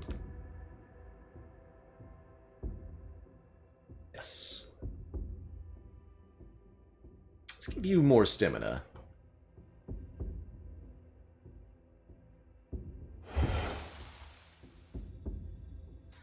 Massive flow. Whenever the character plays a talent, one random card in hand becomes 0 cost, stamina-wise. At the start of every turn, you may discard 1 card to draw 2. Excuse me. Or at the end of the turn, if the character has more than 75% HP, they gain a stamina. That's also pretty good. But this is crazy good. May discard a card to draw 2. That's just pure benefit for the most part. And plus 2 draws. Crazy insane. Let's do some crazy good stuff with that.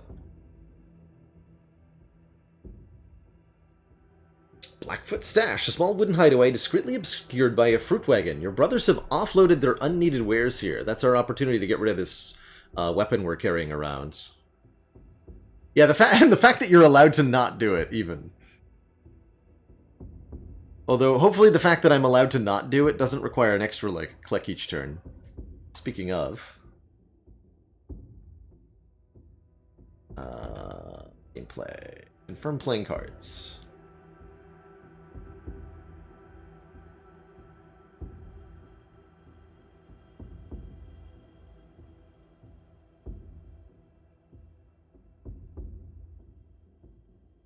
I'm curious what the Overzealous Guards gives, but I want to get rid of this weapon.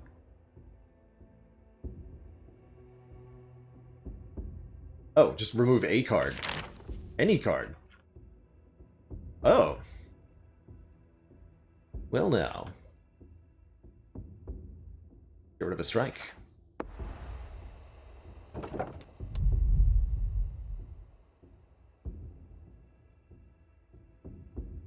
Do not need a heal. We're pretty much at full HP, so let's pick a fight.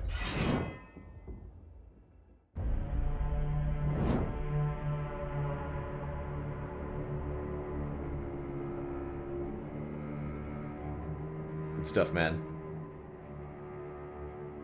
5 to opponent rank. 10. 5 to opponent rank. I'm very grateful that I moved into the back rank here.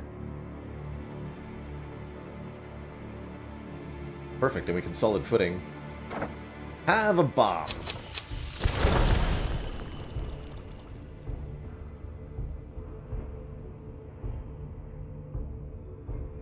Have a big old bomberoo.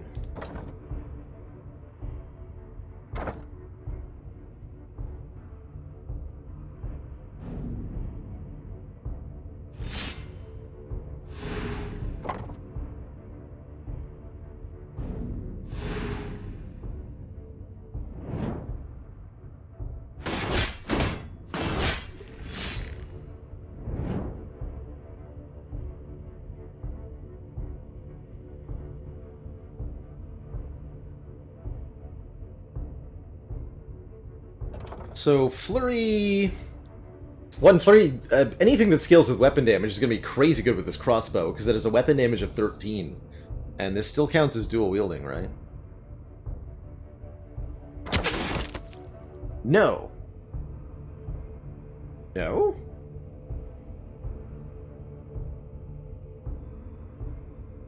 Okay, so the longsword is dual wielding, but the crossbow isn't.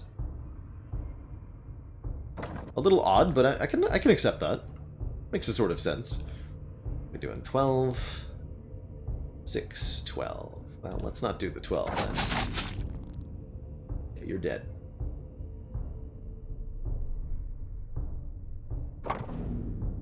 That can target yourself. Would.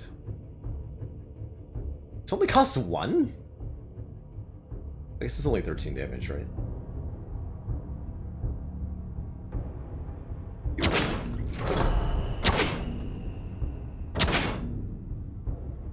If you've got a ranged weapon equipped, basically all your basic attacks are considered to be with that ranged weapon. And that means you won't take stuff like retaliatory damage from anything. If they have thorns or something similar. Ooh, that did bleed.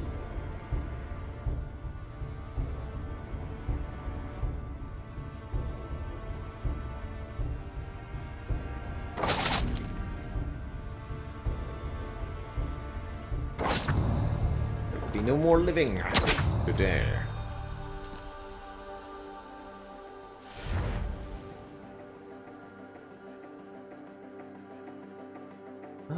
Do I want an instinct? Not so much. My concern is if no talent card in draw pile, what does this do? Does it fizzle like Secret Technique does, or does it shuffle? I don't know.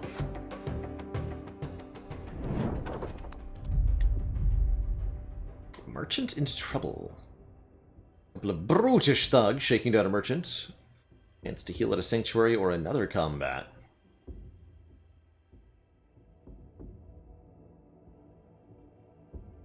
Fizzles. Yeah.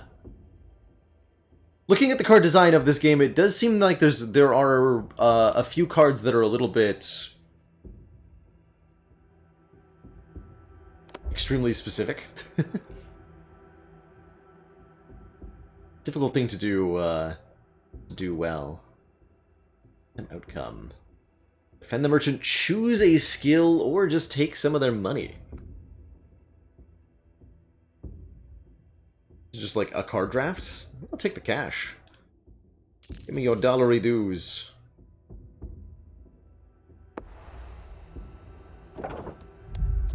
Yeah, we can drop the weapon anytime in the menu, Duvid. Yes, that's good to know that you can just get rid of it if you want to. What I'd like to do is sell it, which I do know that you get the option to do at certain spots. Turn it into florins. But good to know that I can drop it here.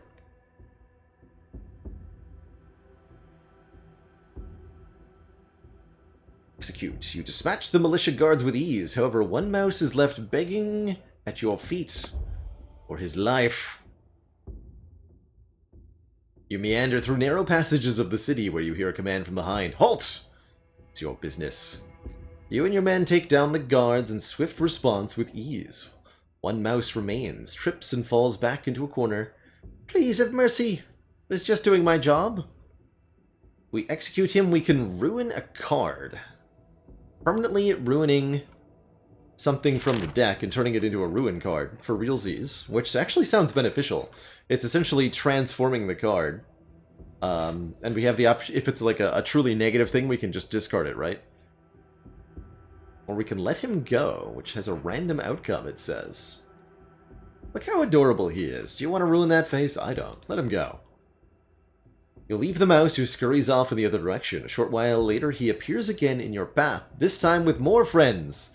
There they are! Get them. Alright, Mousy. You made a mistake, sir. Worst mistake of your life. Alright, what's the damage? 10. Okay, so just 8, 10, 8 to the front, which is pretty blockable. Have some silver.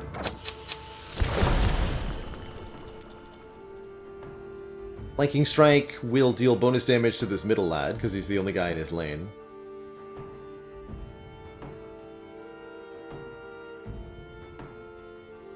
Massive damage too, because it's a weapon damage attack. Her blam. So I can actually prevent 10 by just like hitting this guy, yeah?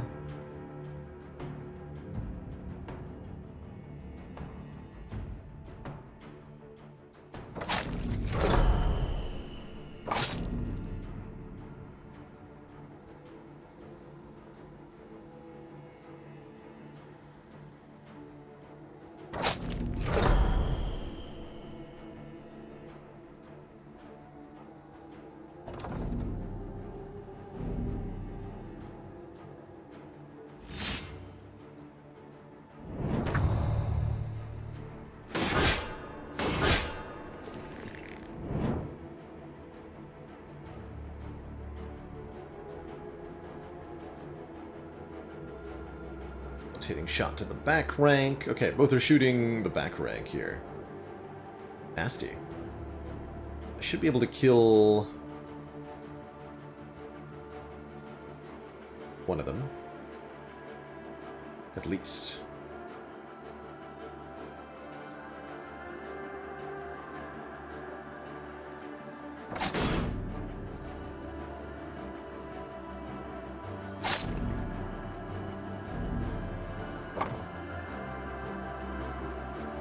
So now they're still targeting front guy.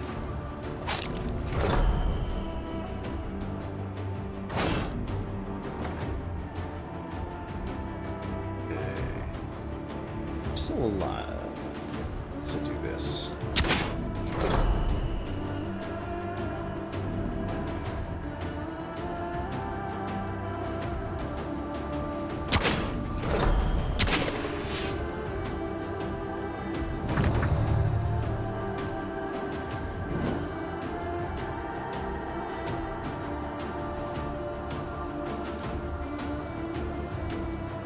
Very much enjoy the music in this game.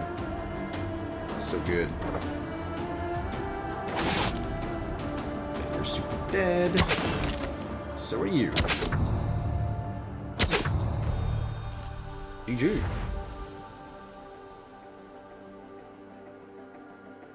Ooh, yellow and red powder both seem really sweet, actually. One cost, deal 5 damage to an entire rank, and apply a debuff, either crippled, doing damage when they move, or red powder, giving them overwhelm stacks. That's 75% more damage for 1 turn. I think I want the red powder for the instantaneous damage boost. Shrapnel. Damage of target has more charge than block? A strange conditionality that is. Be the red powder.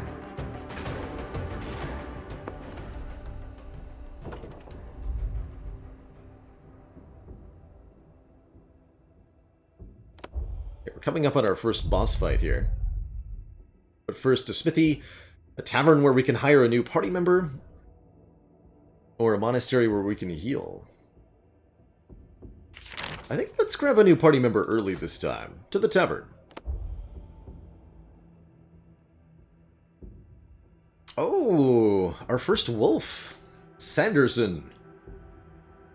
And we're exactly 1 florin short from hiring any two of them. Thanks. Well, I'll take the wolf. We've not seen what the wolves can do. Got a winged mace. Double damage if the target has block. Talent, throwing daggers. Next turn, for every card drawn by preparation, deal 10 damage to a random opponent. Yeah, that's, again, very conditional. Preparation's a really good stackable thing. Comes with superior medium armor, 24 block, and a round shield. Really good items. Oh, and he creates poison. He's a toxic. Whenever this character receives damage, the attacker gains 1 poison. I love it. Welcome.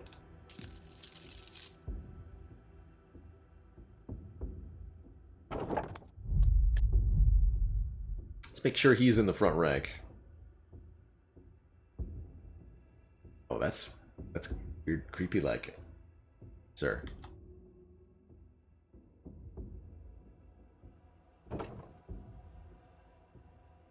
Try this so that we're not sharing a lane with anyone. All right, to the hideout. Hey, Slim Cat. This will probably be through the rest of stream. We'll be back to the Spire tomorrow. It's a trap. Sledge. I believe was our first boss previously. I don't know if there's only one boss or if there are multiple bosses in this game. Oh, we've got red powder on turn 1. I can't wait.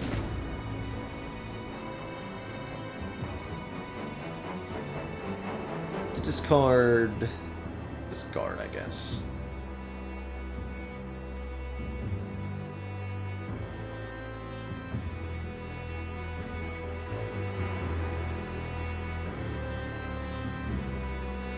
Well, shrug it off. Get a poison-based boss, first boss on your run. That's awesome to hear. Can't wait to encounter that then. Okay, everybody's attacking the wolf. That's fine. We can block lots on the wolf.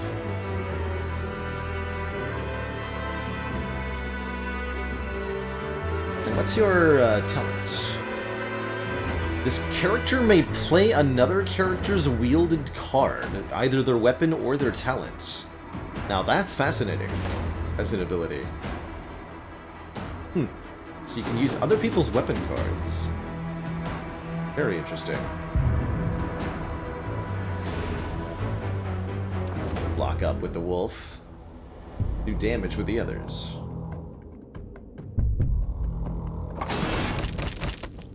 So with 3 overwhelm, they'll all take like absolutely tremendous damage here. The Bill Man. Bill Man.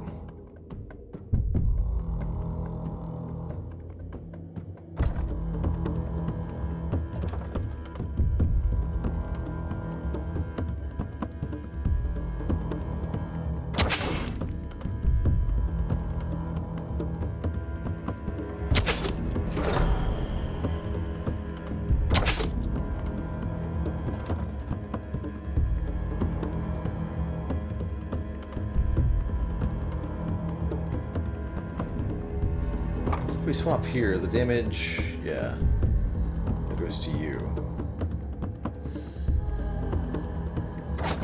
Okay with that.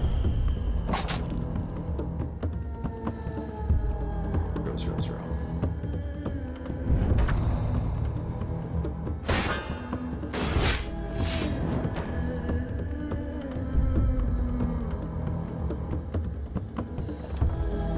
Get him. Fire that bomb. Revive. Hit the rank.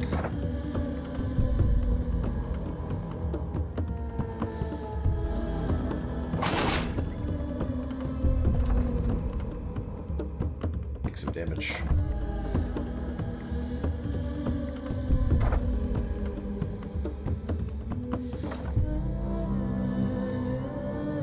So I can make you use the crossbow.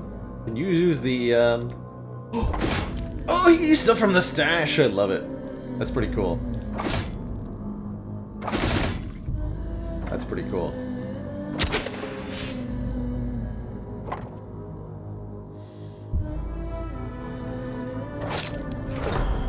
This is kind of an egregious waste of my will points, but at the same time.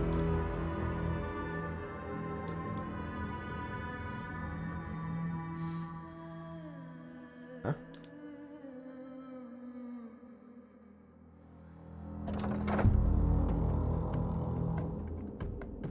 Why can't I use these? Oh, right, because I fired the crossbow. Derp. Oh, that's fine.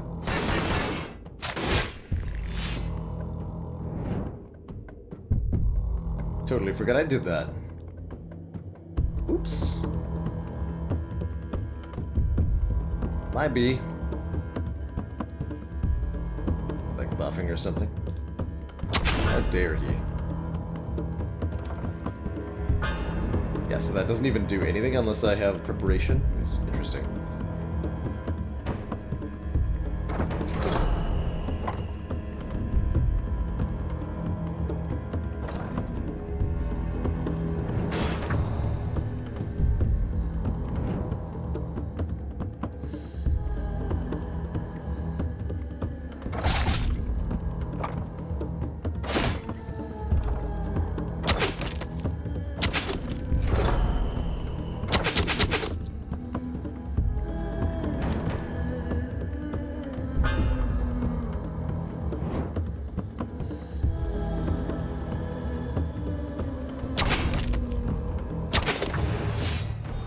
Pew pew.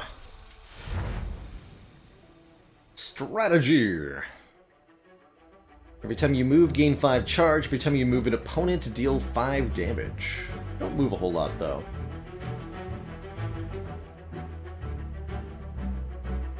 So akimbo would be insane if it worked with the crossbow. Sounds like it doesn't, though. Mirror an opponent's block stacks. Oh, that I'd like. We'll take that. That's a good one. That could be a lot of block for me. We get some superior armors. Excellent. Excellent. There we have superior medium armor and superior light armor in the back. 10 block. And 1 stamina per turn. Good stuff.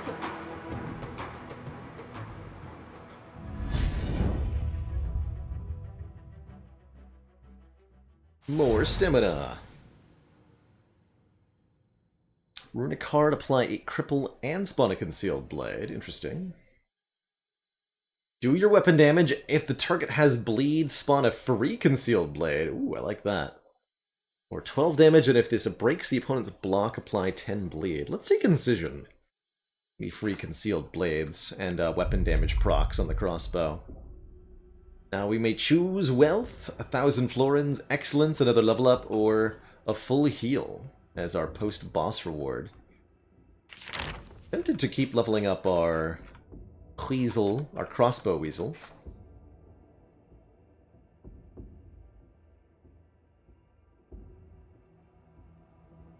Leveling up Sanderson could be interesting. I think early on, let's take the money now so I can take the level up after the next boss. Let's do that.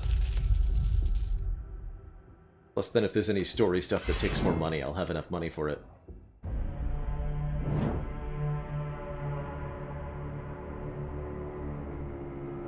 Alright, so I just established I can have the wolf use this longsword, so I'm gonna do that probably. 2 by 3, 8. These guys are tanky.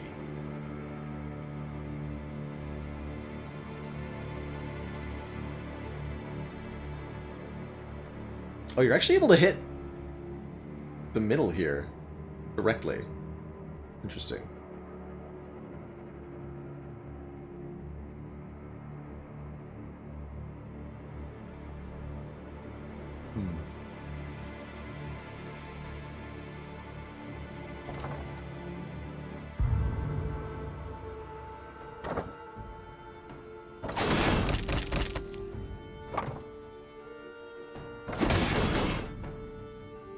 Like 14 to everybody.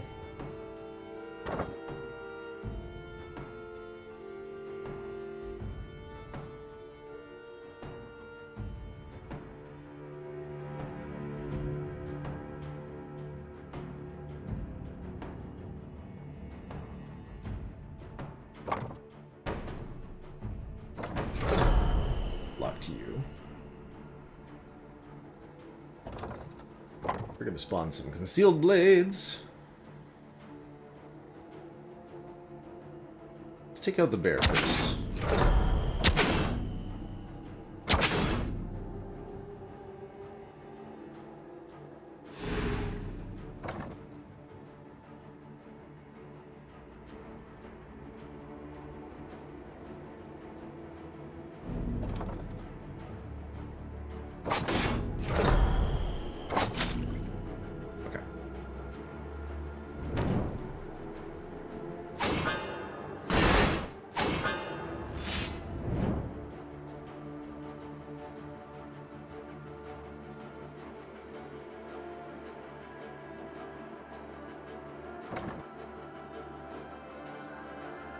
So incision on the bear will make a free concealed blade, right?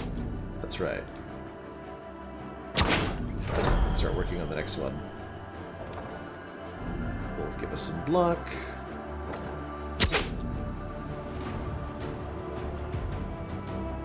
And damage should be used by the crossbow.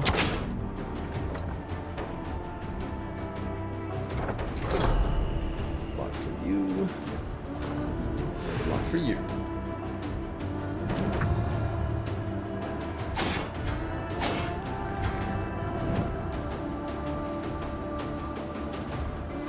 That's right, Majester. As you add more characters, you quickly start to generate more stamina than you can spend, and it starts to become better to invest in will, and it becomes better to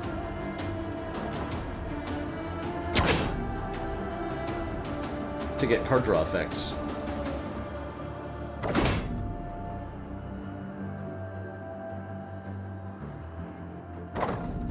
Okay. Yeah, I was wondering. Fair enough. Yes, that will, in fact, remove your block if the opponent has no block. Good to know. Good to know. That's why we do science.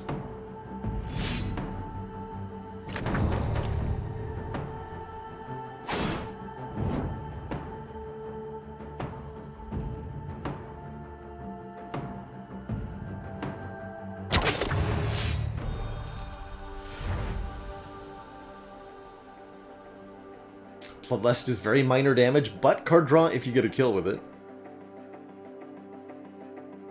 His character's next attack deals damage to vitality. Half of that damage dealt is applied as bleed.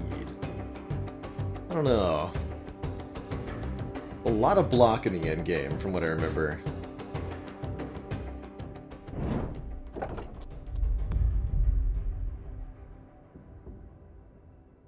Receive blessings.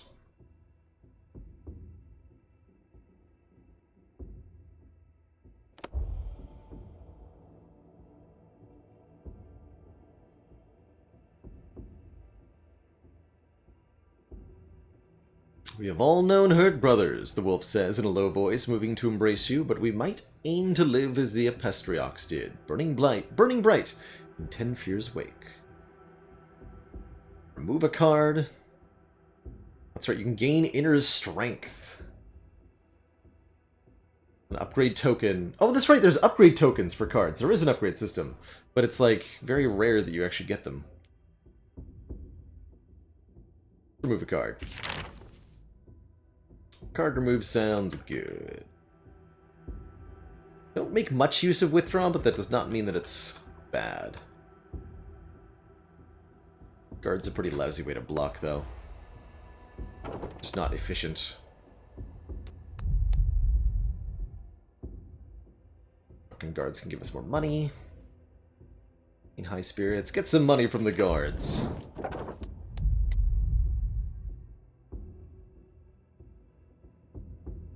Blackfoot agents. This card's a random combat. We'll pick a fight.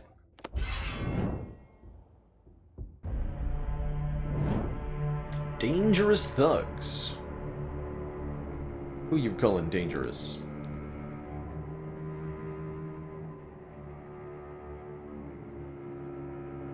Okay, so our innate block is covering everything already.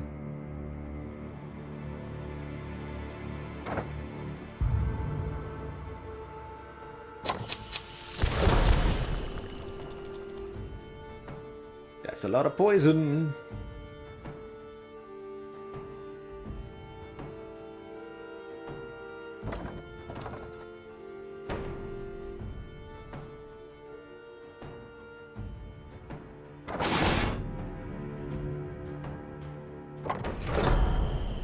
Some block just in case.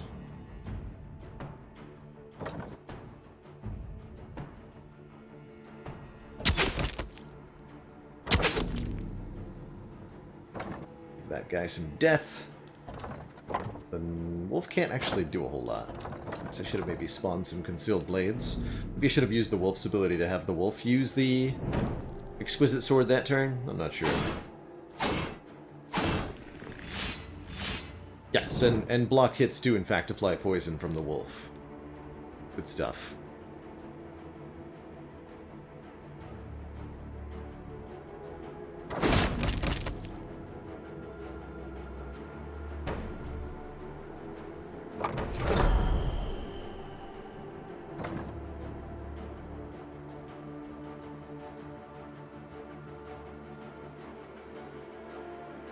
Let's see.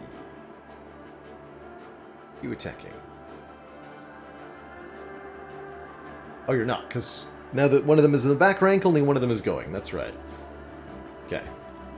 That's gonna make my life pretty easy then.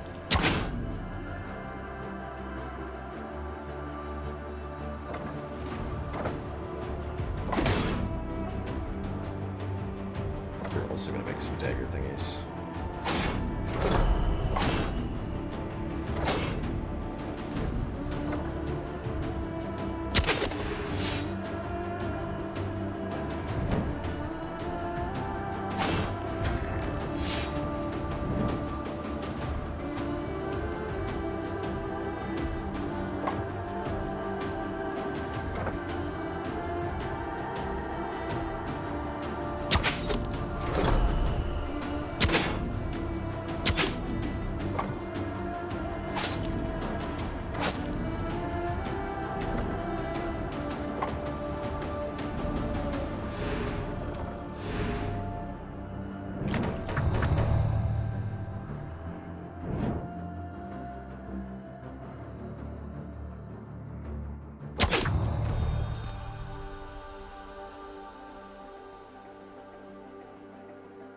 By moving into the back row with his attack, that guy avoided the poison for a turn. That is interesting. Ooh, Battering Ram. Deal 6 damage, push the opponent to the back rank. If occupied, switch their positions. I think that's very, very, very valuable, enabling us to do something that consistently enables you to delay the turn of a particular opponent by one, regardless of if it's a boss or not, which is pretty sweet.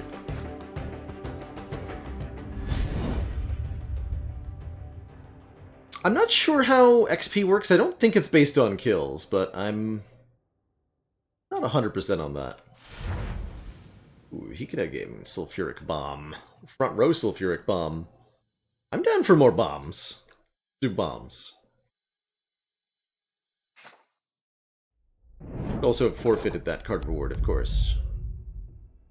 Large crowd blocked. Informant task. These are the cells where the informant's family are being held. If we're to find our way into the keep, we must break them out. But first, I'll take this combat for the XP.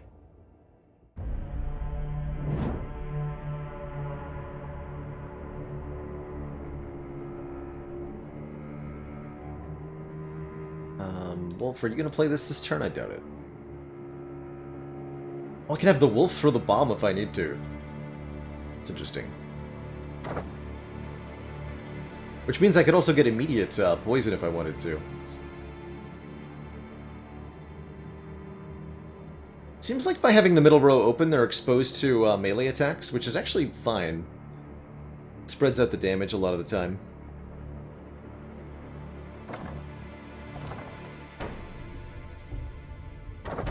We've got these take covers to give block to our back weasel. To our weasel.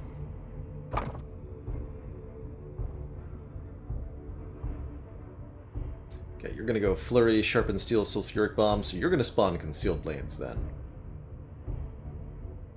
Oh wait, I can't do Incision. Okay, so Sharpen Steel is actually for the wolf then. It's a very sharp mace. Kill this middle guy first.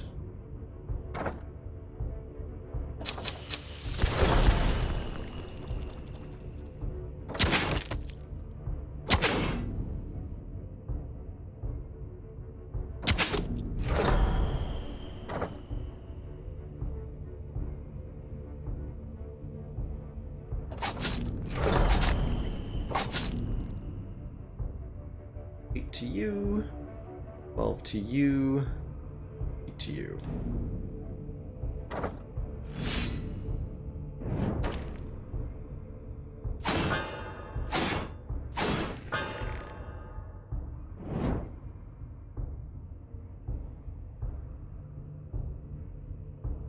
There's the battering ram. Oh, I should have discarded the throwing daggers. That's actually the worst card by quite a bit.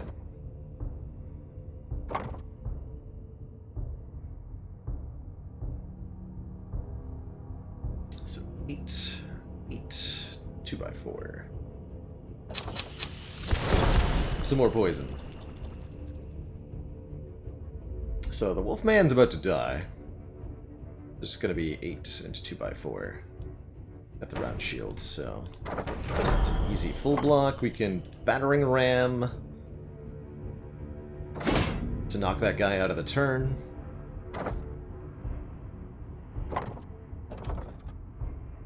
This will finish the wolf. Applies block to anybody. I like that too. Some more blades.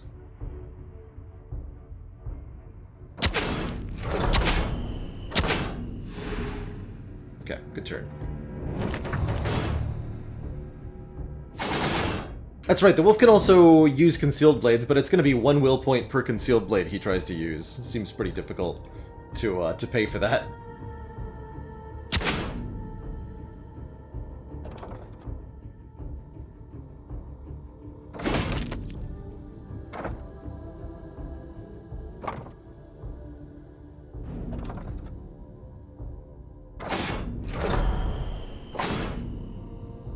Dead.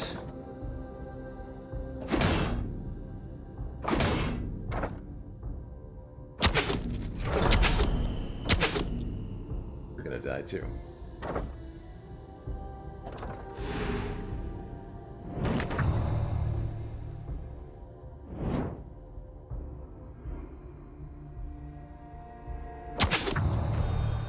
Just 40 damage. Retargeted poison, not bad. Second wind. Draw a card and gain 1 vigor. Funding the next time this character loses stamina. We've got a lot of 2-cost cards, so second wind seems like it's an energy generator. I'll take that. Alright, now we have to go to the... Nice try, exquisite weapon. We got our informant task here. You burst into the prison to find several heavy cell doors flanking the far wall. As you approach, you notice a crude pair of crow's foots carved into the center 2 doors, your targets. As you lower yourself to the heavy iron padlock, you hear the clamoring of guards echo down a nearby hallway. You suspect even more are on their way as they call for help. Alright, open the first cell. We've got beavers. Leave it to the beavers. Skirting here. For no mercy. Oh, we got battering ram. Good. Vanguard's charge.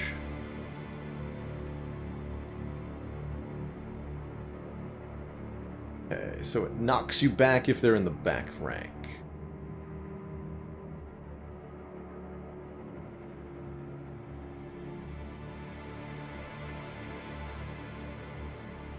This guy does bonus damage from the back rank. We'll probably want to kill the crossbow man first. Looks like we mostly drew block at the start, though. Which I am, by and large, totally cool with. Let's say who you're targeting currently. Just give a token amount of defense to the back line. Weasel!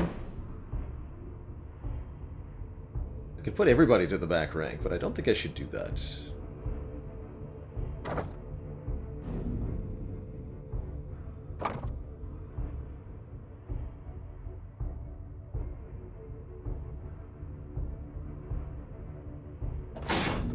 Send him back. Changed his intent to disarm. 10 damage and 2 bleed. Banishes the next weapon card you would draw for the targeted character. Interesting. I'm gonna try to kill this guy first.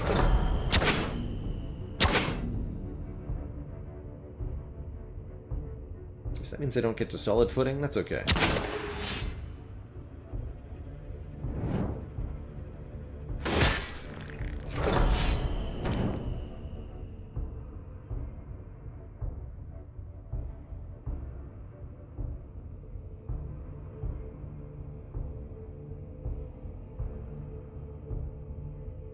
Reckless Strike. If in back rank, deals 12 damage to ally front rank. Interesting.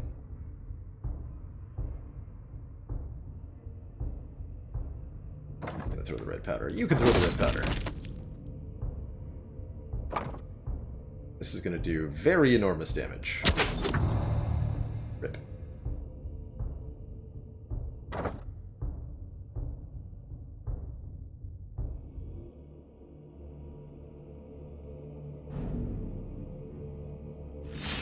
Does this then do big bonus damage 3 times?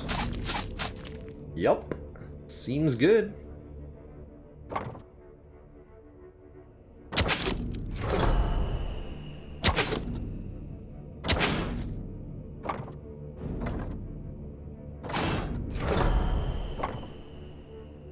We'll use the concealed blade.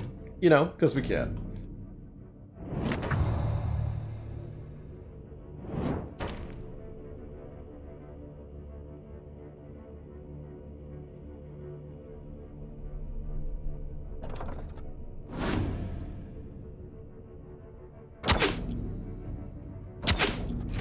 That seems like really good value.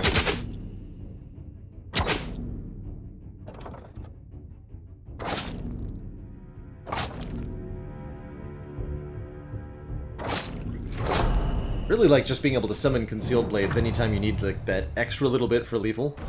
It's made this such a smooth run so far.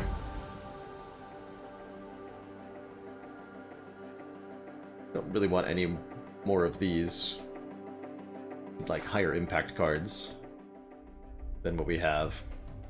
Swiftly after the last body hits the ground, you haul the door open and the informant's wife timidly clambers out. You guide her into the corner as you hear a second group of footsteps hurrying down the corridor. Really curious to see where these informant tasks lead us. This is the same combat as before. Alright. Interesting.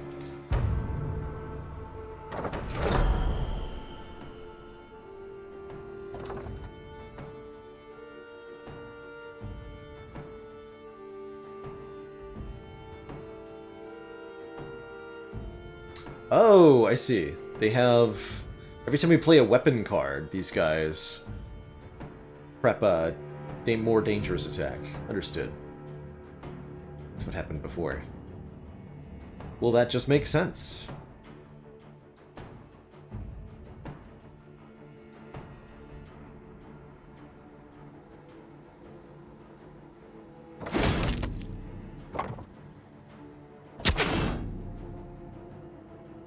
The start of this character's turn. So you'll still be overwhelmed next turn because of the rank mechanic, if I understand this correctly.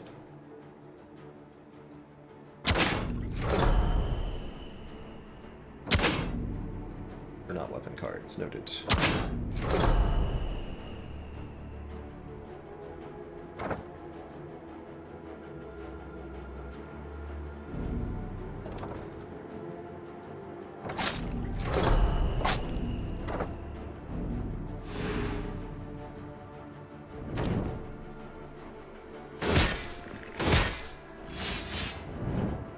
Correct. You are still overwhelmed.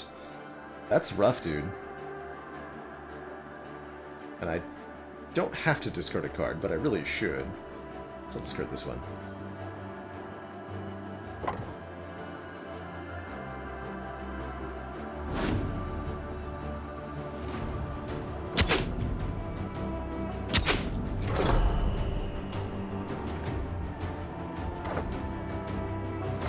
Finish that guy. So they're not taking a turn this turn. Easy peasy like. Means this overwhelm won't get removed either. If I battering ram this guy, does he go to take a turn? I gotta know that. How does that work?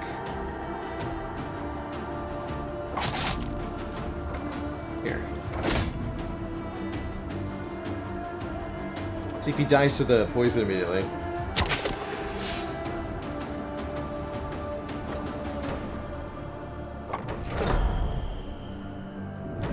Yes!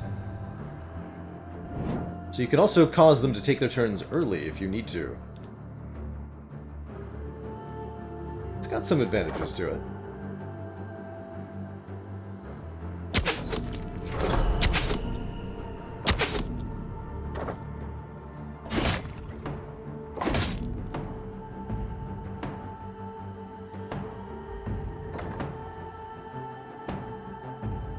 But I don't want to bleed. Fine. We go back there now.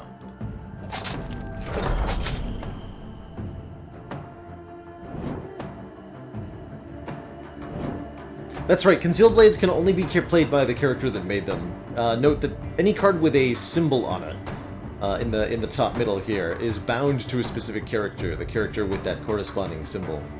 And only the character who made those cards can play them.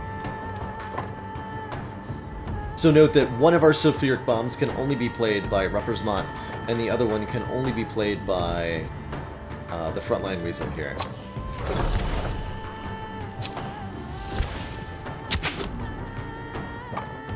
Although the wolf can, yes, use with their ability by spending 1 point of will, they may play a item card from a different character. They still have to pay the stamina cost of that, though. 8 damage straight to Vite. That's kind of interesting. I'm trying to think. There's not enemies with low enough health that you'd be able to, like, dunk them through their block like this. Or level ups. Your card options. Oh yeah, the Sadist's Cunning. I quite like that one. Ruin a card and then draw a card for each status effect on the target opponent. We're doing quite a few statuses, so that could be quite a bit of draw, too. Character gains block equal to the total damage of their next attack. That could be pretty cool. Discard up to 1 card. Convert an ally's bleed to healing. Let's take the Sadist's Cunning. Card draw. Do I want to give you more will? Give you 1 more. You burst the second door open and a young wolf rushes out and over to their mother. You explain to the informant's wife the plan of their escape and where they must hurry in secret to meet with her husband. Urgently hurrying the two down a narrow alley, you bid them farewell as you scurry back to the bustling street.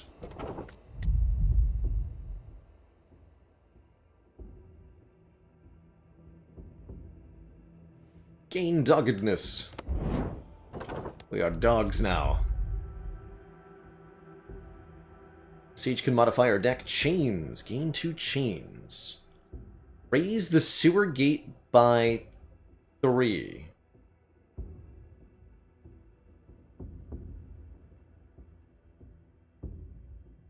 Gate lowers by 1 each turn.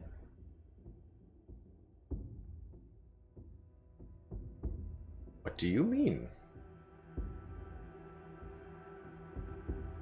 That does sound like something I want to not have. Give me that.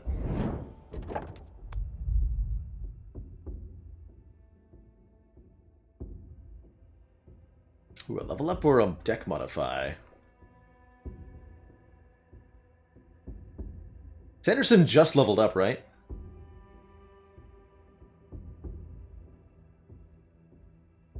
Yeah, we can actually see where we're at XP-wise. So you're almost to level 4. Level 5.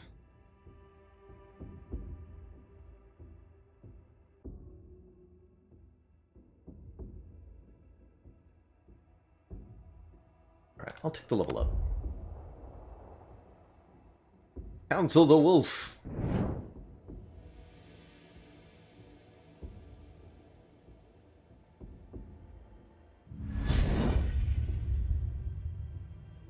Okay, and it looks like that brought him to exactly level 5, too. So I suspect with these free upgrades that you do want to... For free level up, you want to level up somebody who just leveled up when they're furthest away from the next level.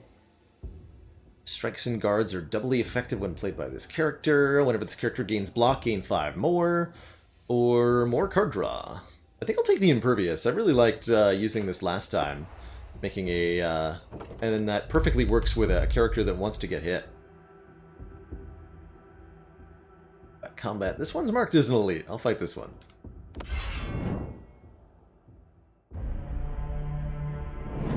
Sea Guard Salter. Oh, they're otters.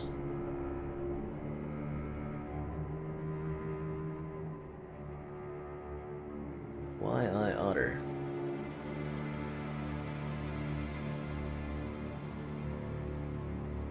Salter's net.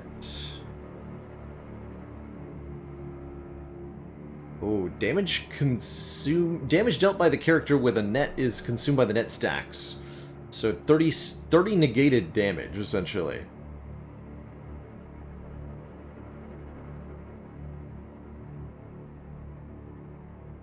And you lose 10 block and cannot move as long as you have a net. So everybody is getting netted. That's nasty, man.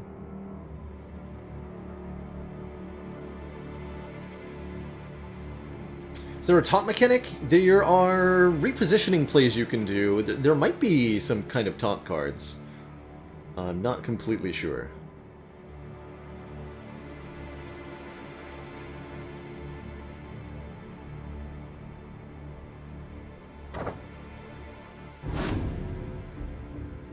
Thing of Mace. We're not going to be able to stop any of them from doing their thing, huh?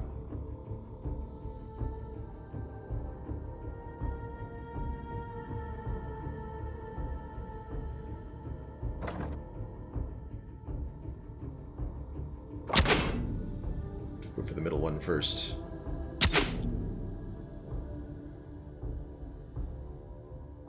Oh, I should have bunked him with the mace, though. Dang it.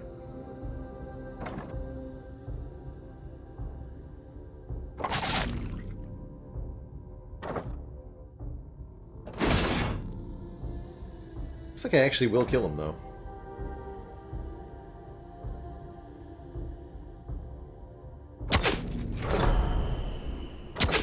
Good.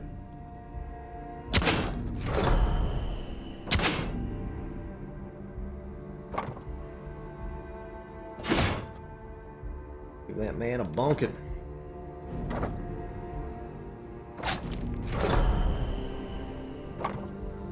Let's spend one will to use one of these. I don't think I'm going to, though.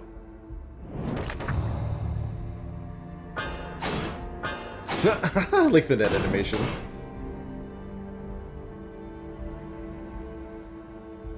Alright, I gotta know if this does anything. Okay, no indication that that did anything. Worth a shot, though. Trapper Strike. Deal 10 damage if the opponent is netted. Does additional stuff, but they're not correctly targeting the right person, so... Boo to them.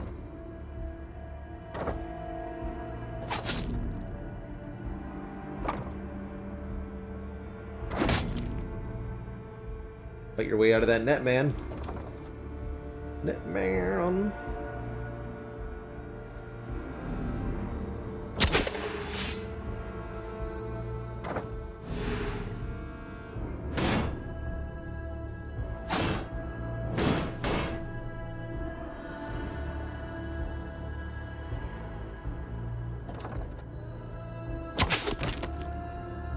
Okay, dead.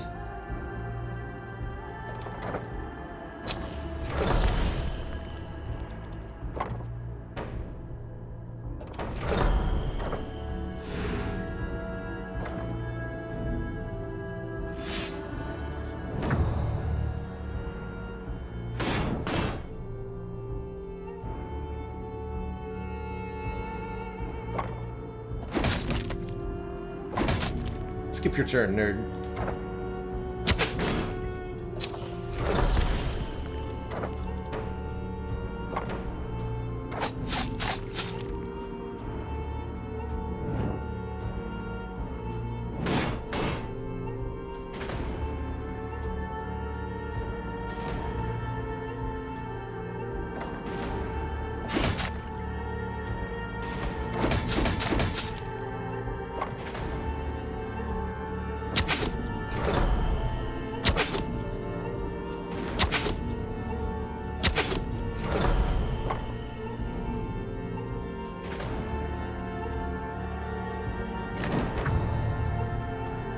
Easy peasy.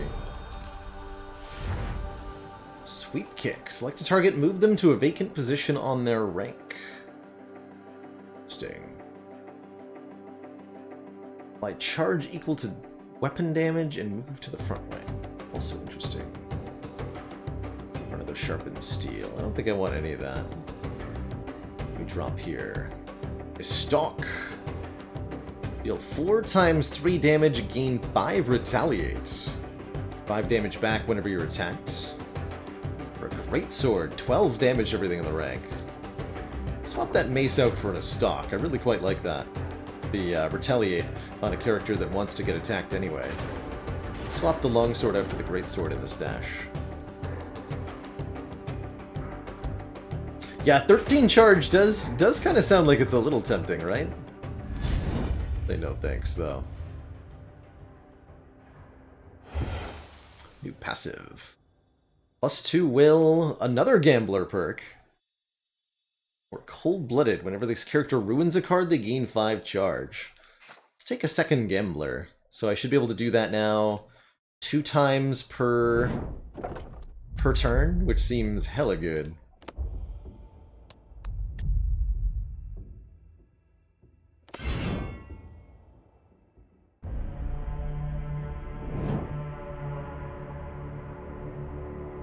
I'm glad that it happens at the same time. Oh, wait, no it doesn't. Oh no. Oh no. That's gonna get annoying. Alright, well, they should really stack with each other, but I understand. What is happening here? Valenfax Stalkers. Deal 12 damage, 5 apply 5 crippled, and moves or swaps to an adjacent rank. And gives them a stack of don't get damaged. Wow. Glad they're all attacking the wolf, though.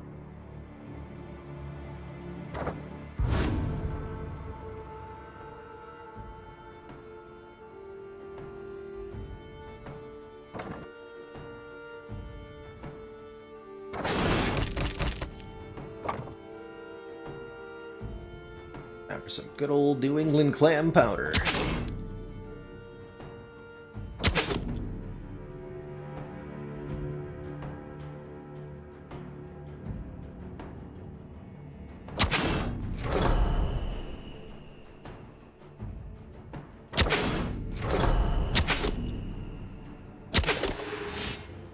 Still alive.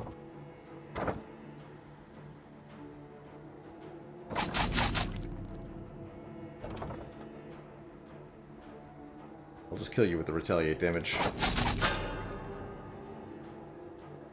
That seems fine.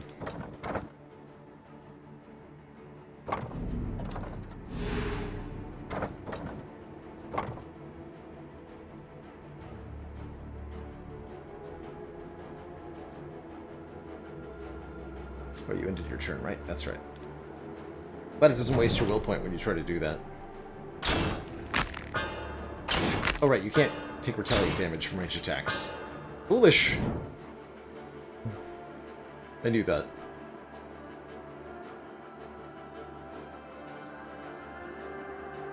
Oops. Does this work? Okay, that's right. Doesn't move them at all. Makes sense.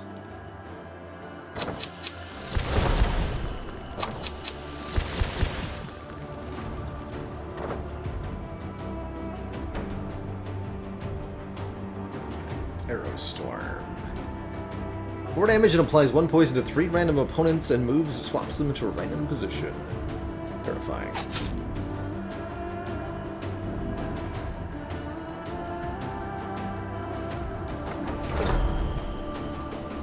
We not, though?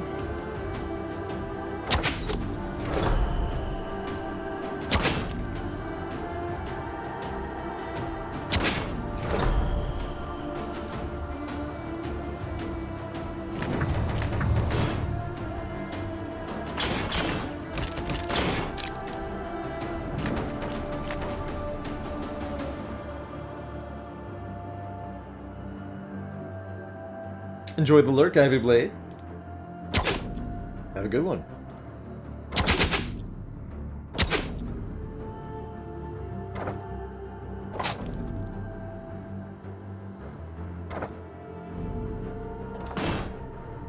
right, crippled.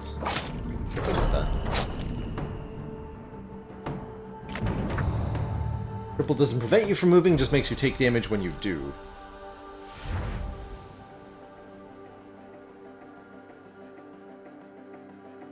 Unplayable. When this card is discarded by a character, choose an ally to apply 18 block, or an opponent to deal 18 damage to their block. That sounds awesome. We're discarding stuff all the time. Give me that. We've got a Halberd. 4 cost, deal 12 damage to the entire rank. Applies 2 bleed. If they already have bleed, apply cripple as well. Wow. That's quite a weapon.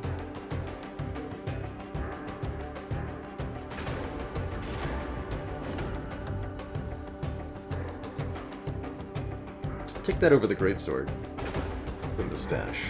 I don't think I'm going to use it, but cool to have.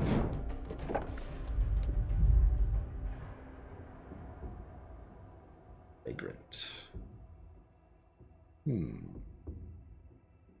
Old scarred wolf sits on the margins of the road, a cloth outspread.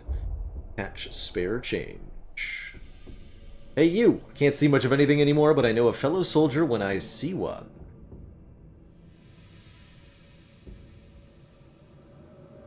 That's right, you can donate a skill to reroll a talent, remove a card, and reroll something.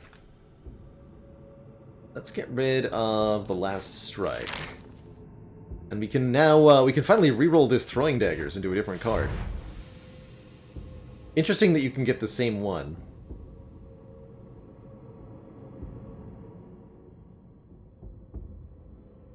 Bulwark. Discard a card. If allied character has no block, apply block equal to weapon damage and charge.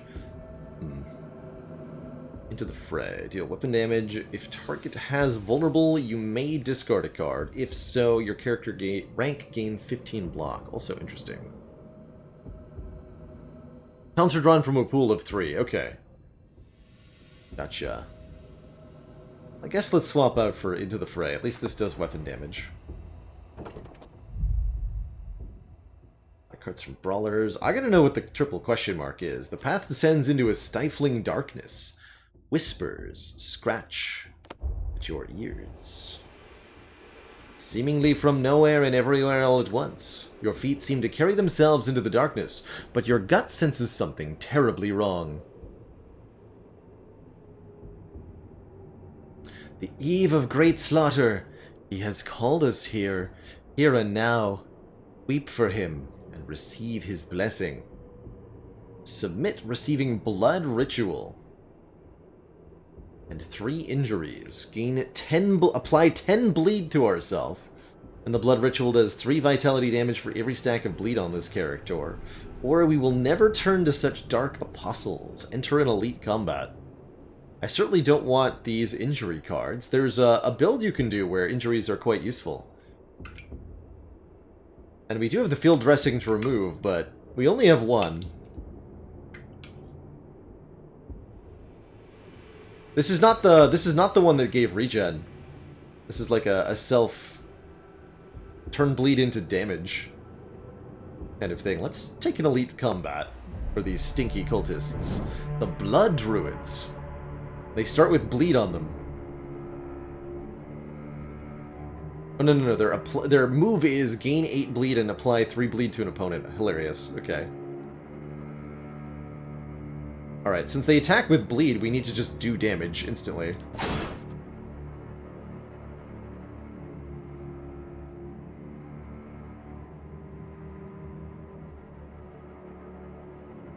Field dressing, you're a little bit late. Or a little bit early, rather. We'll just discard you for the moment. Okay, we're definitely going to kick one of them into the back rank.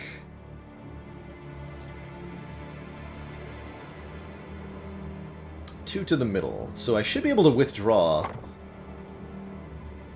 out of the way of these two and kick this guy backwards. That feels right.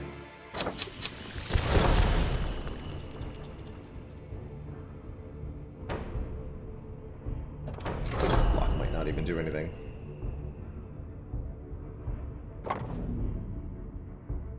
So yes, these two are both gonna whiff.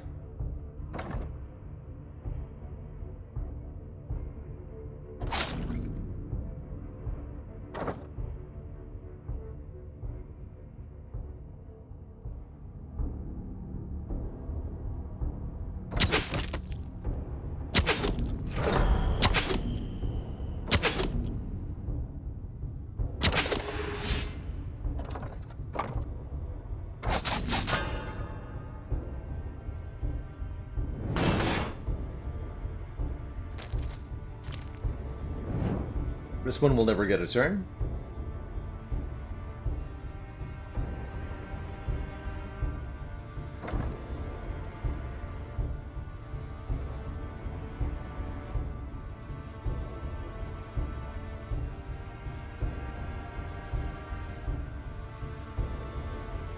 You can choose not to use it. You can... ruins have to be played manually, like other cards. So it's not an automatic effect like a curse card in Spire would be, for example.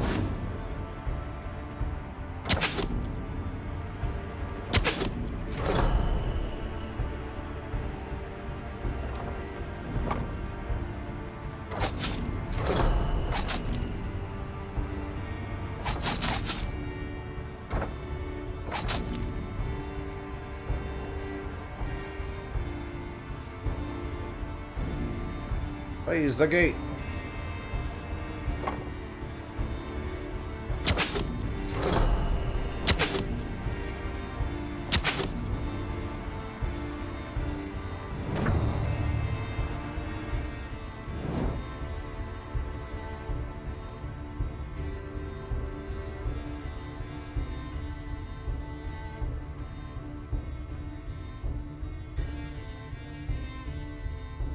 Wolf, use the halberd. Yes. Good work.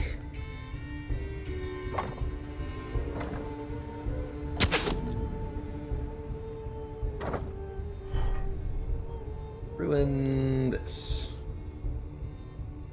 Ragged Claw. That's an example of a ruin card. Deal 5, take 1. Do the halberd again. Interesting.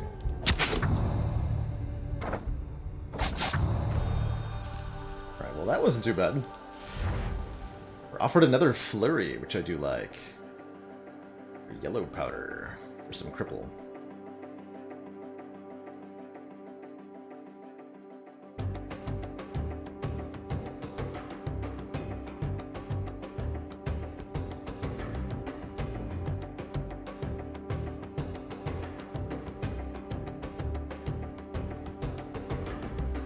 Take the flurry.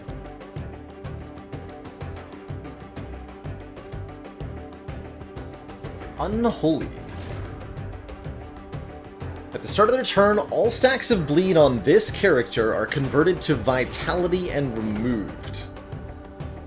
But it provides no armor. And the Cruel Sickle. Gain 4 bleed. Deal 12 damage to an opponent. Apply 4 bleed. Neat. Bit like cultist items.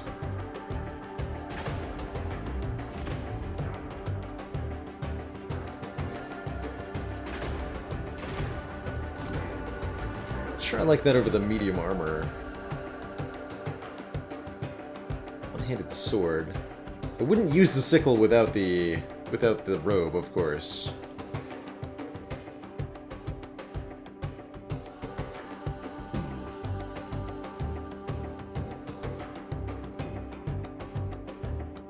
Where to see the targeting paradigm for enemy intentions. Not sure what you mean by that, Ratley.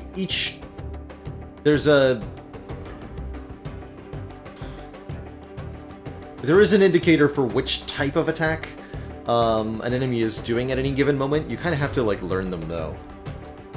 4730? Oh, geez. I'm running out of time. Oh, shoot. Okay, I'm just gonna leave these on the ground. I gotta go way faster than what I'm doing. Alright, who leveled up? You did! Have some more stamina. And a new perk. Whenever this character kills an enemy, their max vitality is increased by 3? Interesting. They're not the one doing the killing, though. Heathen. Whenever this character ruins a card, spawn a rend. Or start combat with 2 will. I'll take the bonus will.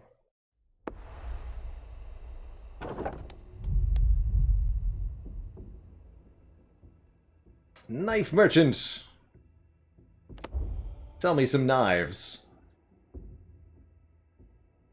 Characters in the front rank deal weapon damage. Not that good. The same cards that I'm skipping. I'm not going to pay 500 for, you know? What's up, Mentor? Now it seems like a good time to take a short rest. Perhaps an opportunity to learn something new. We never stop learning. Duplicate the chains. No. Duplicate the red powder?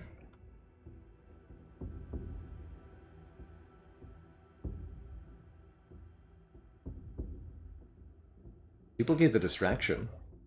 Duplicate the red powder.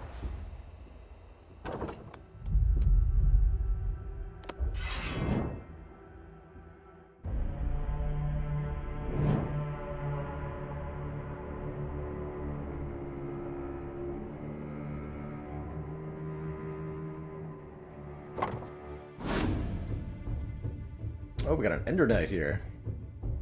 So, this straightforward arrow indicates that they're attacking, was it rank and lane? They're attacking a lane, and they'll hit the front person in that lane. This bracket down arrow indicates they're attacking an entire rank, so they'll hit everybody in the front rank. And then range indicators have like a crosshairs on them telling you that they won't do the thing.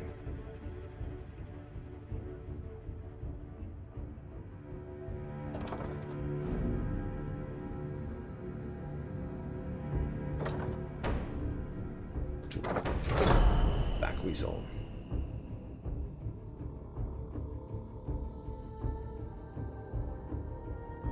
Wow, this is like the really strong knight, man. Alright, well, we're gonna stack bleed on you and send you to the back row, fool.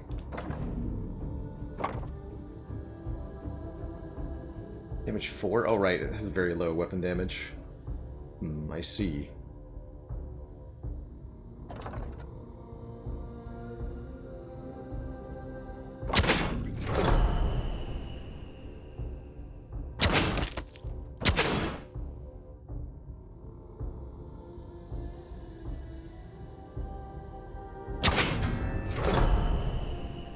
Oh, that's right, and bleed turns into vulnerable instead on these guys.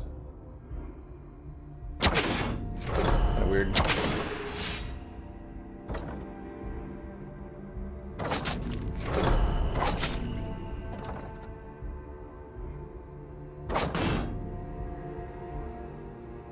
Give us block.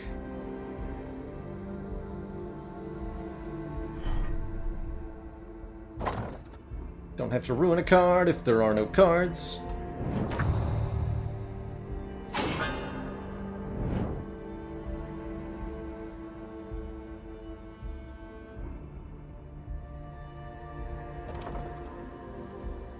You're an opponent's block. Yeah, just go to 93. Easy. Easy, easy. Okay, so you're doing the thing in the back then. This is one of the guys in the final boss fight. Had to deal with them before.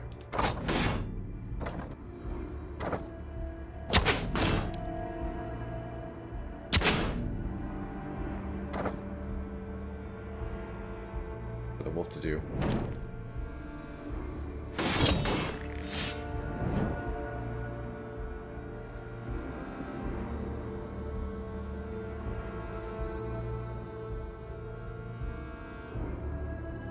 To get these attack pop-ups, you have to hover over the intent symbol below each enemy, where there's a little number with an effect. They are a little bit small in this game, and I wouldn't fault you for missing those.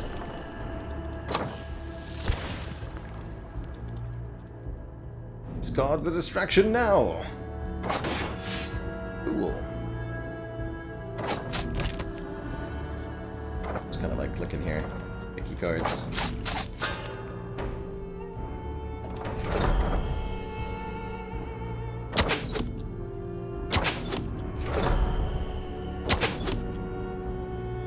Clicky clicky.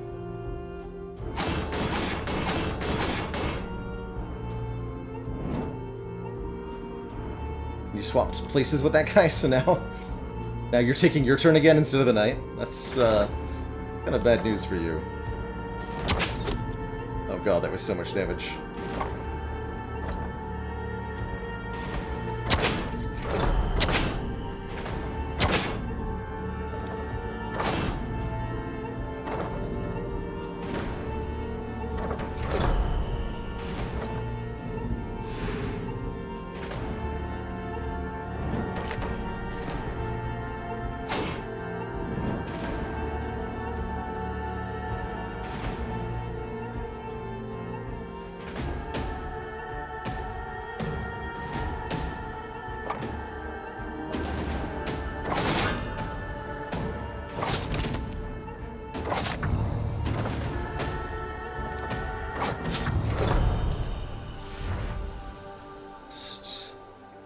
Being toe-to-toe. Whenever this character attacks an opponent on the same lane, gains 6 block.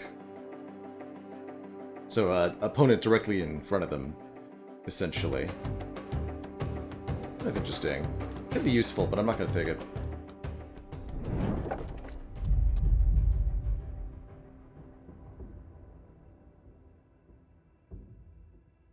Chance to improve. That's right. You can get plus stamina permanently from this courage event. I'll take that. Like minus 10 HP.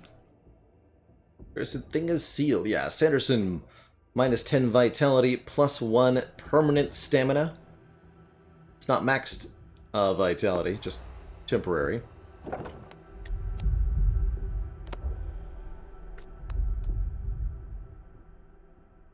Alright, we could hire more people, but I'm pretty happy with our current party. Let's go to the smithy and see what we can acquire here. More of these same cards, nothing upgraded, no upgrade opportunities or anything. Interesting. Ink powder seems nice, though. Stack vulnerable with everything. Our card for each character in the back rank.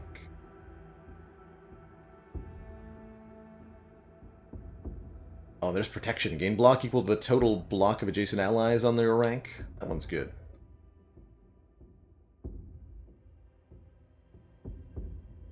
Let's take that one powder. Buying cards often seems not worth.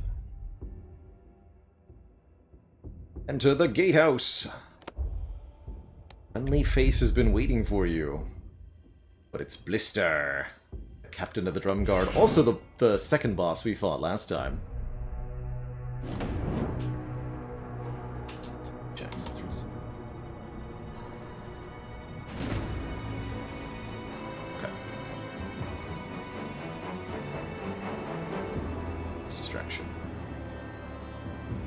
So, I'm going to Sulfuric Bomb the back rank, of course. These Bannermen cause the first card you play each turn to be destroyed, which is kind of helpful, actually. We're doing 20 damage. Applying Shockwave. That's right. It's okay. That's what we have solid footing for. Let's destroy that. That's fine.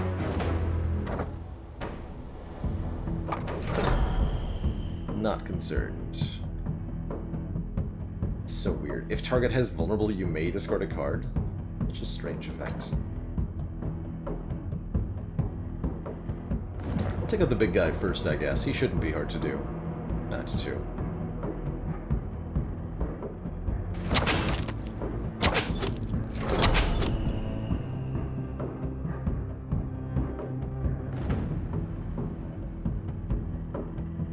Hopefully use that ability.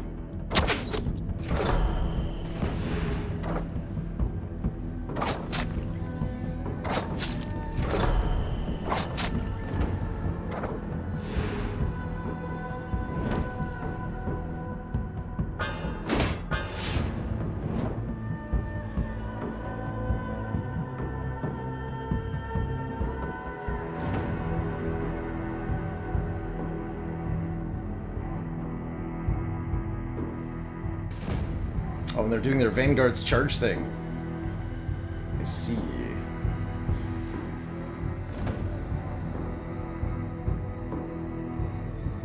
I see.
Out of here alive.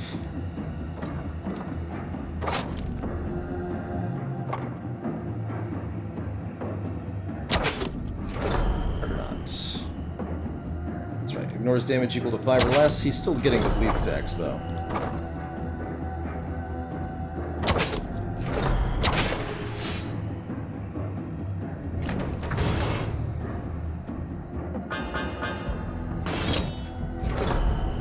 Hey, Omar Alternate. I don't know anyone by that name. I've never gone by that name myself. So I know not whom you seek, but it's not me.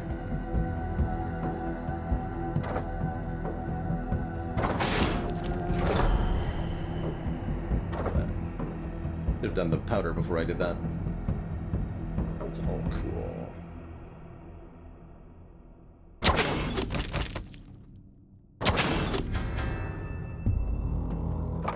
A lot of wills, sir.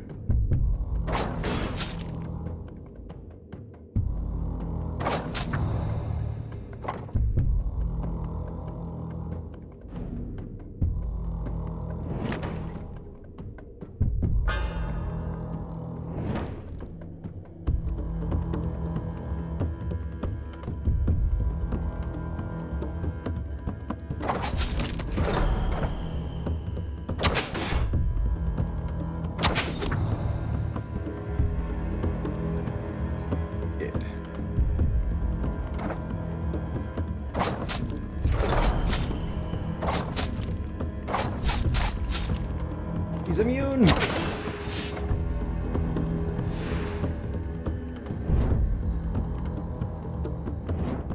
Poor boss. Won't someone save him? Raise the gate! Whatever.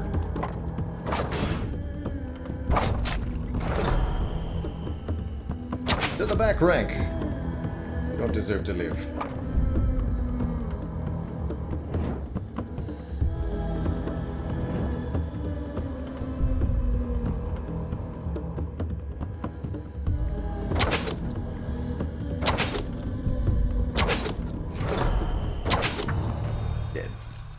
GG. GG. Oh, there's Carnage, which stacks bleed and gets stronger every time you play it. Blood Sacrifice. That would have been cool if we'd taken the cultist stuff. I think I'll take none of the above. Any equipment that's interesting? Superior light armor, superior medium armor. We're good.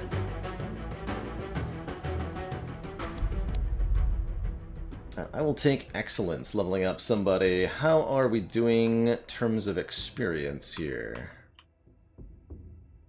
Missile Thaw is furthest from a level, so we'll give a level up to Missile Thaw.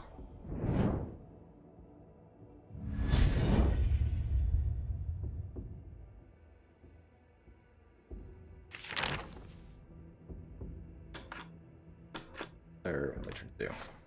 I'll level them. Upgrade your stamina one more time. Get a new card. Deal 8 damage to target and all enemies of the same race. Kinda cool. I'm just gonna forfeit that, though. I am currently playing with Autos, that's true. I'm also currently playing without time, unfortunately. Time is something that I have, alas, run out of here. And I've got to get going.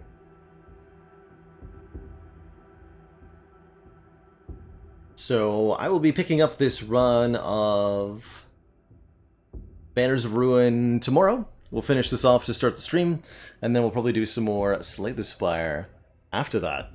So if you'd like to see the conclusion, I'm curious to see where these informant tasks will take us. But if you'd like to see the end of this run, you'll have to join me tomorrow. We'll be live not later than noon Eastern time as our usual planned start time. Don't forget you can follow us live. Follow us to be notified when we're live on Discord.